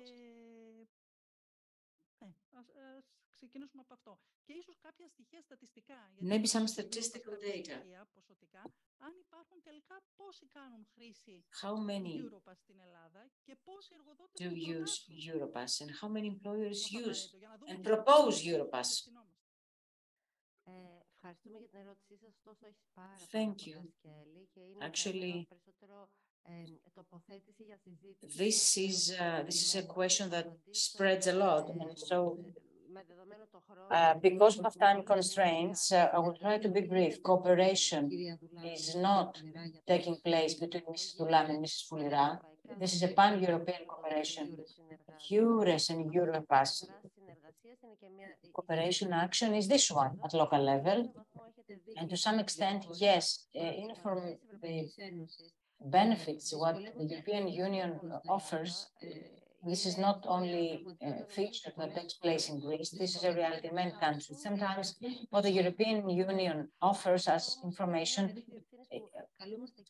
have a hard time to reach the final recipient. We're all called upon, depending on our position, to take on our degree of responsibility. Today you're here, you learned something. So if you're involved with DIPA, and depending on your job,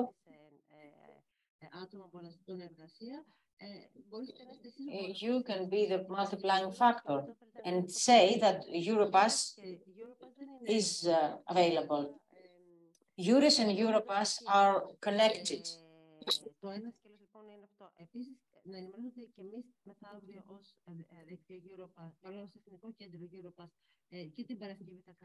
On Friday, we'll have an actual address to final recipients of the services. And allow me if I forgot something. If employers suggest actually, the employers could really use this tool, but you have better picture. Europass could be utilized by employers.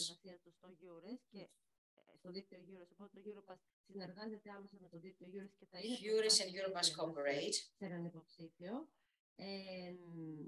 Είτε θα μπορούσαν να αξιοποιήσουν το Europass βλέποντας το προφίλ ενός υποψηφίου. Για να έχουμε μια πληρέστερη εικόνα. Always taking a good look at the profile of the candidate. If you want, I can give you more info privately because we don't have much time. Thank you. Allow me to say, Stavroula, that I felt that the question was broader. Only for Europass. You raised a broader concern. Tomorrow, we will talk about the role of employers. Tomorrow, we're going to discuss about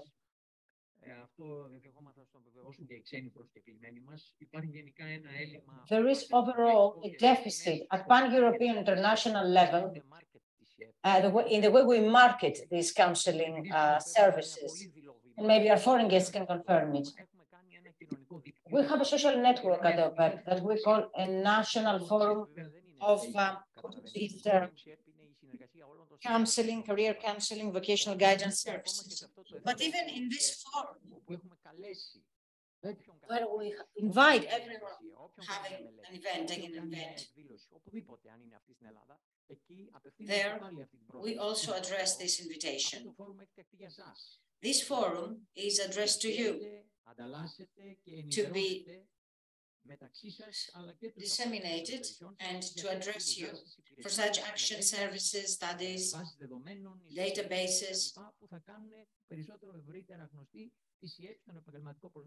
Το φόρουμ είναι φιλοξενείται, το Εθνικό Φόρουμ Διαβίου ΣΥΕΦ Συνέργεια, έτσι λέγεται, φιλοξενείται στην Εθνική Πύλη Διαβίου. This is in the National Portal of Lifelong Learning Counseling Services.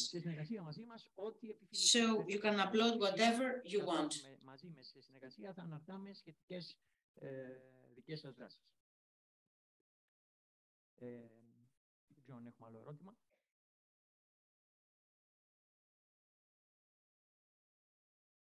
Κύριε Μάλιαρη. Mr. Μάλιαρης.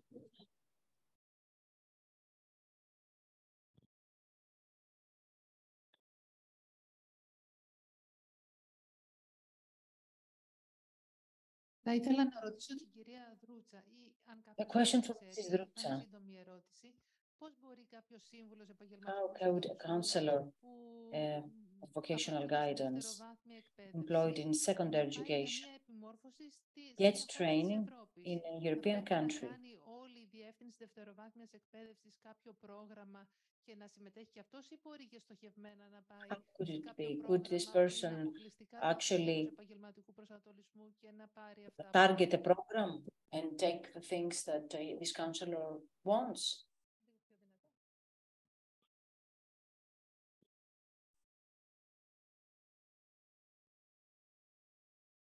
Νομίζω ότι ακούω. Σκέψω λίγο. Κάθε πρόγραμμα στο πλαίσιο κινητικότητας Erasmus Plus program, the context of mobility, is targeted. It is designed to satisfy specific needs. It is difficult within the same program to satisfy learning and training needs of the entire personnel, because people work in different positions. So we may have a program which is tailor-made for your needs, but formally the application should be submitted by the body. So the application should be signed by the legal representative of the body, because he's the one who will sign the agreement with a national unit, but the content of the program, the hosting body, for example, and how you're going to structure this program, depends and is specific and targeted. Formally, legally, let me say, it should come from the body.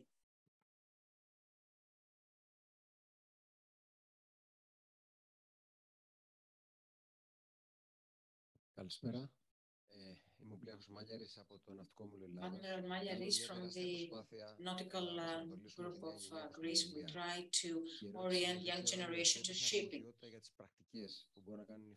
Is EOPEP responsible for the practices to have a synergy there? Do you have a competence for the practices, or is it up to the universities?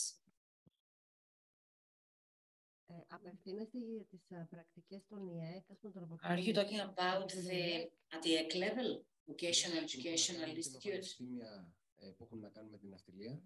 or universities having to do with shipping, or everything having to do with the sea and shipping? At the level of EC, because we are a body for vocational education training, the practice is implemented through the training body, EC. EC is responsible for the practice. Maybe there is a cooperation with the EOPEP, could further go through it.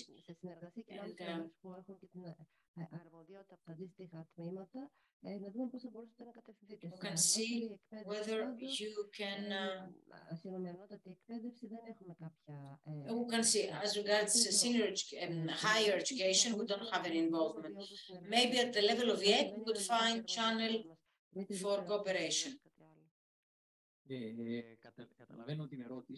I understand the question. We can definitely contribute as regards the spreading of info.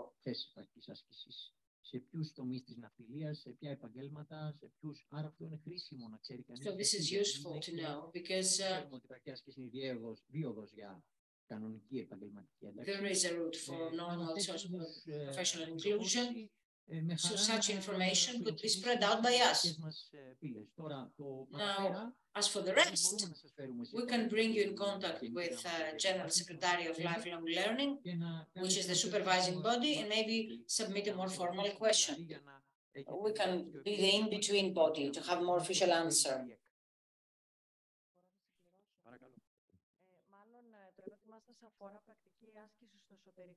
Your question regards internship.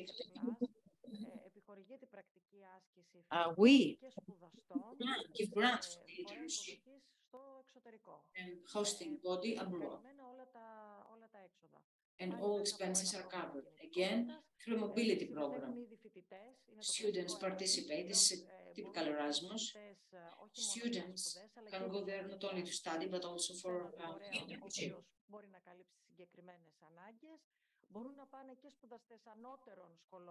We may have actually students from higher education schools.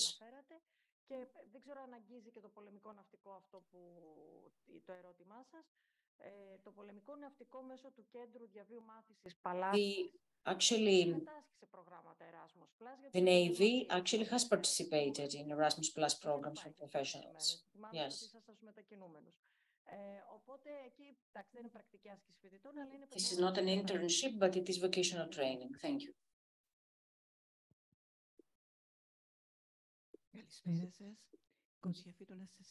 Κοτσιαφίτου Αναστασία, Charge of Vocational Guidance. I do welcome this conference.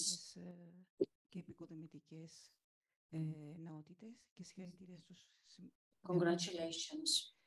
Απευθύνεται το ερώτημά μου, έχω δύο ερωτήματα κατ' ουσία στον κύριο Παπαϊωάννου, αλλά μπορείτε και οι όλοι συντονιστές να απαντήσετε. A question from Mr. Papaioannou. The first question is, there is a database for the license to exercise a trade regarding the vocational Lyceum graduates. This database says that there are some prerequisites for exercising profession. Έχει προταθεί, αν κατάλαβα καλά, στο Υπουργείο Παιδείας. Ισχύει ή δεν έχει κατοχυρωθεί αυτό ή είναι υπό ανάπτυξη? Και το δεύτερο ερώτημα μου είναι σχετικά με αυτούς οι οποίοι αναζητούν εργασία σε χώρες εκτός Ευρωπαϊκής Ένωσης ή που δεν υπάρχει διακρατική συμφωνία. Ότι αν κάποιος πάει για να Αφρική, Κατάρ, Λιβύη εκεί, and works there. To my knowledge, according to EFCA, these years of work are not recognized and not considered as counting for the pension later on. Is there any policy?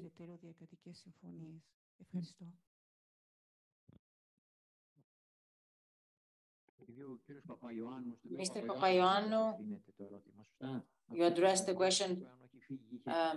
Mr. Papaioannou has left the room. He had an appointment. The first question regards the information given by OPEP for professional entitlements of EEC graduates and EPAL graduates. There is such a database uploaded on EOPEP webpage. So each specialty there to give you, and to get the permit, you need to know what it takes. I'm not an expert,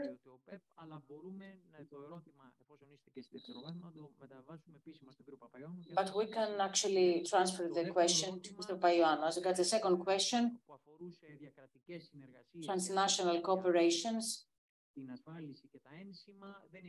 I'm not in a position to answer.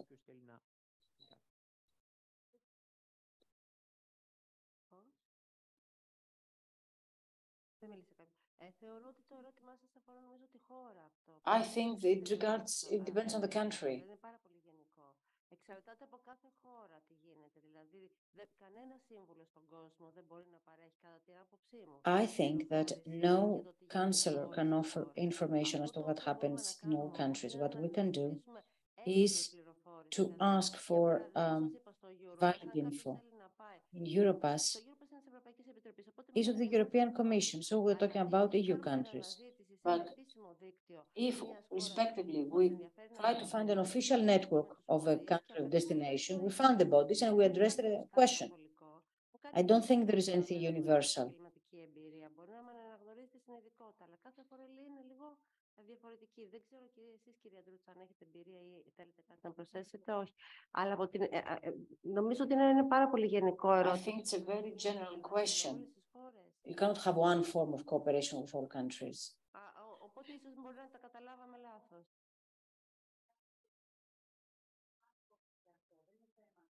Είναι θέμα, νομίζω, πολιτικό. I think it's a political issue. It's a policy issue, actually. Από πού? Επιμένω να περιλάβει και αυτές. Πραγματικά να έχετε δίκιο ότι δεν είναι θέμα πληροφόρησης. It's not a matter of information. It's not a Europass issue. I was wondering whether such a cooperation proposal is to be elaborated.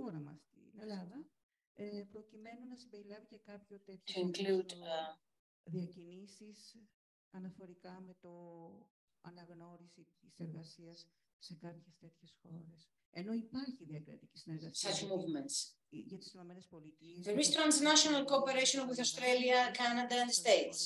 We don't have such thing for other countries, for example. Okay, we will keep your question, but nobody on the panel is actually competent to give you such an answer. So, depends on member states. One last question.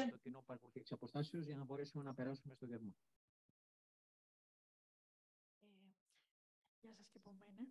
Έχει σχέση με την ερώτηση που has to έκανε do συνάδελφος with από a question of a την colleague Σύμβουλος Επαγγελματικού Προσανατολισμού από την Εύβοια. from Εγώ είμαι από Evia. τη Φθιώτιδα. I come from Σε σχέση με Theotida. την As κατάρτισή regards μας και την our εκπαίδευσή μας training ως and σύμβουλοι στη as δευτεροβάθμια counselors εκπαίδευση, in secondary education, καταλαβαίνουμε ότι είναι πάρα πολύ δύσκολο we understand that ο it's φορέας very της difficult, δευτεροβάθμιας να the κάνει έτοιμο secondary μόνο για education εμάς, body, to file a τους request σύμβουλους. only for Και us. θα ήθελα να ρωτήσω αν θα μπορούσε ο ΕΟΠΕΠ, που είναι αυτή τη στιγμή ο If μόνος EOPEP, φορέας που being now the only ενδιαφέρεται body showing practical interest, κατάσταση των συμβούλων στη δευτεροβάθμια, στην δημόσια εκπαίδευση, έστω, αν θα μπορούσε με κάποιο τρόπο, με κάποιες συνεργασίες, με κάποιες συνεργασίες και με το Υπουργείο Παιδείας κτλ., through some kind of partnerships to organize such training, that is, to be able to travel, to go abroad, και να δούμε σχολικές πρακτικές, to see school να δούμε practices, καλά προγράμματα οργάνωσης της επαγγελματικής εκπαίδευσης, τη δευτεροβάθμια εκπαίδευση άλλων χωρών, ώστε να τα περάσουμε και στη δικιά μας εργασία. to see what happens in other countries abroad. Νομίζω αναφέρεται στο πρόγραμμα και στο πρόγραμμα Euroguidance. You talk about the Euroguidance program, the academia actually. Η ερώτησή σας. Είναι εδώ η κυρία Γιάνσον. Ms. Jansson is here. Θες να απαντήσεις την ερώτηση για Willie, το would you πρόγραμμα like to Academia, answer Euroguidance? to the question about the academia program of Euroguidance? Θέλετε και να συμπληρώσετε ίσως κυρία Δρούτσα για αυτό. Mrs. Drutsa, would you like to say something?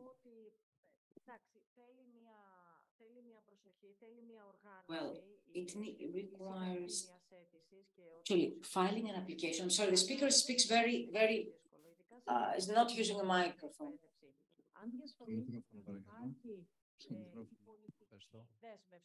If there is a political will by the head of the division, a proposal can be submitted regarding different fields of training for different groups.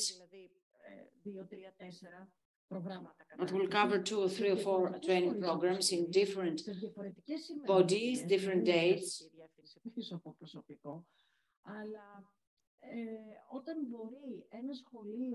When a school in a very remote municipality can read the European guide and submit a proposal,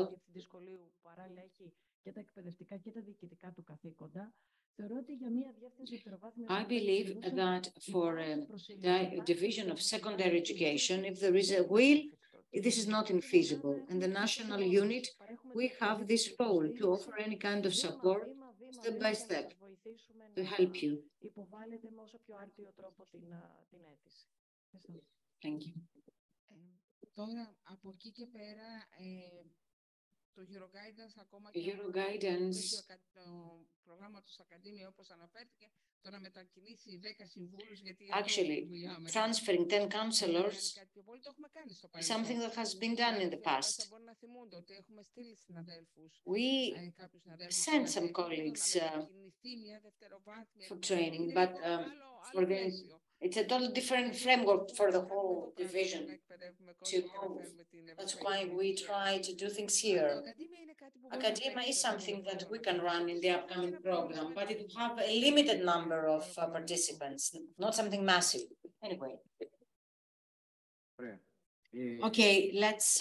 Δεν υπάρχει ερώτηση. Μια τελευταία ερώτηση. Πώς μπορεί να Okay, one last question. How could mobilization of counselors, the role of stimulus and career guidance of teenagers, I think that we explained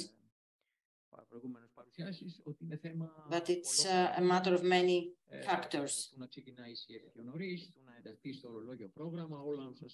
And we have already stressed this. Thank you. Now let's take a break, shorter break, because we're really behind schedule. 45 minutes. 45. Half an hour. Half an hour. Half an hour. Half an hour. There was one last question. For Mrs. Drucha, the question had to do with a program addressed to socially vulnerable groups. Let me say that this is the program that's addressed to undergraduate students. Απευθύνεται σε πρόγραμμα σε φοιτητές μάλλον, συγγνώμη, που προέρχονται από χαμηλά εισοδηματικά. Low income students πολύ συγκεκριμένο κατακεφαλήν εισόδημα. Up to a specific level of income per capita, 8,000 or 9,000. Αν υπάρχει ποσοστό αναπηρίας. Και το κριτήριο αξιολόγησης. And the evaluation criterion is performance in the classes and completion of credit units. We have a short list. They are placed on a classification table, and we take the first thousands. For this year, we are now going to have the final results for the academic year 2021. Και αναμένουμε ότι θα δώσουμε υποτροφία γύρω στα 2.700-2.800. And we will grant scholarship for 2,800 undergraduate students. 300 euro. Το πρόγραμμα στο ΕΝΕΣΠΑ μπορεί να αλλάξει. Η υποτροφία είναι scholarship per month multiplied by 12 and 500 euro multiplied by 12 months. If they're studying outside their official domicile. Thank you very much. Half an hour break.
Λοιπόν, προχωράμε στην τρίτη για σήμερα ολομέλεια του συνεδρίου.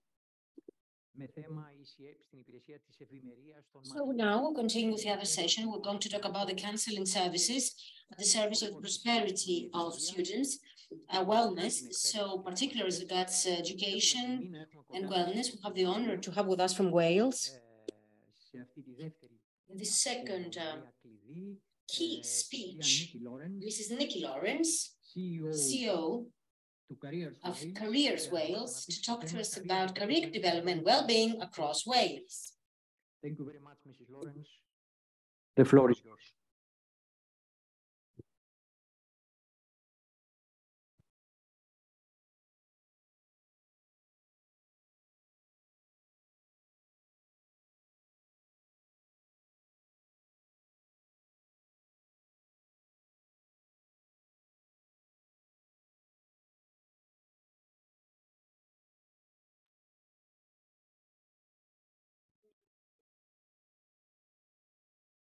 Microphone, please.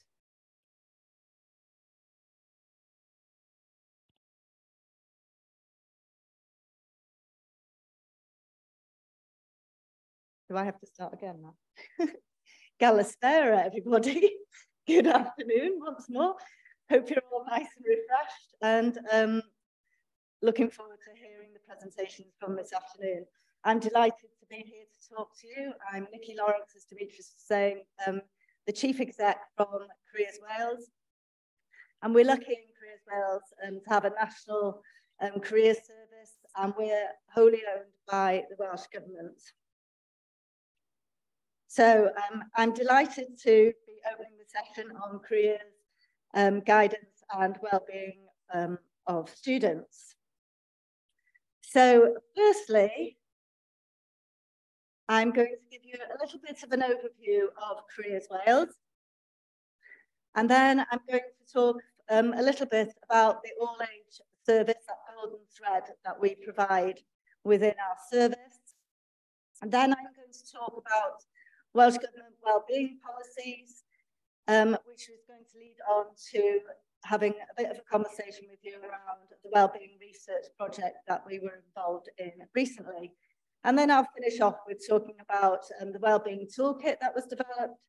And I thought it would be interesting to give you some case studies and quotes at the very end. And we'll also be listening to one of our careers practitioners talk briefly about the toolkit. So hopefully that's whetted your appetites for this afternoon.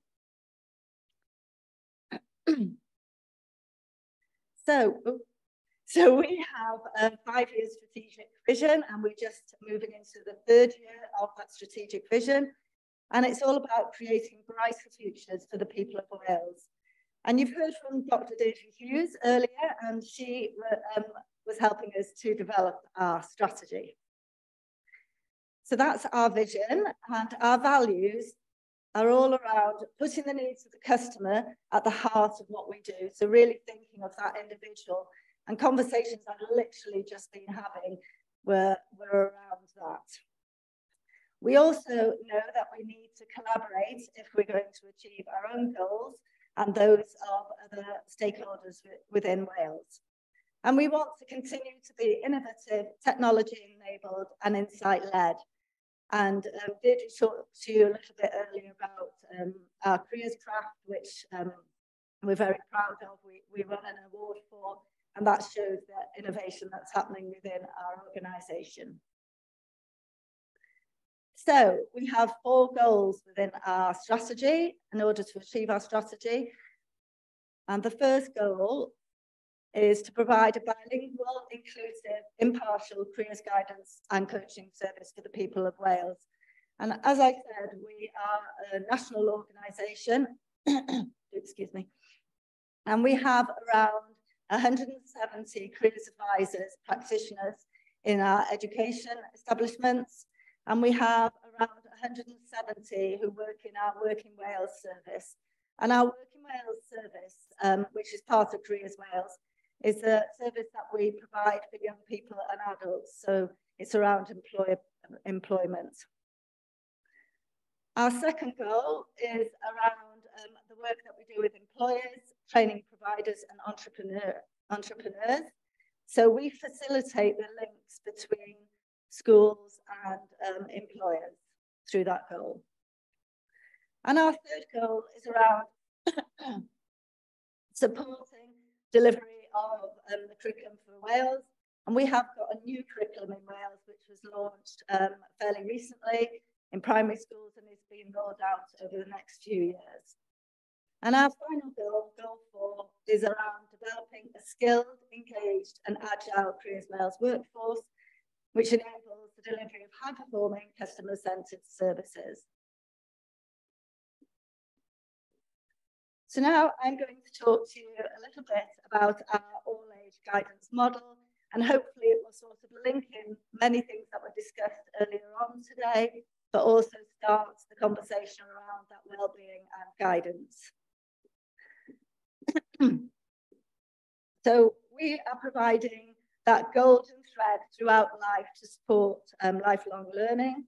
And the work of our careers advisors is around helping people, as people have said before, around effective decision-making and career management skills, which were discussed earlier, and I've taken a bit of a note of those. So thank you for that. I'm learning as well today. So we start our work. I must apologise for my voice. I've got a sore throat, so sorry I sound so croaky. We start our work now in primary schools. And this was something I was very passionate about in terms of when we were developing our new strategy. There's a lot of evidence, and again, it was talked about before, around how if you can start early to build understanding of primary school pupils around understanding world of work, raising their awareness of jobs and tackling stereotypical ideas that they might have, can really help them making decisions when they're older. We have a lot of primary schools within Wales, so we do this mainly through the digital means. We've provided resources and we've provided Careers Craft, which we talked about earlier, and something called Careers City. Okay. We also do work in secondary schools, and we have approximately one. And now in this new strategy, we're looking at delivering a more personalised, targeted approach. So we look at those who, for example, have free school meals or are carers, and we target those young people. We also do something called a career check, where we diagnose and assess young people's needs, and we provide either a universal offer, so group works, or the one-to-one offer, and we do this either digitally or face-to-face. And we also have a website, which hopefully some of you have had a look at or will have a look at. And there's a statutory duty to provide careers information, advice and guidance around that secondary school, and indeed into FE. So further education, we have been looking to provide more of a physical presence at key transition points within further education, as our service there really is digital first. And we also work with adults. I mentioned our Work in Wales service, and that provides free, impartial employability service. And it was launched in 2019, and we've seen at least over 85,000 young people and adults that we've supported across Wales. And we provide advice and guidance, of course, one-to-one. We also provide job market intelligence, impartial referrals, CV support, interview tips, and what we call a job bulletin. We've also, within our strategy, and recently had a new strategy around parents. And again, this was referred to earlier. So it's really important to what we refer to in Wales as influencing their influencers. So really important to try and help parents.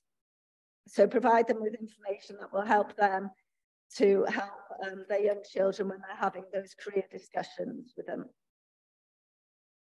And we also work with employers that I mentioned are one of our goals earlier, and that's around helping them engage with schools to inspire and motivate young people and give them an insight into the world of work.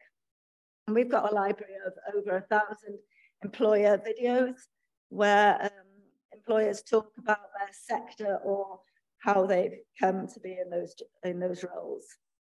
So that was just to give you a brief overview, really, of what's happening in Wales. Now, I'd like to talk to you specifically around Welsh Government. So, as I was saying before, we're a wholly owned subsidiary of Welsh Government, funded by our Welsh Government.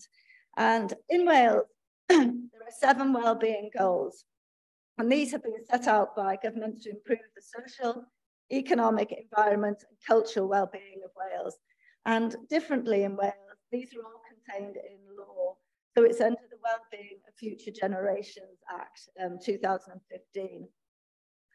And the 7 goals within that act are around prosperous, resilient, healthier, a more equal Wales, a Wales of more cohesive communities, vibrant culture and thriving Welsh language, and a globally responsible Wales.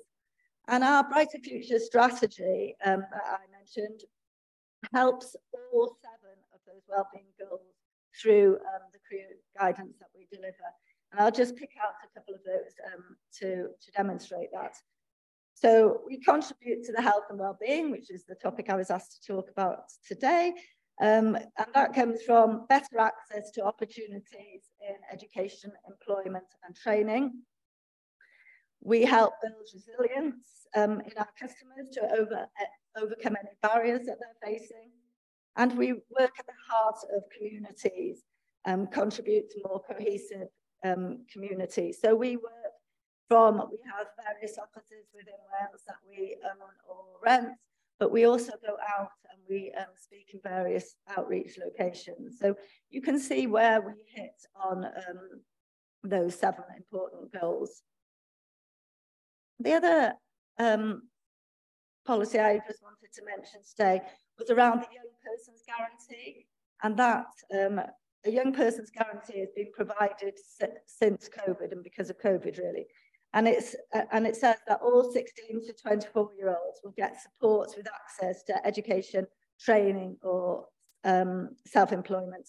So our Work in Wales part of our service provides that impartial access points for careers guidance and referrals into various programmes, some of which are delivered by Welsh Government. We've also helped develop some tools to support the Young Persons Guarantee in terms of a support finder and course search, which was mentioned earlier today. And we also monitor and report against the Young Persons Guarantee to Welsh Government. Another area that's relevant for today is we have in Wales something called a Stronger, Fairer and Greener Plan for Employability and Skills. And that plan will help to contribute to the wellbeing goals for a prosperous, healthier and more equal Wales.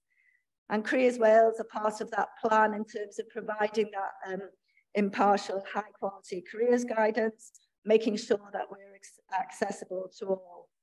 And keeping people switched on to learning, broadening their horizons and awareness of skills that are going to be required for the modern labour market.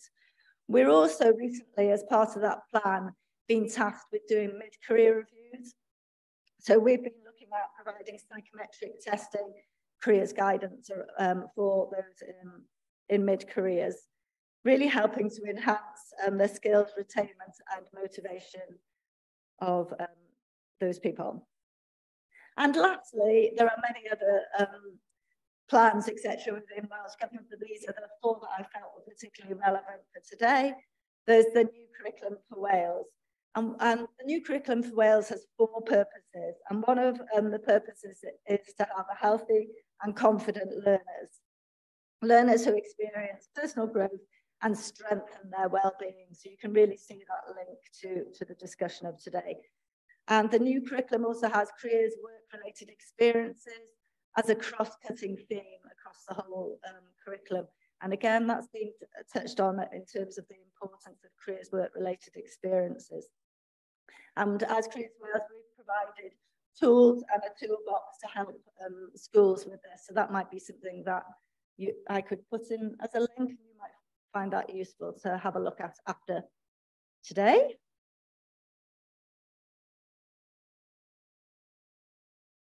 So now I would like to talk about the Wellbeing Project. So I'll first just say how we got here. So we know as well around the pandemic, there's growing awareness around mental health, for example, and in individuals' well-being. So I was at a conference with one of Deirdre Hughes' conference, DMH Associates, and I was part of a panel that day, but I was, of course, listening to other speakers that they had. And I was listening to someone called Serena Hopkins, who some of you may have heard of, and she's from Canada, and they were doing quite a lot of work around well-being, and she talked about that. So after I asked if I could have a discussion with Serena to look at what we could do with Wales, and I talked to Deirdre as well. So Deirdre set up a group and a research project which had Canadian Career Development Foundation, DMH Associates, Careers Wales. We also included Skills Development Scotland and other research colleagues that are based in England. So a really great collaborative piece of work that we were doing. And we were looking at exploring a methodology to develop and apply and practice well-being and guidance links. And much discussion was had at the beginning around the types of questions we could ask. Did we all need to ask the same questions? Would seasonal affective disorder have an impact, etc. And we were in Wales were particularly interested in when we would ask the specific questions, and it was decided it would be towards the end of the interaction. And we felt that would help more with ensuring the participation. So yeah, in Wales, oh, let me just click on, I think, yeah, the setup. So in Wales, we decided we would use people who had been unemployed or were potentially facing redundancies, and we used our Working Wales service. So it was our adult part of our service, although we have trained everybody in, all the careers advisors are adults and those working in education, because it can work for both.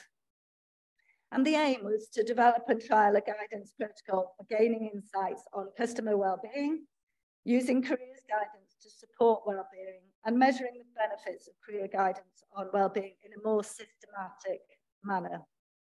We knew, for example, within Careers Wales, that there was a link between guidance and well-being, but it was just, this project really helped to reinforce that. So we had 5 careers advisor practitioners working on the project in Careers Wales, and there were others in the countries that I mentioned before, and we looked to Canada in terms of helping to inform those questions. And so we asked a statement and we only picked the customers who we felt would benefit from these conversations. So we asked them about how true did this statement feel for you coming into this session today, and we asked how it felt after the session. And I'll just read out the questions if that's okay.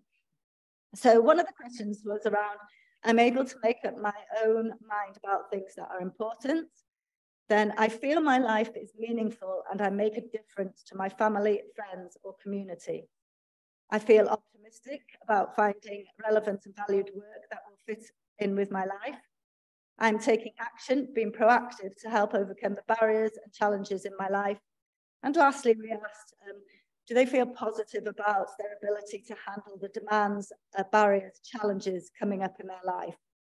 And if you look at that graph, you can see that there's a few purples, which is not true at all, and a few of the, what's that blue called? That deeper blue. These are our brighter future colours. So, and then when we ask the statements after, you can see that the purple, the not true at all, has gone, and also the deeper blue has gone than not true. So that was really significant. It really showed that significant well-being gain that has happened over that session. It really, really is a powerful point to make.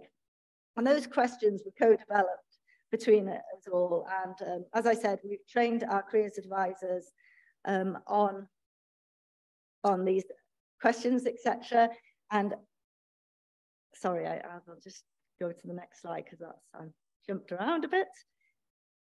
So following on from those questions, we developed, well, Deirdre and the team developed a wellbeing toolkit.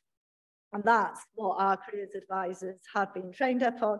And it's really to help support practitioners to have the confidence in using guidance to support well-being.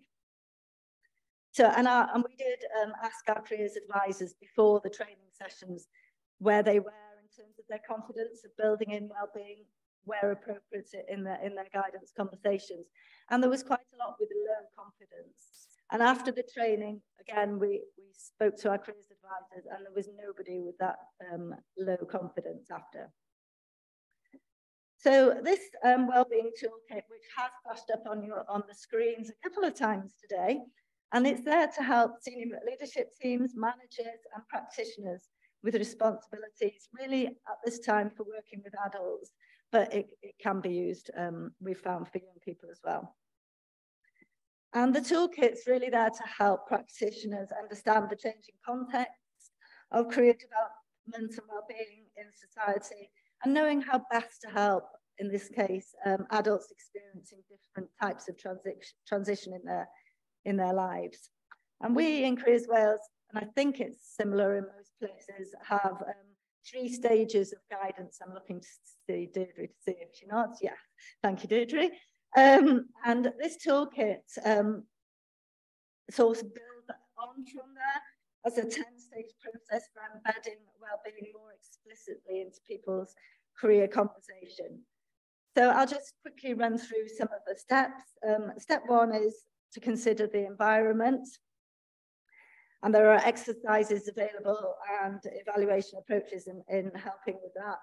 Steps 2 and 4 are more around those brief career information and advice requests, so good signposting around that part of it.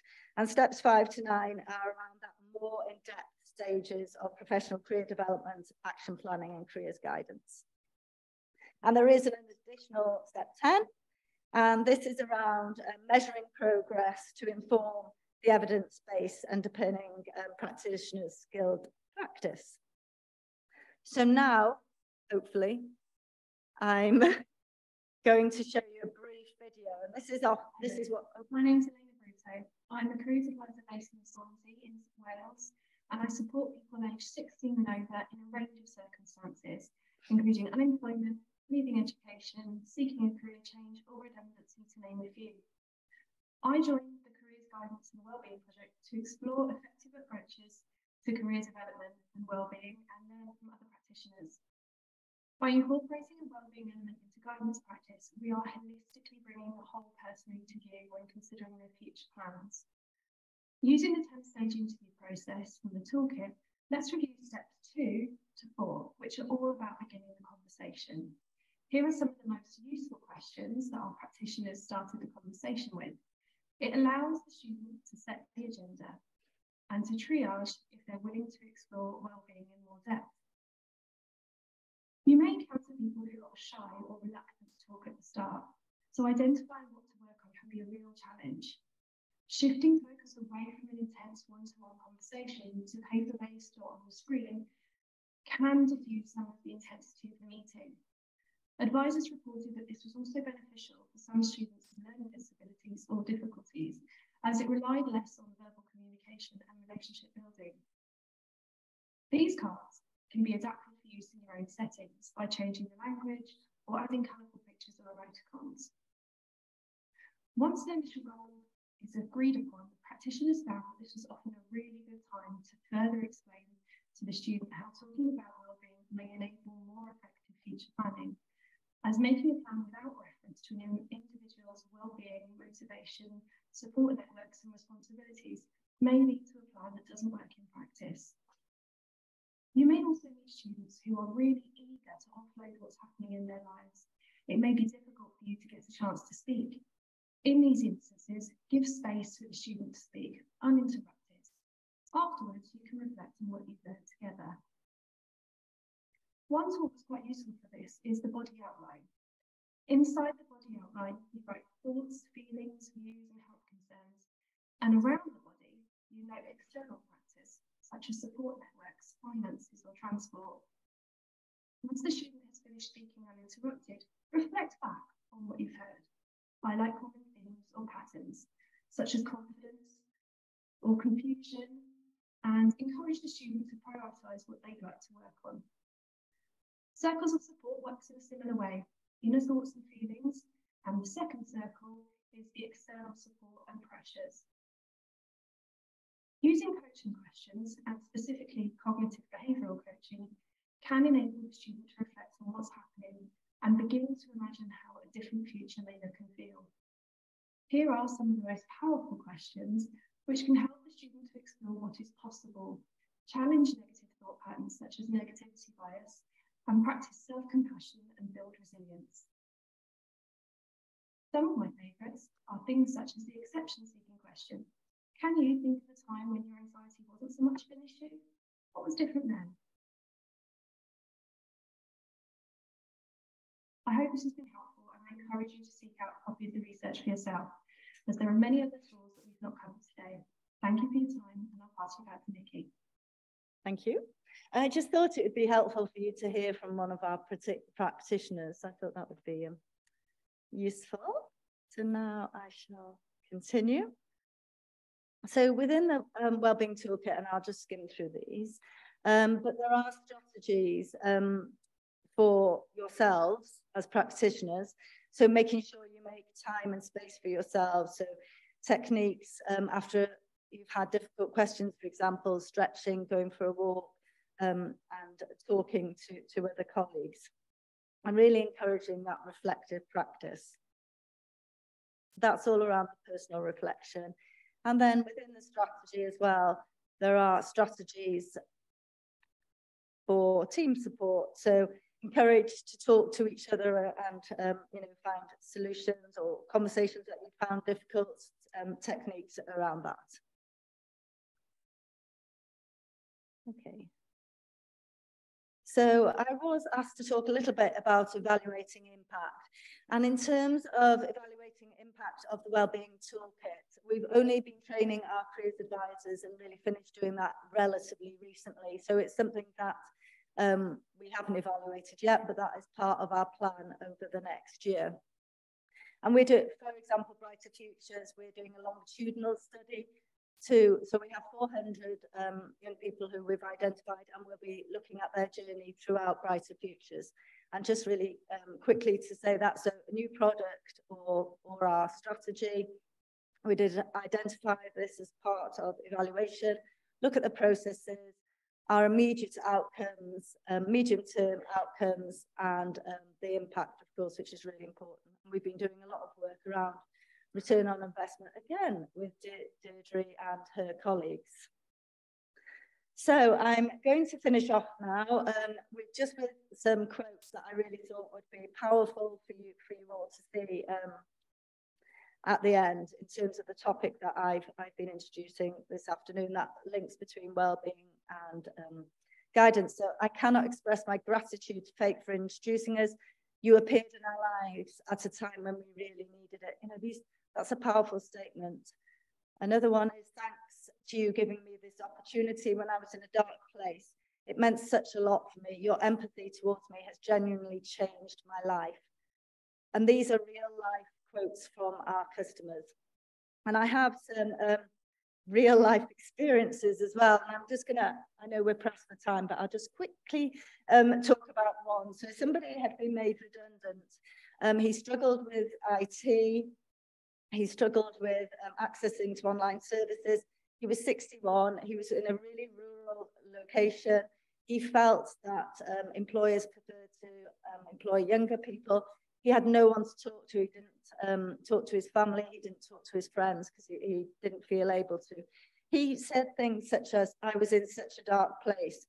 I thought, let's just turn the lights off. Really, you know, powerful words. And then he spoke to our careers advisor, and after, so sorry, and after careers guidance and the conversations she had with him, he was given the motivational support combined with practical help. So in Wales, we have something called for training support. So he got training support as well.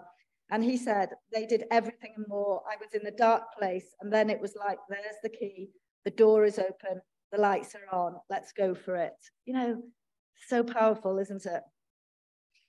And I think there's one more, so I'll just pause on there for a little bit for you to read. So I hope I've covered a little bit about what's going on in Careers Wales. I've talked to you a bit about, in terms of Welsh Government policy areas that are linked specifically to wellbeing, which I was asked to talk about today. And there's already a lot of good practice out there, of course, around the awareness of wellbeing and career guidance. But the collaboration that my organisation was involved in really helped that embed that well-being more explicitly, I feel, into practice, and hopefully you've seen that.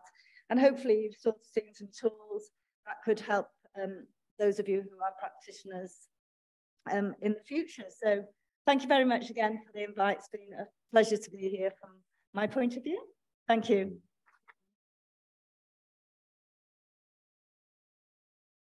Thank you, Mrs. Lawrence.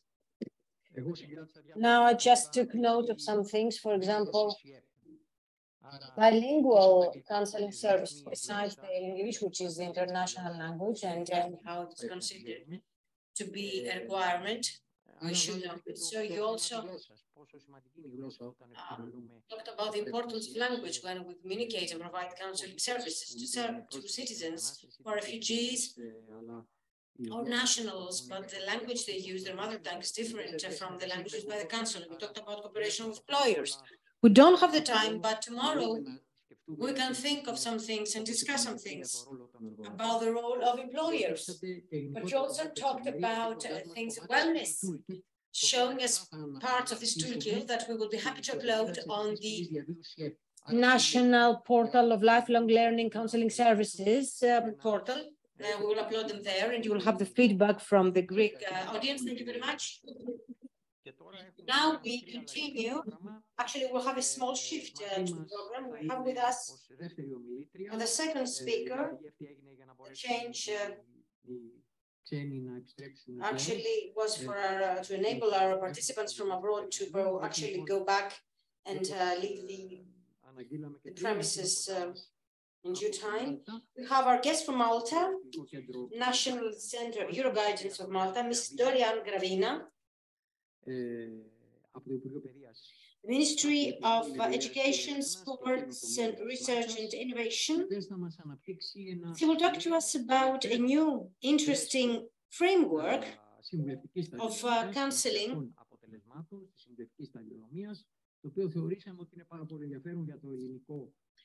Actually, we consider that this is very interesting. This framework, the new career learning and development framework for schools, is very interesting. Thank you very much. Kalispera. I won't attempt any more words because I don't want to make a fool of myself in the beginning. I was getting the Greek, so I hope you said some positive things about me, Dimitri. But first of all, I'd like to thank my colleagues, Euroguidance colleagues, Dimitri and Vuli, for this invitation here and for giving me the opportunity to share with you what we are doing in Malta. As mentioned, I am an education officer responsible for overseeing the career guidance services in our schools, in our state schools in Malta.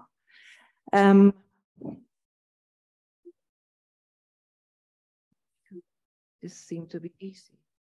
Okay. Right, so this is an outline of my presentation. I plan to jump into the local education scenario since time is limited, and to get the framework that I will be speaking about in context. I will be speaking to you about what inspired us to develop this framework for career learning and development in Malta, moving on to the objectives of the framework, and perhaps what is the highlight for us with regards to the framework is to outline the benchmarks for effective career learning and development and our way forward locally. So just to put the framework into context, so with regards to the education system in Malta, it is divided into stages, just as in your own country. The pre-primary education, primary, secondary, post-secondary, which is focuses on the academic route or the vocational route, tertiary education, and postgraduate. That's a simple overview of the education system. It's important to mention that the framework directly targets the compulsory education year. So starting from the primary sector, from the age of 5 until the end of the year 11, which in Malta is to the age of 16. So just to get you into context, the local context with regards to how we offer career education, we have subjects in Malta, which is perhaps known abroad as a life skills subject, which we used to call personal and social development. But as I'll explain later on, the career education modules were introduced into this subject. So it is a subject which not only focuses on career education aspect, but also on the personal development, the social development, relationships, self-esteem, self-awareness. So it is a subject which is very wide. It is very, it focuses on the wholesome development of the individual. So the subject is taught, it is a compulsory subject taught to all our students in Malta, starting from year 3 till year 11, those the compulsory years. It is a developmental subject, so topics are offered to students according to the developmental level of the students. The methodology is classes, small classes of not more than 17 students sitting in a circle. So there is the time to reflect, to discuss, to do experiential activities. And we have trained PSCD teachers who teach the subject. So in our recently, teachers now in Malta required a master's degree to become a teacher, and they are trained how to teach this particular component, the career education component within the subject, which in short we call in Malta PSCD. Complementing the career education program is the career guidance programs, which are provided in our schools. This includes the implementation of, once again, a developmental program, which starts again from primary level up to, I am focusing more on the compulsory years, since, as I said, the framework focuses on these particular years. Work is different here with the students. We work on an individual level, small, large group. It is, once again, a developmental program. We focus on the needs of the students, and it is more working on helping students to develop the career management skills that they need in order to succeed in today's world, not only in the world of work, but also on a personal level. So there are two types of practitioners who are involved in the delivery of career guidance in Malta. We have guidance teachers who are teachers. I myself am a teacher. My first profession was a teacher of actually PSD, because previously the subject was personal social development, and guidance teachers, so teach a subject, and they also hold guidance responsibilities. We like to call these guidance teachers the students' first point of contact. Then we have complementing the team, they are the career advisors. We have career advisors who are qualified career advisors holding either a postgraduate level diploma or a master's in career guidance. They work full-time, so they do not have the teaching conditions. They work even in the summer, so we provide a service when the schools are closed and the guidance teachers are not available. This service is available by the career guidance.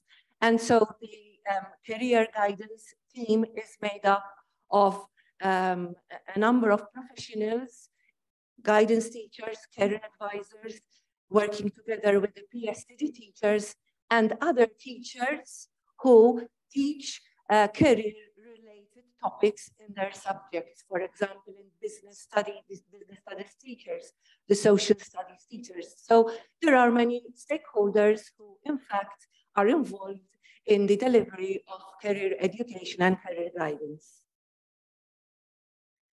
So what inspired us to develop this framework? It was actually myself as the education officer in career guidance and a colleague of mine who has the similar role as I do. He is an education officer responsible for PSCD.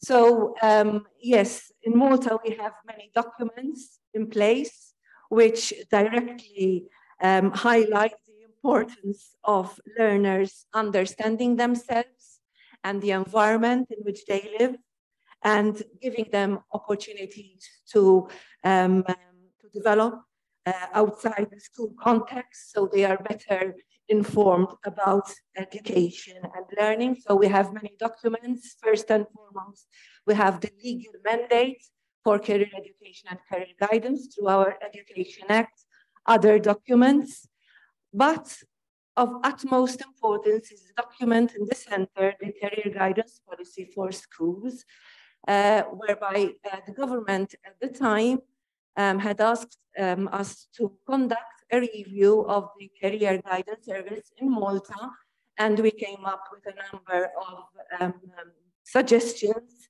which were thankfully implemented. So as I mentioned, there was the inclusion of the teaching of career education within the subject. There is also the relaunch of career guidance within our schools, with the separation of the career guidance service from counseling. Previously in Malta, there was a lot of importance given to the individual needs of the students, the personal needs. So the counseling service was very strong in Malta, and it's sort of, you know, the personal needs of the students tend to take over the demands the career guidance needs. But it was time to highlight the importance of career guidance, hence the reason why the two services were separated. However, they work alongside each other. So we also have the development of a new career guidance structure, the career advisors, as I said, who are qualified, who work hand in hand also with counselors in our schools. There was also at the time other suggestions, for example, the inclusion of the quality standards in career education and career guidance, which at the time were not implemented, hence the reason why we felt the need to develop this framework with a focus on quality assurance. Other inspirations, there is, you can see what is happening abroad with regards to, there are many frameworks which one can find, which outline the career management skills that would be ideal to develop in our students. We had a review of these, a lot of the good work which is already there, the Australian blueprint, the Canadian, the Scottish framework, the Gatsby benchmarks. So a part of the work involved even trying to understand what frameworks are available, and however, then putting this framework in the local context, making sure that the framework responds to the needs of our country. Obviously, there are other, we had other inspirations, a lot of work which is going abroad, particularly the work on quality assurance. Malta was part of the European Lifelong Guidance Quality Network, and a dear colleague of ours, Ronald Sultana, an international expert, as you know, who also supports our work on a local level, who was also consulted in the development of this framework. We were also inspired by the many good practices and initiatives already happening in our schools.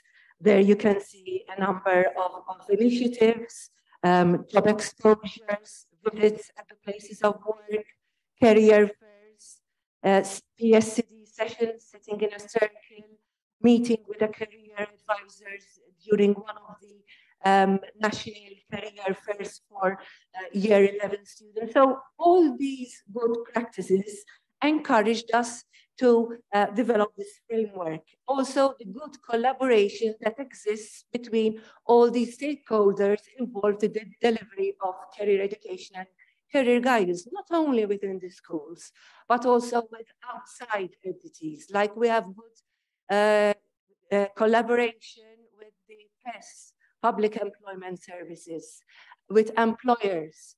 I mean, without these good collaborations and this good networking, such activities like job exposures visit, they cannot take place. So we felt that it was now time to develop a unifying national framework, showcasing the efforts of all the stakeholders with a future vision to that of strengthening the quality of career guidance and career education. Yes, it's important to mention that in order to develop the framework, we did a lot of consultation sessions with stakeholders, with practitioners, teachers, employers, union representatives, which the teachers' union is very strong in Malta, so it's very important that you get the union on board such an initiative. Once again, with academics, as I already mentioned, Professor Ronald Sultana. We launched the framework due to COVID. We had to postpone the launching of the framework with a year, but we launched it in April 22 during a national conference where we invited stakeholders from the education and employment sector.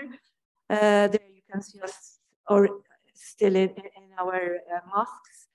Then recently we had another workshop, this time workshop conference, inviting all the PSCD teachers and the guidance teachers, career advisors, to a workshop where we discussed together how we are going to implement the framework. We also have an international speaker, Siobhan Neary, from the University of Derby, who also gave us some insights on the aspect of quality assurance.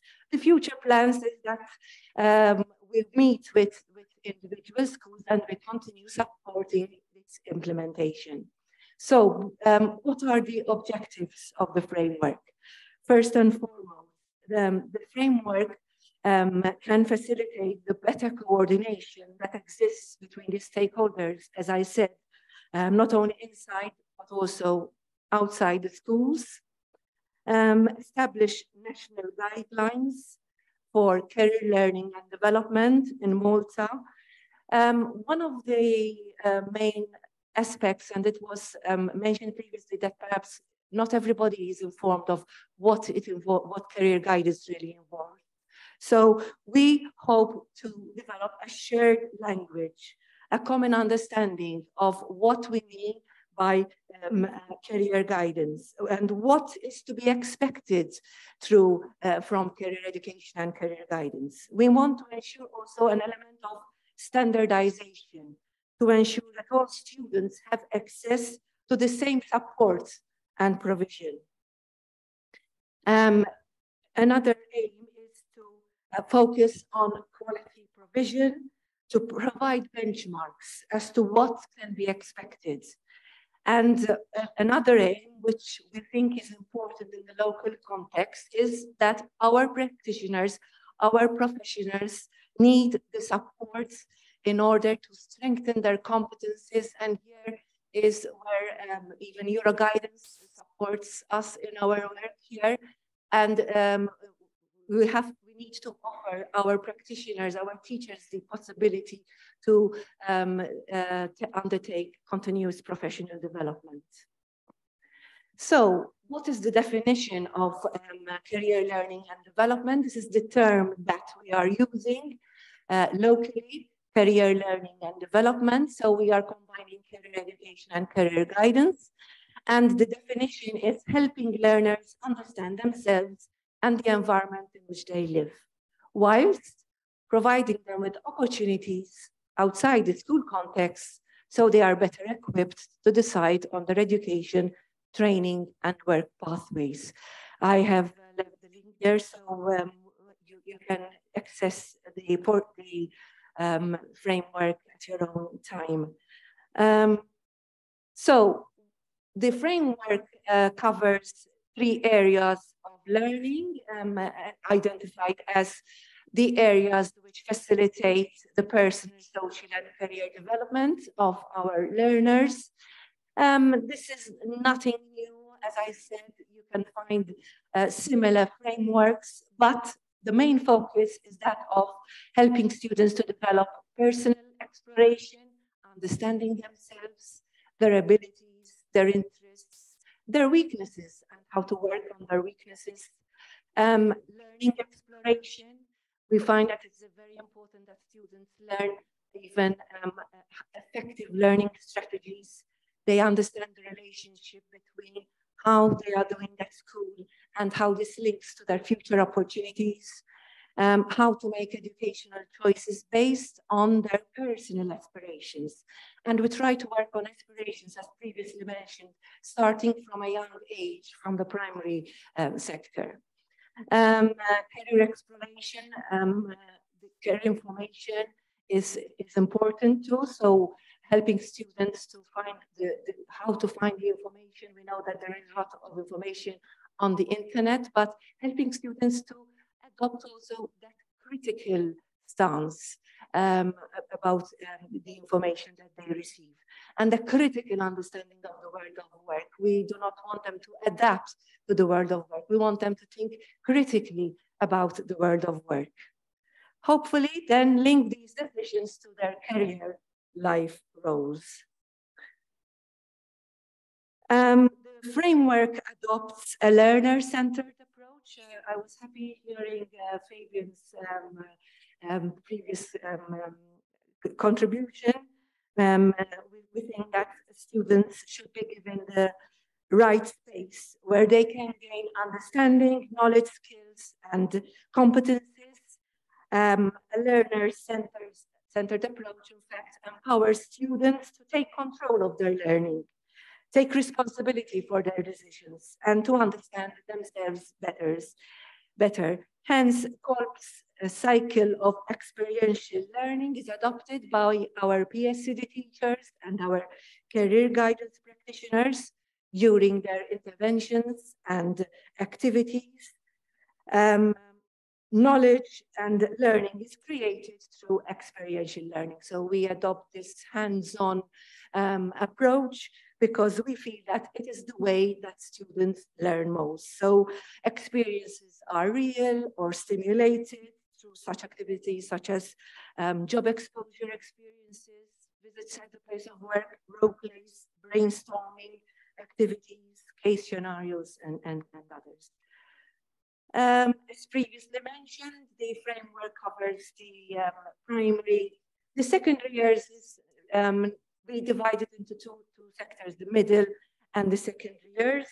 So the framework, the teachers and the career advisors use their professional knowledge and experience to adapt and develop the material according to the developmental age, the needs of the students. So reflection and evaluation play a very important role in this framework, and the frameworks adopt a reflective practitioner approach whereby practitioners are encouraged to reflect before, during, and after activities which are held. Besides individual reflection, the framework also encourages organizational reflection. We feel that organizational reflection is a must with the aim of bringing about improvement in the delivery and management of career learning and development. So these are the benchmarks that locally we identified as that would lead to effective career learning and development. These are the 4 benchmarks, the 4 categories that need to be reflected upon. The career education program, which refers to what happens inside the classroom during the subject PSCD, the career guidance service provision. We feel that what is missing and we need to work locally is the whole school approach towards career learning and development, and also the different roles, because you have many people working on the same aspects. However, is everybody clear about the roles? I will briefly go into each, as I know time is limited. So I will briefly go through each benchmark, starting with the first one, the career education benchmark. So each benchmark has 5 elements. So the school and the practitioners need to evaluate if these 5 elements are in place. The first thing is career learning in the context of education and employment is understood and enhanced. So one of the questions that the school needs to ask is career learning given a priority within the education sector, within the school sector? The second element relating to the curriculum, is career education being taught across all levels of compulsory education? Is the program which is being provided by the school developmental? Are there any gaps, any duplication? Number 3, is enough time and resources being allocated to career education lessons? Number 4, are learners provided with opportunities to make well-informed decisions and to explore their strengths and their abilities? Number 5, is career education that is being provided accurate and reliable? Is it accessible? With regards to the career guidance program, these are the 5 elements. The first one, once again, having to do with career information. The second one, with the competencies, are learners being provided with opportunities to develop their knowledge, skills, and aptitudes for independent exploration and decision-making, which will help them to decide on their post-secondary options. The third one, are learners being offered access to different career-related activities, one-to-one encounters, meaningful encounters with employers? Number 4, do parents, caregivers, are they involved in the process? What about evaluation? What place does evaluation have in this school program? This is, as I mentioned, a very important aspect, a benchmark which needs to be evaluated. Does the college have a comprehensive structured career guidance and development program? Are different stakeholders aware of this program? Number 2, are professionals involved in the delivery of career education qualified and trained to carry out the duties required of them? What about the external providers? Are we checking their qualifications, their credentials? Yes, the work environment. What about the work environment? Is it conducive to strengthening career learning? And this evaluation and feedback collected regularly. And the last benchmark relates to the roles and responsibilities of teachers and career guidance practitioners. Roles and responsibilities are roles clearly defined. Does every profession know his role and his responsibility? Are appointed career staff qualified, and do they undergo career professional development? Number 3, does the school or college maintain good links with outside entities?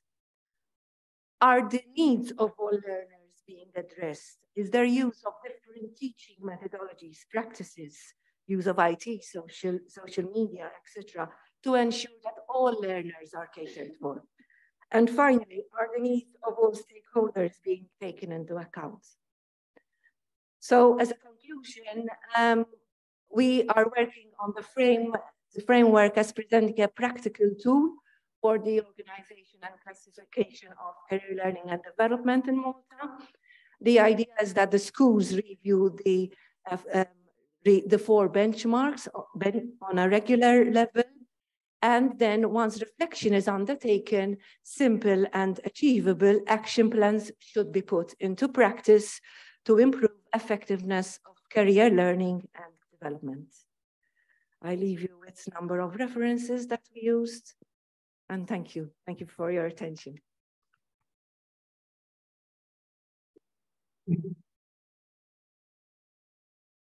Ευχαριστούμε πάρα πολύ. Thank you so much, Ravina, for this presentation. So having discussed the overall adequacy of the counselors in Malta and the essential collaboration among stakeholders, you also talked about the career counseling and guidance and the curriculum and the concept per se, its meaning, the standardization required, as well as the quality benchmarks.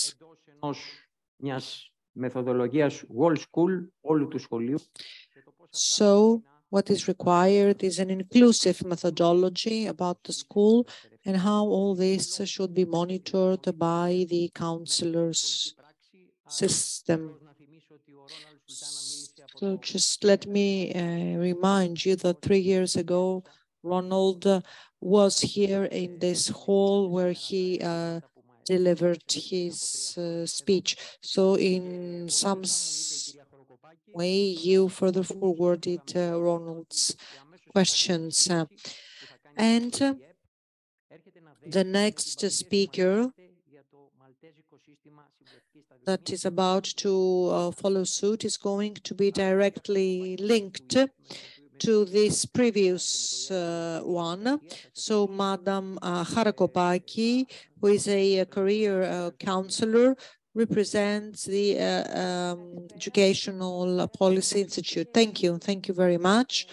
Thank you all for all the attendees physically attending, as well as all the other attendees remotely. I would like to thank the organizers and HELPEP for their kind invitation to be here. Of course, at the beginning of this session, our chair, in his brief welcoming address, underscored the importance of collaboration between your agency and our agency. Now, I listened very, very carefully to the previous speakers from the 2 countries, and I took note of many, many things, not because I am, let's say, a studious person, but because it was most interesting in order to take stock of what's happening at the level of planning, at the level of educational policy, at the level of school professional vocational guidance, And I believe that during my presentation, I will be able to make the link in a better manner.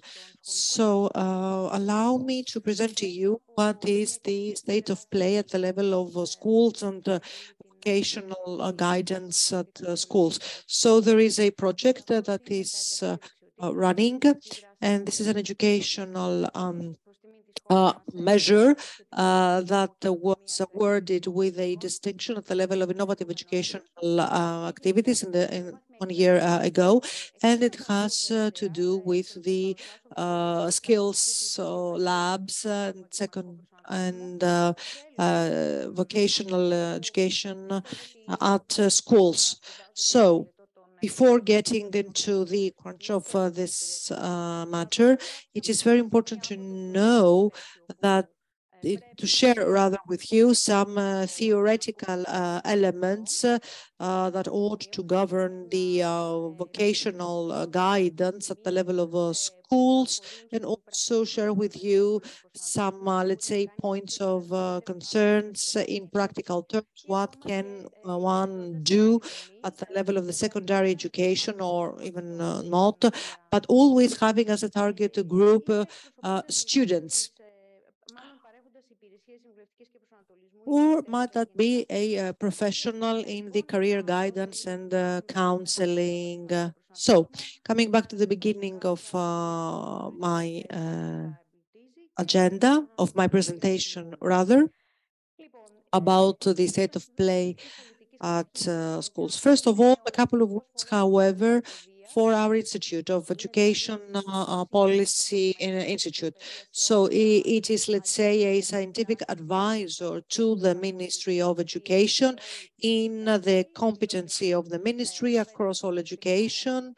So education that is from primary school all the way through mandatory level education, secondary education, as well as all types and levels of secondary education. So there are specialized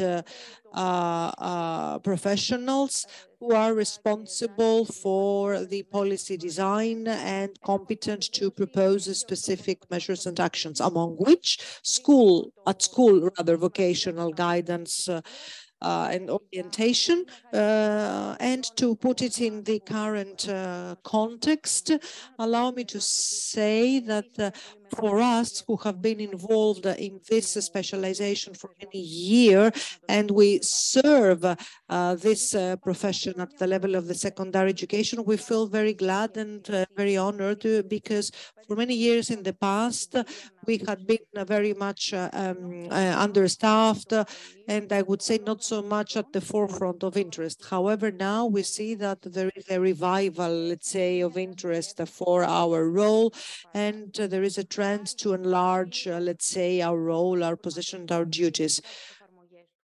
Να μιλήσω όμως, όπως σας είπα, λίγο και για την κίνηση. Το άκουσα και πριν, είναι ένα από αυτά που σας είπα ότι σημείων.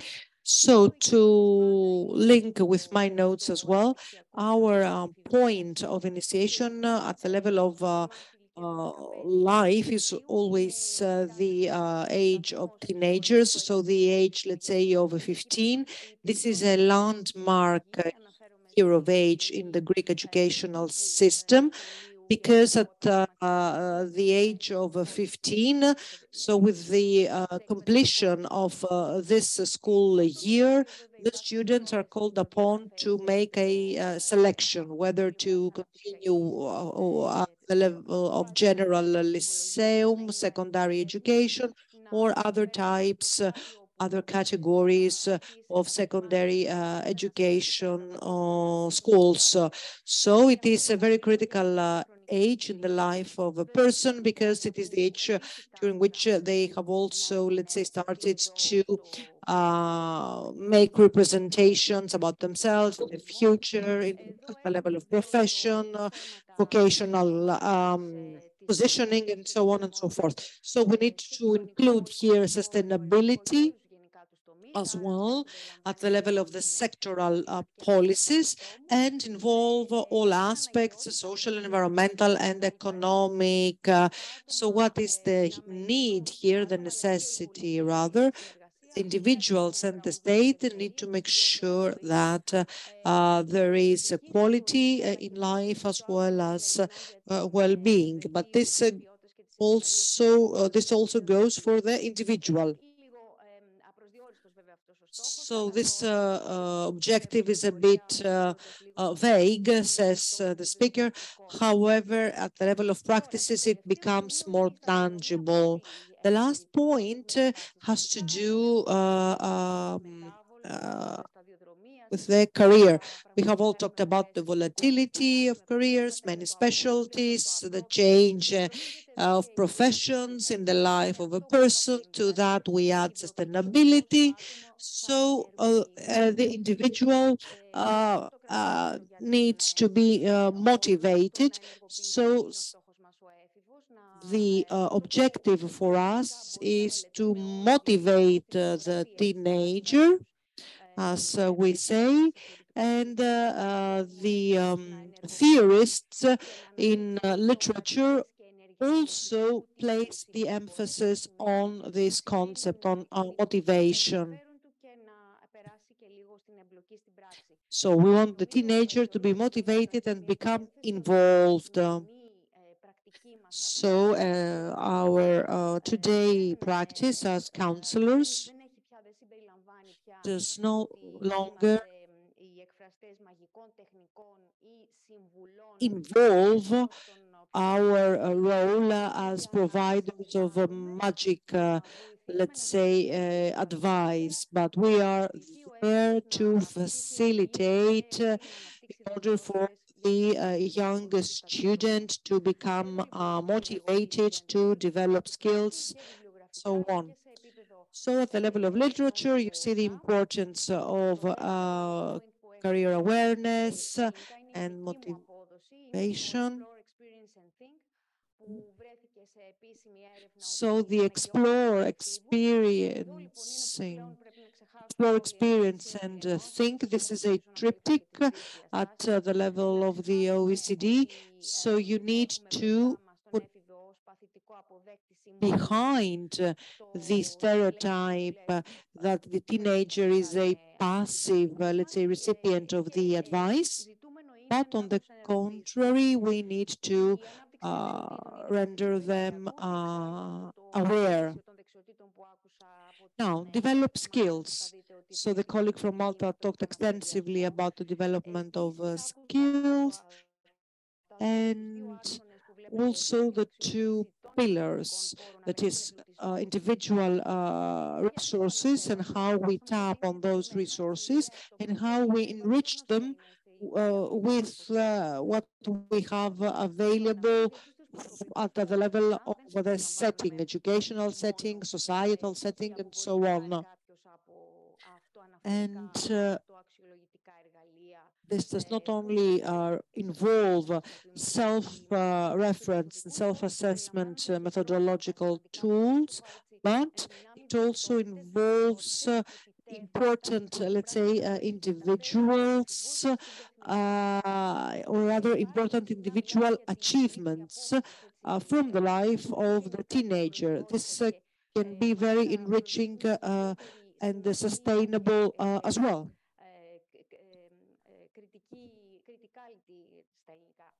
So those are the criticalities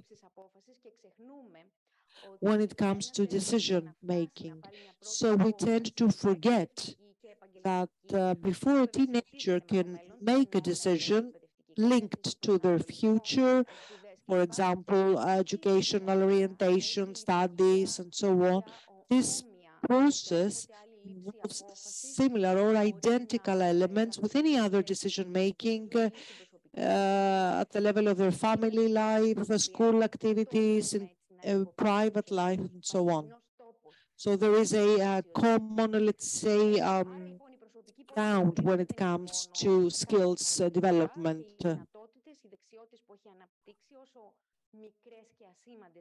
So all skills are important, even the minor ones, so to speak, and I'm underscoring that because there are deeply rooted practices at the level of school that may not showcase the small skills. And moving on to the environment and the environmental setting, which actually is full abundant with opportunities. So all those opportunities need to be explored, but one needs to be trained to identify those opportunities. And last point is this sustainable career, sustainable development. So the teenager, the young adult, to adopt a sustainable stance vis-à-vis the environment. So not only be employed, but also be sustainably employed. Now, reaching now to going further down rather to the objectives at the level of vocational guidance at schools. Our mentor, of course, has been Professor Emeritus Kassiotakis. I have, of course, read again and again the literature, and I believe that those notes or this statement, if you like, is indeed very topical.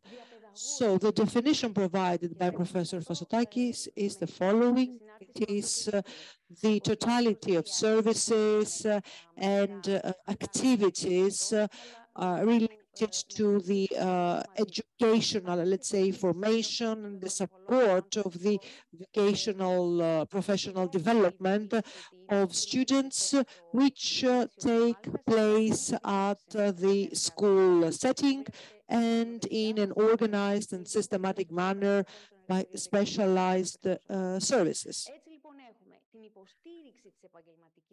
So we have the support of this development, and we focus on the school setting, on the school, let's say, organized setting environment. So the professionals are professionals that provide their services at the secondary level education or counselors more specialized in terms of professional guidance. Now, coming to our, let's say, competency per se for our agency, for our institute, we have had the skills lab introduced for the first time at the third grade of the gymnasium, as we call it in Greece, for all types of school units. So for students at the age of 14, 15.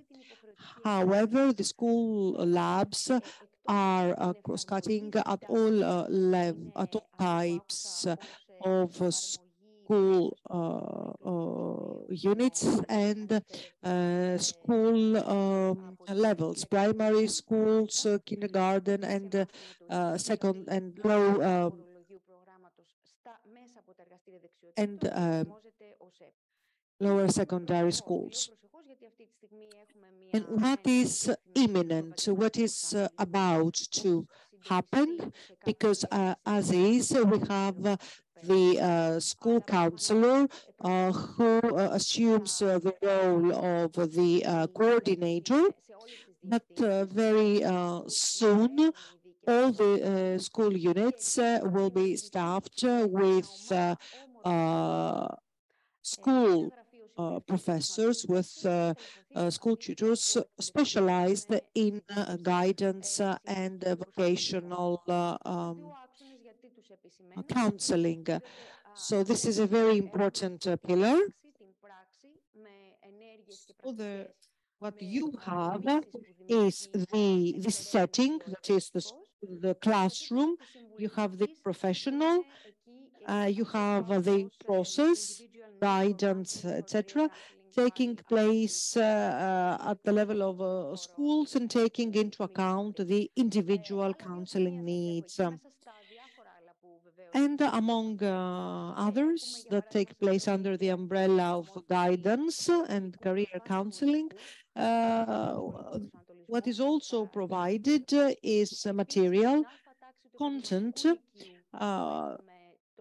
accessible by schools, and the curriculum, of course, is soon to be reviewed and updated, and there is an action that is coordinated by our agency, and actually this has to do with the tracing of school and work pathways via the Employment Observatory. Also, we have an excellent collaboration, as Mr. Gaetanis said, between us and EOPEP. There is a dedicated committee, interministerial committee, and to the extent possible, we aspire to the best possible collaboration, this interministerial collaboration, in order to further diffuse at the level of school practice this career counseling and the guidance. Just to give you an example, we have a new, let's say, role, statutory role that has been initiated by adoption, or let's say, of the regulatory framework, the school counselor or the school life counselor. And here, of course, we indeed need to have more pronounced the family engagement. I believe that we will be able to do better as in Wales. And also we can lay the ground for such actions and projects. Now, allow me to move on and how school guidance is matched with this guidance, with these skills labs, excuse me. So we have the possibility to introduce innovation at the level of thematics and at the level of methodology. So those skills labs in practice allow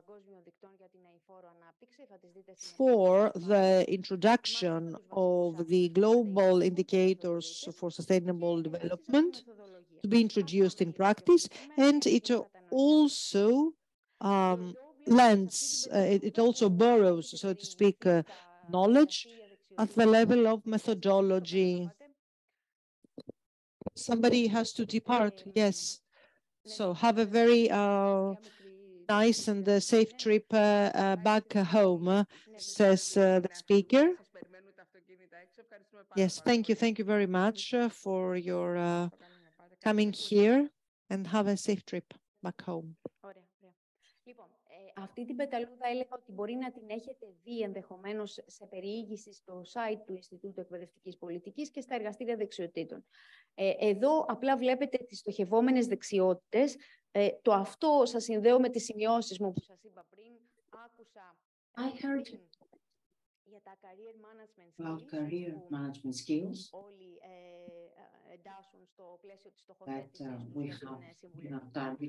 Δεν χρειάζεται να μείνουμε σε αυτό, απλά να έχουμε κατά νου ότι just keep in mind that τα εργαστήρια δεξιοτήτων στοχεύουν στην ανάπτυξη αυτών των δεξιοτήτων. Skills laboratories aim at these skills. Now, here we see the four vertical lines are different thematic units. Targeting is applied by the global indicators for sustainable development. We have the axis slightly better. You see common ground in the effort of educational policy to develop these issues. We have these three subsections, and the red part relates to career guidance at the end of the high school, high school. The four parts correspond to the four periods.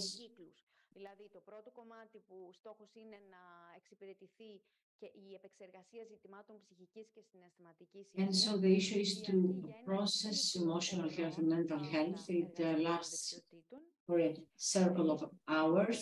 Εκεί η προσπάθεια που γίνεται είναι να συνδεθεί με τον σχολικό επαγγελματικό προσανατολισμό. And the effort is to link it to career guidance. Second axis. Του φροντίζω το περιβάλλον. Και το πρασινισμένο κομμάτι είναι η με τον ΣΕΠ, δηλαδή η προσπάθεια επεξεργασίας ζητημάτων που effort to process issues having to do with cultural heritage. The third axis is I'm interested in inclusion and diversity. Αφορά στην επιχειρηματικότητα, αγωγή σταδιοδρομίας, γνωριμία με τα επαγγέλματα. Να πω και κάτι ακόμα, ότι καθώς σας είπα ότι τα εργαστήρια δεξιοτήτων αφορούν skills laboratories start from the pre-primary school. Θέματα που αφορούν στο ΣΕΠ, όπως για παράδειγμα στην τέταρτη μαθηματική με την επιχειρηματική, issues related to career guidance δουλεύονται και σε άλλες τάξεις. Can be worked in other degrees, different methodology.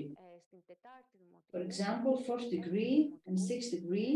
Η θεματολογία είναι αυτή, αλλά The βέβαια thematology is this, but the way of work is different. Στόχους της ηλικίας, έτσι, για άλλα πράγματα δηλαδή.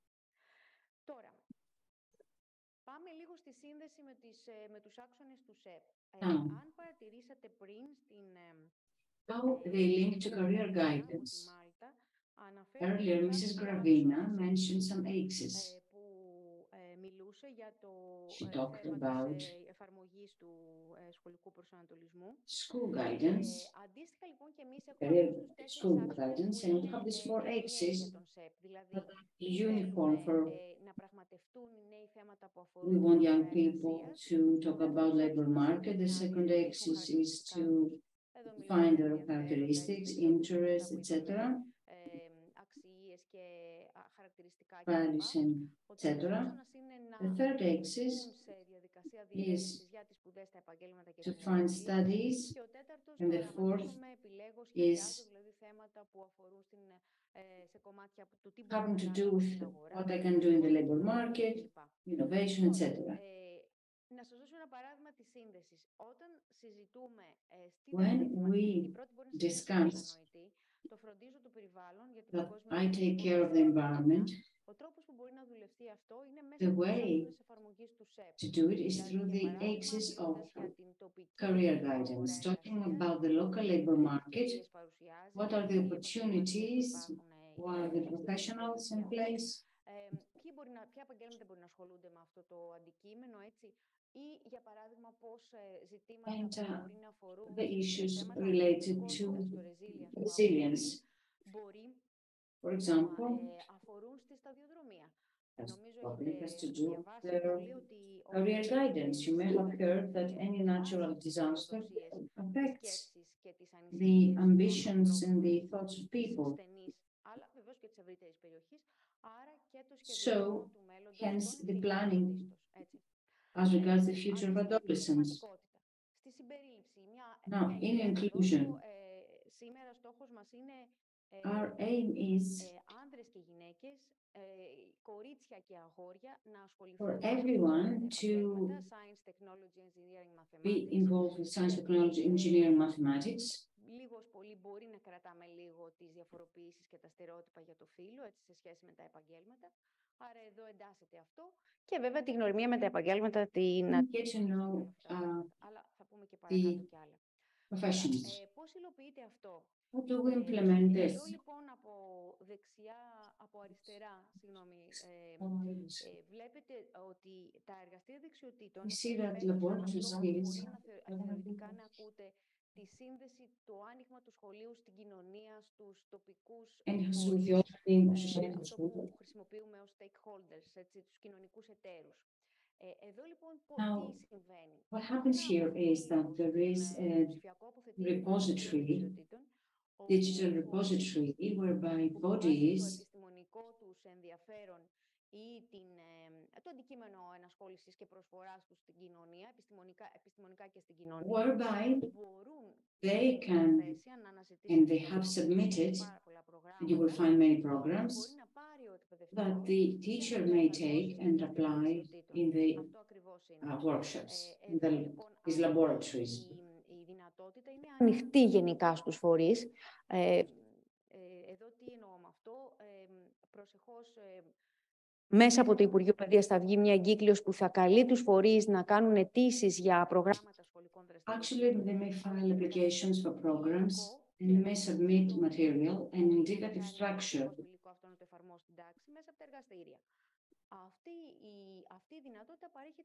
This possibility is offered by linking these labs with the local community. That is, programs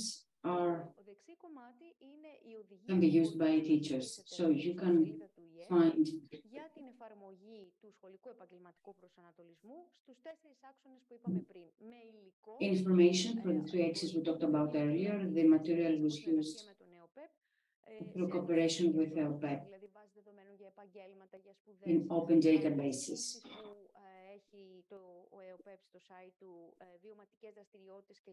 Experiential activities, etc. Και πάω στο δεύτερο κομμάτι της μεθοδολογίας σαν καινοτομία. Methodology. Το experiential learning.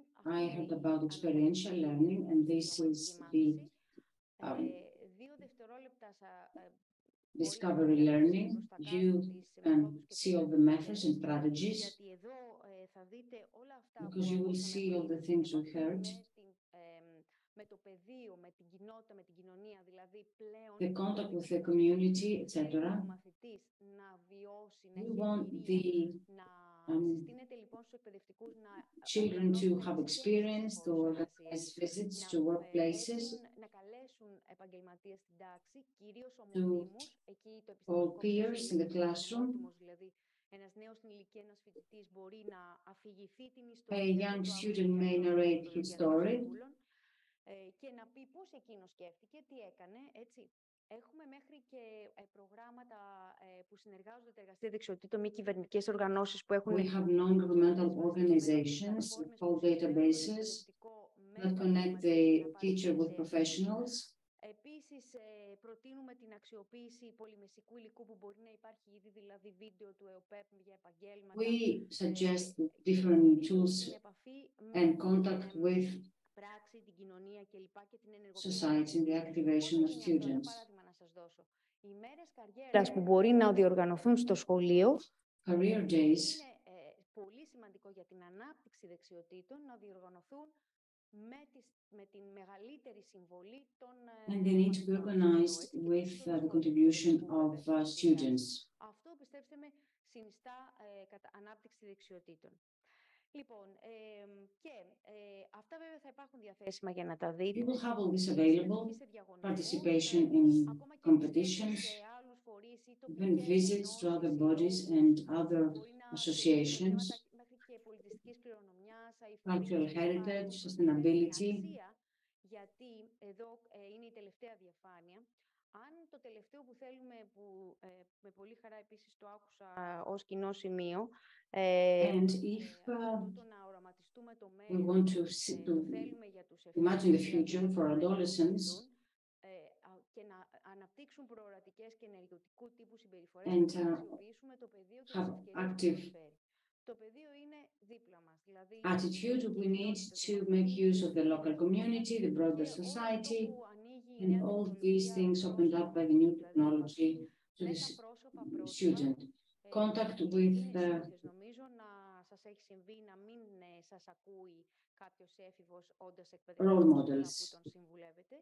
Ένας ομότιμος όμως ή ένας επαγγελματίας. Actually, a peer or someone from the labor market does have, of course, greater influence. Για τον έφηβο. Εκεί βέβαια πρέπει να έχουμε κάποιες προδιαγραφές, έτσι. Αυτές τις περιπτώσεις θέλουμε να αξιοποιηθούν.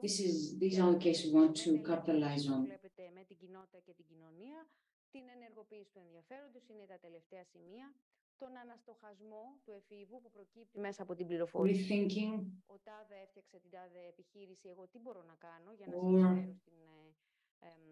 Adolescents might say, okay, what can you do? I can contribute to my country in digital literacy. Που υπάρχει στο μαθητή της γνώσης του τι υπάρχει εκεί έξω στην αγορά. Λοιπόν, κλείνω εδώ. Είμαστε ως σύμβουλοι προσανατολισμού αυτοί που μπορούμε, ξαναλέω, να συντελέσουμε school career guidance, and we can create opportunities. Βιώματα, εμπειρίες και αναστοχασμό προς τους εφήβους και έτσι βεβαίως να προάγουμε την επαγγελματική τους ανάπτυξη. Αυτά και σας ευχαριστώ. Ευχαριστούμε κυρία Χαρακοπάκη, ευχαριστούμε Αργυρό. Στο τέλος μιας μέρας σιγά σιγά που είναι έτσι, γεμάτη, νομίζω τον ακούμε φράσεις όπως κινητοποίηση, ενεργοποίηση. Φεύγουμε μακριά από τους περιορισμούς και βλέπουμε ευκαιρίες. Ωραία. Θα καλέσουμε τώρα, θα δώσουμε το λόγο στην κυρία Φέη Αντωνίου, τη βλέπω ήδη συνδεδεμένη, αλλά πληρώτρια καθηγήτρια παιδαγωγικής των ατόμων με ειδικές ανάγκες, στο παιδαγωγικό τμήμα δευτεροβάθμιας εκπαίδευση στο Καποδιστριακό. Καλησπέρα σας. Next speaker. Contribution of incentives to career guidance for upper secondary school students with special learning difficulties. It's been a long time since we last met, and that's why you're very much behind schedule. Thank you for the invitation. I'd like to congratulate the scientific committee, and thank you for attending. Now, this presentation has to do, actually, it's a research presentation. It is a quantitative study that is carried out. Είναι μεταπτυχιακές φοιτήτριες του Μεταπτυχιακού Ειδικής Εισαγωγής του ΘΕΠΑΕ αλλά και του Μεταπτυχιακού Προγράμματος Σπουδών Συμβουλευτική Επαγγελματικός Προσανατολισμός και Διαβίου Μάθηση του Εθνικού και Καποδιστριακού Πανεπιστημίου Αθηνών, στο οποίο υπηρετώ. Τροποποίησα ελάχιστα τον τίτλο για να The title, and this study is the contribution of academic incentives in decision-making for issued students with or without learning. Μια λοιπόν και αναφέρατε τη σημασία της ενεργοποίησης και των κινήτρων, θα δώσουμε έμφαση σε αυτή την παρουσίαση στα κίνητρα και σε αυτό που αναφέρατε. Είναι όμως λήψη επαγγελματικής απόφασης, γιατί αναφέρθηκε και αυτή η reality. Η λήψη επαγγελματικής απόφασης είναι μια συνεχής διαδικασία που αφορά τα πιο βασικά ενδιαφέροντα της συμβουλευτικής και του επαγγελματικού προσανατολισμού. Με τον όρο αυτό, λοιπόν, βλέπουμε ότι είναι μια διαδικασία επιλογής μιας κατεύθυνσης δραστηριοτήτων μεταξύ ενός μεγαλύτερου αριθμού εναλλακτικών προτάσεων.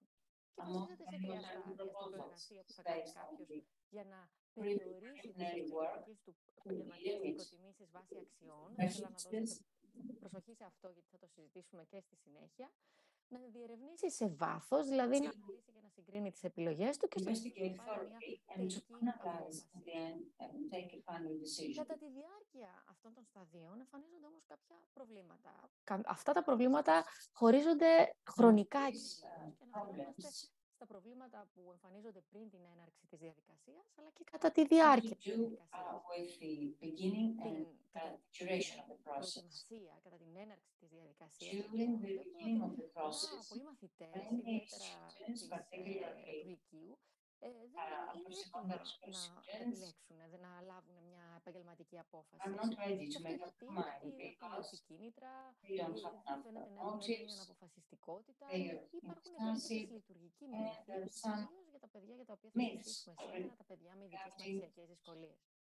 Υπάρχουν φυσικά προβλήματα που εμφανίζονται και κατά τη διάρκεια της διαδικασίας, όπως η έλλειψη πληροφόρησης για το πώς μπορεί κάποιος να επιλέξει ένα επάγγελμα, πληροφόρηση του εαυτού για το τι του ταιριάζει περισσότερο ή όχι, πώς πώς θα αποκτήσει τις πληροφορίες για κάτι και φυσικά για το κάθε επάγγελμα τι σημαίνει και τι προϋποθέσεις έχει για την αποτελεσματική του εκπλήρωση. Από την άλλη, κάποιος μπορεί να έχει ελλειπείς πληροφορίες, μπορεί να είναι αναξιόπιστες πληροφορίες ή να έχει εσωτερικές συγκρούσεις ή εξωτερικές συγκρούσεις, το θέλουν οι γονείς, μη δεν συμφωνούν και πολλά άλλα. Τυπικά ανέφερα κάποια παραδείγματα. Αν λοιπόν ήδη τους τυπικά αναπτυσσόμενους μαθητές υπάρχουν αυτά τα προβλήματα, σημαίνει ότι θα νιώσουν τους μαθητές με ειδικές μαθησιακές δυσκολίες που ιδιαίτερα κατά την έναρξη της διαδικασίας έχουν ήδη κάποιες δυσκολίες όπως τα ελλειπή κίνητρα. Αν λοιπόν το πρώτο που εμφανίζεται εδώ ως βασικό πρόβλημα η έλλειψη κινητοποίησης είναι κάτι που χαρακτηρίζει τους μαθητές τυπικής ανάπτυξης, τι συμβαίνει με τα παιδιά με μαθησιακές δυσκολίες? Φαίνεται, και έλεγα νωρίτερα ότι εξοπλισμό βλέπουμε έλλειψη κινήτρων, βλέπουμε ότι έχουμε έντονα ελλείμματα κινήτρων, πολλές φορές δεν δεσμεύονται στην επίτευξη των στόχων τους οι μαθητές με ειδικές μαθησιακές δυσκολίες, δεν μπορούν να αυτορυθμιστούν ή έχουν στόχους με προσανατολισμό στην επίδοση. Γίνονται δηλαδή καλύτεροι από τους άλλους και όχι καλύτεροι σε σχέση με τον εαυτό τους, να βελτιώνουν με την προσπάθειά τους. Δηλαδή δεν έχουν στόχους με προσανατολισμό στη μάθηση. Επίσης βλέπουμε ότι είναι εξωτερική ελέγχου. Θεωρούν ότι πολλά πράγματα είναι τυχαία και δεν πετυχαίνουν ή αποτυγχάνουν βάσει προσπάθειας. Οπότε κάτι άλλο μπορεί να οφείλεται και δεν έχει να κάνει με τους ίδιους. Αν το συγκρίνουμε μάλιστα με τους μαθητές τυπικής ανάπτυξης, υπάρχει έλλειψη στην κατανόηση των στόχων ή δεν μπορούν να θεσπίσουν στόχους. Βλέπουμε ότι δεν αναγνωρίζουν τη σπουδαιότητα της θέσπισης στόχων και πολλές φορές είναι παθητικοί στο πώς θα κατακτήσουν κάθε στόχο που μπορεί να έχουν θέσει με βοήθεια ή όχι. Και μια και αναφέρομαι στη βοήθεια ή όχι, ο αριθμός των συμβούλων επαγγελματικού προσανατολισμού είναι μικρός στα σχολεία ή σε διάφορες δομές. Άτομα με ειδικές εκπαιδευτικές ανάγκες και η αναπηρία, όχι γενικά. Γι' αυτό πολλές φορές βλέπουμε μαθητές με ειδικές μαθησιακές δυσκολίες να καταλήγουν σε εργασιακές θέσεις που δεν ικανοποιούν τις πραγματικές τους επιδόσεις και ικανότητες ή πολλές αυτά τα παιδιά να μην έχουν φιλοδοξίες που να είναι ρεαλιστικές ή δεν μπορούν να πάρουν τις σωστές ακαδημαϊκές και επαγγελματικές αποφάσεις γιατί δεν έχουν την κατάλληλη υποστήριξη. Με αυτή τη σκέψη και σκεφτόμενοι, σας μεταφέρω τη σκέψη της ομάδας μας, ήταν αφού το βλέπουμε αυτό το χαρακτηριστικό στα παιδιά τυπικής ανάπτυξης, αν αξιολογήσουμε παιδιά με ειδικές μαθησιακές δυσκολίες, θα δούμε διαφορά? Θα βλέπαμε. Μόνο μέσω της σύγκρισης των δύο ομάδων θα μπορούσαμε με ασφάλεια να πούμε αν ισχύει η υπόθεσή μας για το ότι όντως θα διαφέρουν τα παιδιά με ειδικές μαθησιακές δυσκολίες. Τα ερευνητικά ερωτήματα λοιπόν της παρούσας μελέτης ήταν αν διαφέρουν οι μαθητές χωρίς ειδικές μαθησιακές δυσκολίες που φοιτούν στην τρίτη ηλικία των ελληνικών σχολείων, την αυτεπάρκεια λήψης επαγγελματικής απόφασης, αν διαφέρουν αυτές οι δύο ομάδες κίνητρα και αν βλέποντας τα κίνητρα αυτών των παιδιών μπορούμε να προβλέψουμε ότι θα έχουν διαφορετικά επίπεδα λήψης επαγγελματικής απόφασης. Αν δηλαδή δούμε από τις πρώτες τάξεις ίσως του λυκείου ή πριν ακόμη χρειαστεί να λάβουν κάποια απόφαση επαγγελματική, αν μπορούμε να προβλέψουμε το αν θα τα καταφέρουν ή όχι. Συμμετέχοντες ήταν 70 μαθητές. 70 μαθητές, 35 σε κάθε ομάδα, εξισωμένοι, το οποίο είναι πολύ βασικό για μια μελέτη, να είναι δύο ίδιες ομάδες μόνο με ένα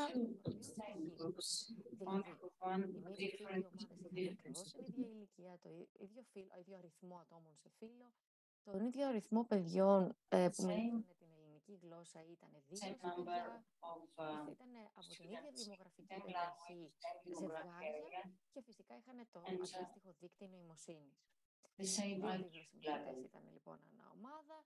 Τα παιδιά αντλήθηκαν από γενικά σχολεία της Αττικής και της Ρόδου και όπως βλέπετε είχαμε 26 γυναίκες, 13 ανά ομάδα και 22 άντρες, 44 στο σύνολο, εξισωμένοι στις δύο ομάδες. Έτσι μπορούμε να κάνουμε ασφάλεια τη σύγκριση και να είναι πιο εύκολα γενικεύσιμα τα αποτελέσματα. Επίσης, μέσω της ανάλυσης που κάναμε για το μέγεθος επίδρασης, φαίνεται ότι αυτό το δείγμα είναι ικανοποιητικό για την γενικεύση των αποτελεσμάτων. Τα κριτήρια της διαμόρφωσης των ομάδων ήταν πολύ συγκεκριμένα. Όπως γνωρίζουμε, σύμφωνα με το κριτήριο της απόκλησης, θα πρέπει όλοι οι μαθητές με ειδικές μαθησιακές δυσκολίες να έχουν δείκτη νοημοσύνης πάνω από 85 και όλοι το ικανοποιούσαν αυτό. Βλέπετε, είναι στο μέσο εκατοστημόριο, δηλαδή όλοι ήταν στο μέσο φυσιολογικό ή και πάνω. Και έπρεπε να ικανοποιούν και ακόμη ένα κριτήριο, να έχουν χαμηλότερη επίδοση από το 10ο εκατοστημόριο σε ένα ακαδημαϊκό δείκτη. Συνήθως, στο τάφο δημοτικού του πάνω, επιλέγουμε την αναγνωστική ευχέρεια. Όλα τα παιδιά λοιπόν τυπικής ανάπτυξης και αναπτυξιακές δυσκολίες είχαν στατιστικώς σημαντική διαφορά στην ευχέρεια. Δεν υπήρχε διαφορά στο δείκτη νοημοσύνης, εφόσον όπως προανέφερα, είχαν εξισωθεί και σε αυτό το δείκτη. Τα τεστ που χρησιμοποιήσαμε για την επιλογή των παιδιών, αλλά και για τη μέτρηση των εξαρτημένων μας μεταβλητών, ήταν η κλίμακα μέτρησης της νοημοσύνης Γ25, η οποία αξιολογεί τη γενική νοητική ικανότητα ενηλίκων. Κατά τη διάρκεια αυτή που παρουσιάζω, σταθμίζεται στα ελληνικά. Και τα παιδιά, οι μαθητές, έπρεπε, βλέποντας μήτρες, όπως ίσως να γνωρίζετε και από το Raven, έπρεπε να ανακαλύψουν ποιο από τα παραδείγματα είναι αυτό που ικανοποιούσε το πρόσωπο. Έχουμε λοιπόν να κάνουμε με πρακτική συλλογιστική και δόθηκε για την επιλογή των συμμετοχόντων και το τεστ της σιωπηρής ευχέρειας, ένα άλλο τεστ που σταθμίζεται επίσης κατά την τρέχουσα περίοδο. Είναι ένα τεστ που μπορεί να χορηγηθεί ομαδικά. Τα παιδιά βλέπουν ενωμένες λέξεις και πρέπει μέσα σε 5 λεπτά να εξηγήσουν τις γραμμές. Πολύ εύκολα μπορούμε να συλλέξουμε δεδομένα ομαδικά. Τα εργαλεία που χρησιμοποίησαμε για την συλλογή των δεδομένων των εξαρτημένων μεταβλητών ήταν η κλίμακα επαγγελματικής απόφασης, η οποία αφορά παιδιά από 18 και πάνω, έχει προσαρμοστεί από την κυρία Μυροπούλου στα ελληνικά. Είχε ικανοποιητική εσωτερική συνοχή, ήταν 18 προτάσεις και αξιολογούνταν μέσω της τετραβάθμιας κλίμακας Likert. Εμείς κάναμε περαιτέρω προσαρμογή για να μπορέσουν να είναι κατανοητές τα παιδιά με μαθησιακές δυσκολίες και τις αυξήσαμε σε 25 ερωτήσεις, χωρίζοντας ερωτήσεις που είχαν επιπλέον νόημα σε διπλά στοιχεία, όπως αναφέρουμε συχνά. Και οι 18 αυτές προτάσεις, κατά συνέπεια 25 όπως ανέφερα, χωριστήκαν σε αποφασιστικότητας και αναποφασιστικότητας. Η αποφασιστικότητα έχει να κάνει με το κατά πόσο έχουν αποφασίσει το επάγγελμά τους και αν ξέρουν τι θα κάνουν στην πορεία και με ποιο τρόπο θα το καταφέρουν. Ενώ η αναποφασιστικότητα έχει τέσσερις κατηγορίες, απουσία δομής. Θα φέρω ένα παράδειγμα από το καθένα για να γίνει λίγο πιο σαφές. Ένα στοιχείο, για παράδειγμα, μια ερώτηση ήταν «Ξέρω πως κάποια στιγμή θα πρέπει να εργαστώ, ένα όμως από τα επαγγέλματα που μου είναι γνωστά δεν μου φαίνεται ιδανικό για εμένα, δεν μου φαίνεται, συγγνώμη, κρύβει, δεν μου αρέσει».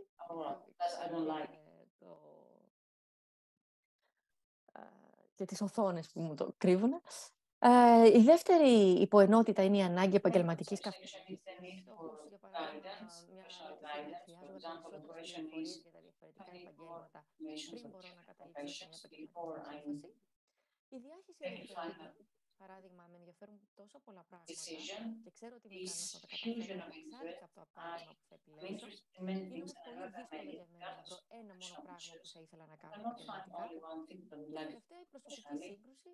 Θα ήθελα να γίνω και τα παιδιά συμπληρώνανε, αλλά αυτό θα ήταν αντίθετο με τις επιθυμίες για εμένα προσώπων. Έτσι μου είναι πολύ δύσκολο να πάρω τώρα μια απόφαση για το επάγγελμα που θα ακολουθήσω. Ελπίζω να μπορέσω να βρω έναν τρόπο να ευχαριστήσω και τα πρόσωπα που μου είναι σημαντικά και τον εαυτό μου. Συλλέξαμε λοιπόν τις πληροφορίες για αυτό το ερωτηματολόγιο, αλλά και από την κλίμακα ακαδημαϊκών κινήτρων, η οποία περιλαμβάνει 28 ερωτήσεις και από το ερώτημα γιατί θέλω να πηγαίνω στο Λύκειο. Η διαβάθμιση ήταν 5βάθμη και η μορφή της κλίμακας Likert. Και εδώ είχαμε ικανοποιητική εσωτερική συνοχή. Τα αποτελέσματα έδειξαν ότι συνολικά δεν ήταν διαφορά μεταξύ των δύο ομάδων, κάτι το οποίο φαινόταν ιδιαίτερα περίεργο σε μια πρώτη εκτίμηση.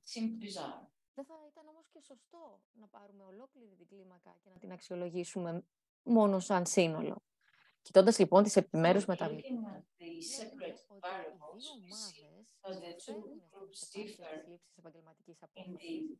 Συγκεκριμένα, όπου είναι η αστερίσκη, υπάρχει στατιστική σημαντική διαφορά στην αποφασιστικότητα, όπου οι μαθητές με μαθησιακές δυσκολίες δείχνουν στατιστικό σημαντικά περισσότερο αναποφάσιστες στο τι θα επιλέξουν, αλλά και δείχνουν και μεγαλύτερη ανάγκη επαγγελματικής καθοδήγησης από ότι οι μαθητές τυπικής ανάπτυξης.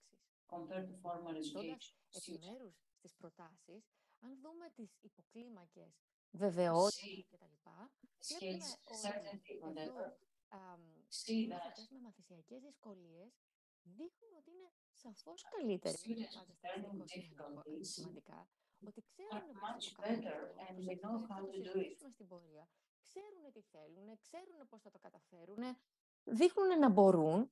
Υπενθυμίζω ότι σύμφωνα με τη βιβλιογραφία δείχνουν υψηλότερους δείκτες κινήτρων και συγκεκριμένα προσανατολισμό στο στόχο της επίδοσης. Θέλουν να δείχνουν ότι μπορούν και ότι είναι καλύτεροι, αλλά τελικά το καταφέρνουν. Κλίμα της αβεβαιότητας και συγκεκριμένα την απουσία δομής. Συγγνώμη, πρέπει να βγάλω αυτό που κρύβει την οθόνη μου. Φαίνεται ότι έχουμε στατιστικώς σημαντική διαφορά. Η ερώτηση που αναφέρει κάποια πράγματα με ενδιαφέρουν, αλλά δεν είμαι σίγουρος ότι έχουν κάποια αξία για μένα. Αλλά δεν φάνηκε να έχουν σημαντική διαφορά. Παρατηρείται ότι ενώ στην προηγούμενη διαφάνεια δείχνουν ότι ξέρουν και είναι αποφασισμένοι, ξαφνικά όταν δούμε τις επιμέρους ερωτήσεις, φαίνεται έντονη αβεβαιότητα στο ότι δεν καταλαβαίνουν τι τους εξήγησε τα ίδια τα παιδιά με μαθησιακές δυσκολίες. Δείχνουν ότι ξέρουν ποια κατεύθυνση σπουδών θα θέλουν να ακολουθήσουν, αλλά χρειάζονται περισσότερη καθοδήγηση. Εδώ είχαμε στατιστικό σημαντική διαφορά, αλλά και την ευχή τους να υπήρχε ένα τεστ που θα μπορούσε να τους πει τι είδους επάγγελμα θα μπορούσαν να επιδιώξουν. Και εδώ στατιστικό σημαντική διαφορά. Στη διάχυση ενδιαφερόντων δεν φάνηκε διαφορά. Ναι, μεν φάνηκε να είναι πολύ πιο αποφασισμένα τα παιδιά με μαθησιακές δυσκολίες, αλλά δεν υπήρχε διαφορά με τα παιδιά τυπικής ανάπτυξης, όπως και στην προσωπική σύγκρουση. Δεν ήταν τα σημαντικά πρόσωπα εκείνα που να τους έκαναν να αναρωτιούνται για το τι μπορούν να κάνουν στην πορεία τους. Η επιλογή μεταξύ διαφορετικών επαγγελμάτων. Τα κίνητρα των δύο ομάδων διαφέρουν. Όχι όλα. Αν δούμε κάθε μία ερώτηση, θα δούμε ότι τα παιδιά με ειδικές μαθησιακές δυσκολίες δηλώνουν στατιστικώς σημαντικά περισσότερο ότι δεν ξέρουν γιατί πηγαίνουν στο Λύκειο, ότι νιώθουν πως παταλούν τον χρόνο τους στο σχολείο και πάω στα στατιστικά ότι δεν ξέρουν γιατί πηγαίνουν στο σχολείο, δεν ξέρουν καθόλου. Σε όλα τα άλλα δείχνουν ικανοποίηση, ευχαρίστηση, θεωρούν ότι κάνουν καλύτερες επιλογές ως προς επαγγελματικό προσανατολισμό. Ταυτόχρονα έρχεται αυτό το αντικρουόμενο αποτέλεσμα ότι δεν καταλαβαίνω όμως και γιατί πρέπει να πηγαίνω. Είναι όμορφο το συναίσθημα, αλλά δεν βρίσκω κάποιο ενδιαφέρον.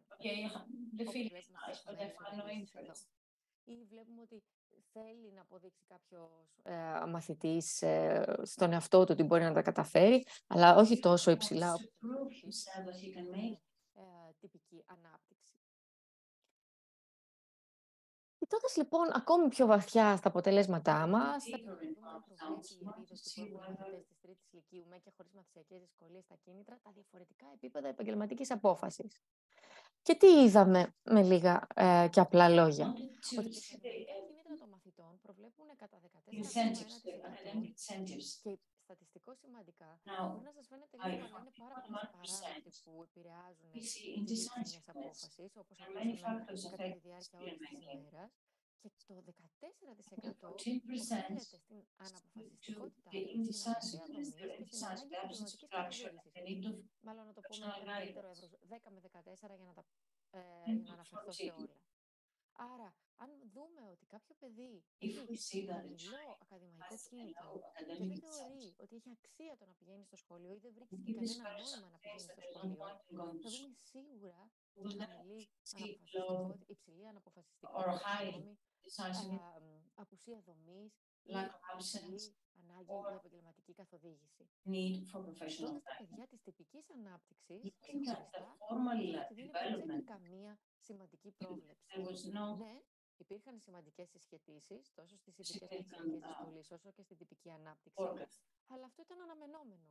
Σημασία έχει η πρόβλεψη που φαίνεται εδώ, ότι δεν μπορούμε να προβλέψουμε Forecast. We cannot foresee, depending on the incentives of these formally development children, whether they will decide on the road. Αντιθέτως, μπορούμε να το δούμε On the πάρα contrary, πολύ we can ξεκάθαρα see στα this παιδιά με ειδικές μαθησιακές in δυσκολίες. children with learning Αν difficulties. συνοψίζαμε τα αποτελέσματα αυτά, If θα we were to βλέπουμε ότι summarize υπάρχει see υψηλά σημαντικό, there is a στατιστικό σημαντικά high υψηλότερο επίπεδο αναποφασιστικότητας στα παιδιά με μαθησιακές higher δυσκολίες. level of Θα βλέπουμε ότι υπάρχει indecisiveness ανάγκη επαγγελματικής if learning καθοδήγησης. Τα learning παιδιά αυτά χρειάζονται children, καθοδήγηση για την they need κατεύθυνση των guidance σπουδών που έχουν as to the επιλέξει, direction για of τα their εργαλεία studies. για την επιλογή And και they τη need λήψη tools απόφασης. in order to Και make up their φυσικά mind. θα δούμε και ακόμη μία ενότητα We να will αναπτύσσεται, see ότι one χρειάζονται more να βρουν αξία και νόημα στα γνωστικά thing. αντικείμενα που τους They need to ενδιαφέρουν find στο meaning σχολείο with their και να υπάρχει objects. ανάγκη, And έχουν they ανάγκη need να νιώθουν ότι really ανήκουν, to ότι feel έχουν that they νόημα να belong to πηγαίνουν στο somewhere. σχολείο, There υπάρχει is νόημα να πηγαίνουν στο going to σχολείο. school. Έτσι, αν θα μπορούσε να προκύψει και μία πρόταση And από so την come up with a παρουσίαση. Θέλουμε να proposal δημιουργηθούν that εξειδικευμένα is to προγράμματα have έτσι για specialized τις ειδικές programs μαθησιακές for special δυσκολίες, learning όχι μεμονωμένα, αλλά difficulties βασισμένα στις and καλές πρακτικές, to be όπως για based on best παράδειγμα practices. το For Career instance, Exploration, Decision Making και career Problem Solving που exploration, κάνανε η Laskin και decision Cook το making, 2009, με 8 δομημένα problem μαθήματα, τα solving οποία by δίνονται Larsen στους Cook, εκπαιδευτικούς των τάξεων Laskin και Cook, τα and διατρέχουν these κατά τη διάρκεια των classes are given εβδομάδων to με συνοχή teachers και and they go through συγκεκριμένο different πρόγραμμα. classes. Θα μπορούσαν επίσης να υπήρχαν We could have περισσότεροι σύμβουλοι επαγγελματικής εκπαίδευσης, οι οποίοι να είναι career guidance εξειδικευμένοι στην counselors, νεολαία specializing in εκπαίδευση, special ώστε να education μπορέσουν να to εκπαιδεύσουν, να guide these καθοδηγήσουν children, κατάλληλα students, και να αξιολόγησουν ουσιαστικά τα παιδιά με ειδικές evaluate μαθησιακές δυσκολίες. students with Και special φυσικά learning θα ήταν difficulties. καλό να And ενισχυθούν it οι would also επιπλέον to δεξιότητες των μαθητών με reinforce ειδικές more μαθησιακές skills. δυσκολίες, όπως τα εργαστήρια δεξιοτήτων που αναφερθήκαν For example, the νωρίτερα. labs, Σίγουρα skills θα έχουν labs we μεγάλο talked όφελος about earlier. This στη would be βοήθεια really για τα παιδιά με ειδικές beneficial. μαθησιακές δυσκολίες, που δεν θα αφορούν μόνο λοιπόν τις ακαδημαϊκές τους δεξιότητες όπως γίνεται This would συνήθως, not only αλλά refer to the και learned skills, ψυχοκοινωνικές but the και psychosocial συγκεκριμένες skills δεξιότητες που έχουν be να κάνουν reinforced. και με τον επαγγελματικό προσανατολισμό, την They επαγγελματική would συμβουλευτική, have to όπως do είναι η with επίλυση their προβλημάτων, η λήψη counseling, problem αποφάσεων ή να solving, βρουν decision ακαδημαϊκό making, or ενδιαφέρον to find στο academic interest σχολείο. at school. Σας ευχαριστώ πάρα πολύ για την Thank προσοχή you for σας. your attention. Ήθελα να είμαι σύντομη I για να μην will καταχραστώ brief, το χρόνο και ξεπόμενη την παρουσία όλων. respecting your presence, and thank you for your attention. Ευχαριστώ πάρα πολύ και για την παρέμβαση που αναβολήσατε. Όσο σας ακούω, λέω ότι όταν βασικός προσανατολισμός των εφήβων είναι μια ιστορία περίεργη και πολύπλοκη και φοβητική εκτέλους, όταν έχουμε και μαθησιακά, well, it is complex anyway, but when you have learning difficulties, it becomes even more challenging. Σας ευχαριστούμε πολύ. Thank you very much. Αν υπάρχουν κάποιες απορίες, any questions? Επειδή έχω ερωτήματα στο chat, όλα θα είναι στο YouTube, όλες οι εισηγήσεις θα all presentations will be uploaded, so don't worry. We now continue with the last stage. Στον κύριο Μπαφούλη, παιδοψυχίατρο, διευθυντή της παιδοψυχιατρικής κλινικής του Ιπποκρατίου Νοσοκομείου. Μια μεγάλη απολογία για την ώρα που περιμένετε. Σας ευχαριστώ. Σας ακούμε με πολύ ενδιαφέρον. Thank you, Chair. Thank you for the invitation. It's a very honoring invitation for me. I will be brief because nowadays the major challenge and difficulty as regards the mental health of youngsters and children is that there has been a shift from parental omnipotence to children's omnipotence. So the same fashion as with the new technologies at the level of the web, we see that our spring-offs from a cognitive but not emotional social point of view are rather, let's say, ready and mature. However, they easily become victims of bullying, for example. And we see, as we have said, there is a tele-life, because during the pandemic, tele-education, tele-schooling, tele-relationship, all that played a role. So we have more violence in general, not more violence at the level of school. So we had more violence at the level of family settings. We had 7 times higher the number of female claims against family violence. Of course, there were family unifications as well. However, that was a general picture. So the children do enjoy more at a younger age, but not so much time with their parents. So we have seen during the pandemic an increase at the level of stress, loneliness, anger, rage, and so forth. And that had an impact at the level of free time, leisure time, cultural capitalism, guidance marketing, and more delinquency, more bullying.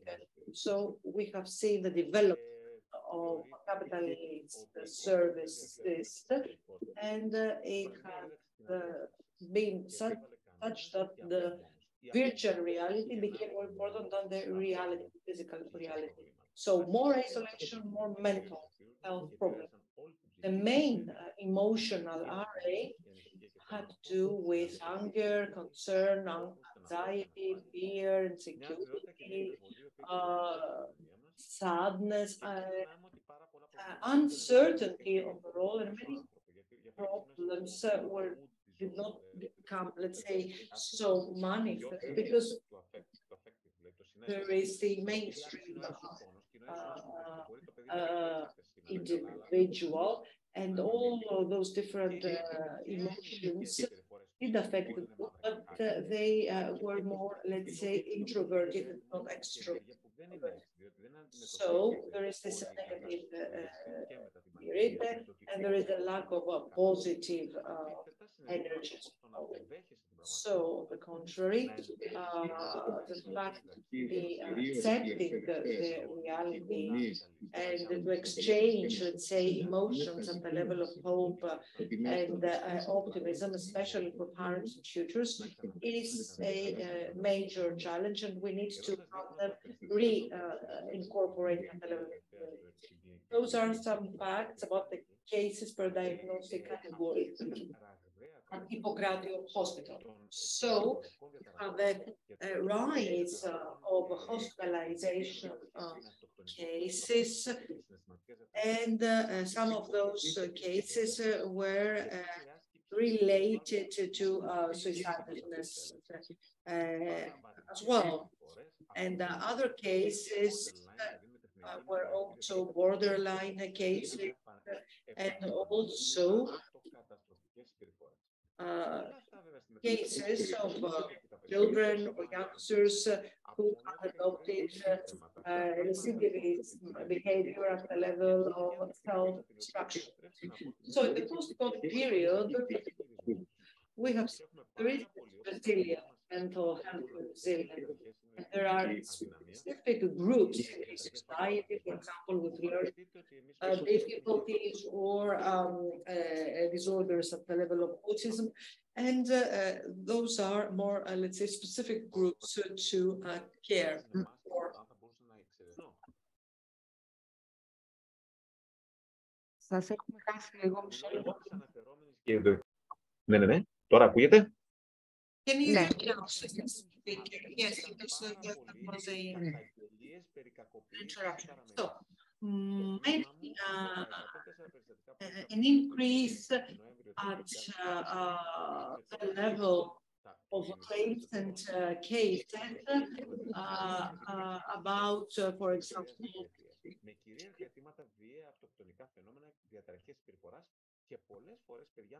abusive behavior. And often we had such cases without an coexisting mental health disease. So, based on the cognitive behavioral therapy, we know that 90% of our thoughts is negative. So imagine what is the share of the responsibility of us all vis-a-vis those negative feelings. Now, the girls are more introvert and become more depressive, whereas the boys become more extrovert, more violent. So, what should be the stance of the family? No rejection, no remorse when this is the case. Mental health and young population. So there are socio-environmental problems, but also some biological problems. So there is, and also the behavioral role models. For example, there are websites on the internet presenting young people, teenagers with razors, for example, hurting themselves, cutting themselves. So, medical phenomena. Now, the personality and how we define in a holistic manner all the parameters. Nowadays, we know that to have teenage children with an IQ, not only that, their mental well-being needs to have an increased intrapersonal intelligence, to have this self-awareness, and know how the elements that define their behavior and their personal intelligence, interpersonal intelligence, in order to be able to engage in relationships, how to collaborate, how to be isolated, as was the case during the pandemic, and then sufficiently respond so vis-a-vis the others, their good, and we also, so for the young age population, to be involved in physical training as well. Positive energy. Once again, we have an internet connection difficulty. Have difficulty hearing you, Professor? So a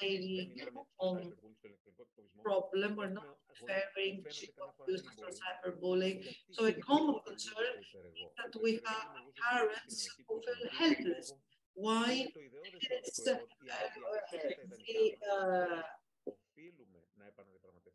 superego has actually been bypassed. Does not have to do with whether something is wrong or right, ethical or unethical. On the contrary, we think that everything has become neutralized. So it becomes necessary for any action to be given a name, for example, as because only pray for the society and the community to, let's say, put the blame on the miser. And because of that, and because of this lack of role models, our children, our youngsters, no longer have a framework or limits to be based upon. So there is no justice, no law, no fairness to act as a bond for relationships. Να μην γνωρίζουν τα συναισθήματά τους. Εν συνέση, να έρχονται στη θέση του άλλου και να γνωρίζουν τις ανάγκες. Αυτό είναι.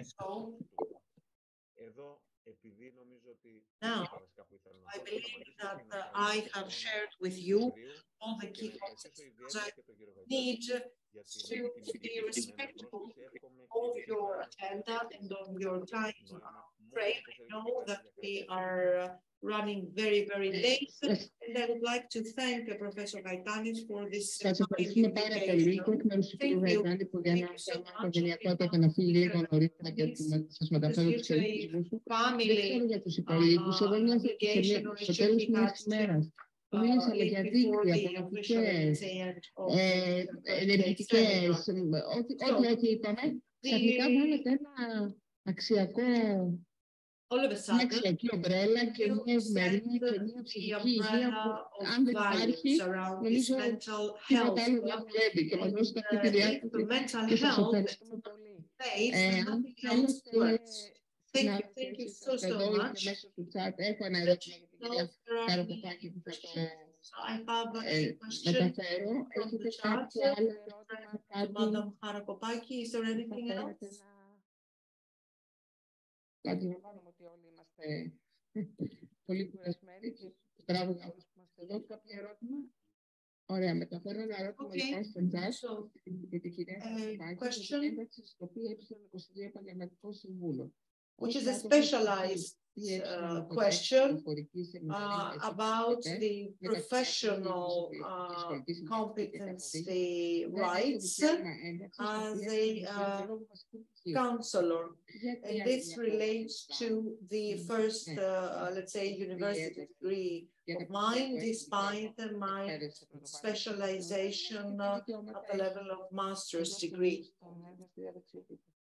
Ωραία. Λοιπόν, εγώ θα το ανοίξω περισσότερο, γιατί τέτοια ερωτήματα έχουμε δεχτεί στο παρελθόν. Βέβαια, όλες αυτές οι διαδικασίες, να πω ότι είναι αποφάσεις που προκύπτουν από τις παιδείες. Processes and the decisions that are relevant to those processes are decisions that are political decisions made by the Ministry of Education, not by our agency. So it is the ministry actually that decides about the professional competences and professional rights and how they should be matched with university degrees. Specifically, this professional specialization that you are referring to. Now, in the imminent future, there will be a call for the staffing of school units with advisors and experts on subject matter, and this is of course going to be based on the point system. So master's degree, first level university degree, and so forth. So regardless of whether this will give you the possibility to be hired as an advisor, you will be able to be hired based on your university, basic university degree. Now, having that base, there is a wide range of, let's say, professional, academic rather, specialties that are recognized by the university, by the Ministry of Education, based on which one can be hired as a secondary level education tutor or teacher. Ειδικά για τον ΣΕΠ, η σύσταση είναι... Now, as regards professional guidance and vocational counseling, the recommendation is to be led by any of the school, let's say, professors that have graduated from a group of university schools as defined in the Ministry of Education circular or decision. So, vocational guidance, vocational counseling is very important to be led and to be run by the educators that are already part of the human resources ministry of the schools. When it comes to the role, to the position of an advisor, with a specific, let's say, term. Another question about apprenticeship, I think, and interviews. Now, once again, I will refer to the guidelines. There was a slide which I talked about the repository and the guidelines, how to implement vocational career guidance and counseling. So on this specific axis, there is material and with the hyperlinks with the specific professions. Now, the level of skills labs, there are curricula from the digital repository. So those curricula are, let's say, acknowledged, certified by the Ministry of Education. Therefore, the teacher, the tutor, to have access to this curriculum in order to lead those labs. So I found that the joy to see the benefits from such programs in their pilot implementation at the level of the continental Greece region. So I have, let's say, the experience of this implementation in practice.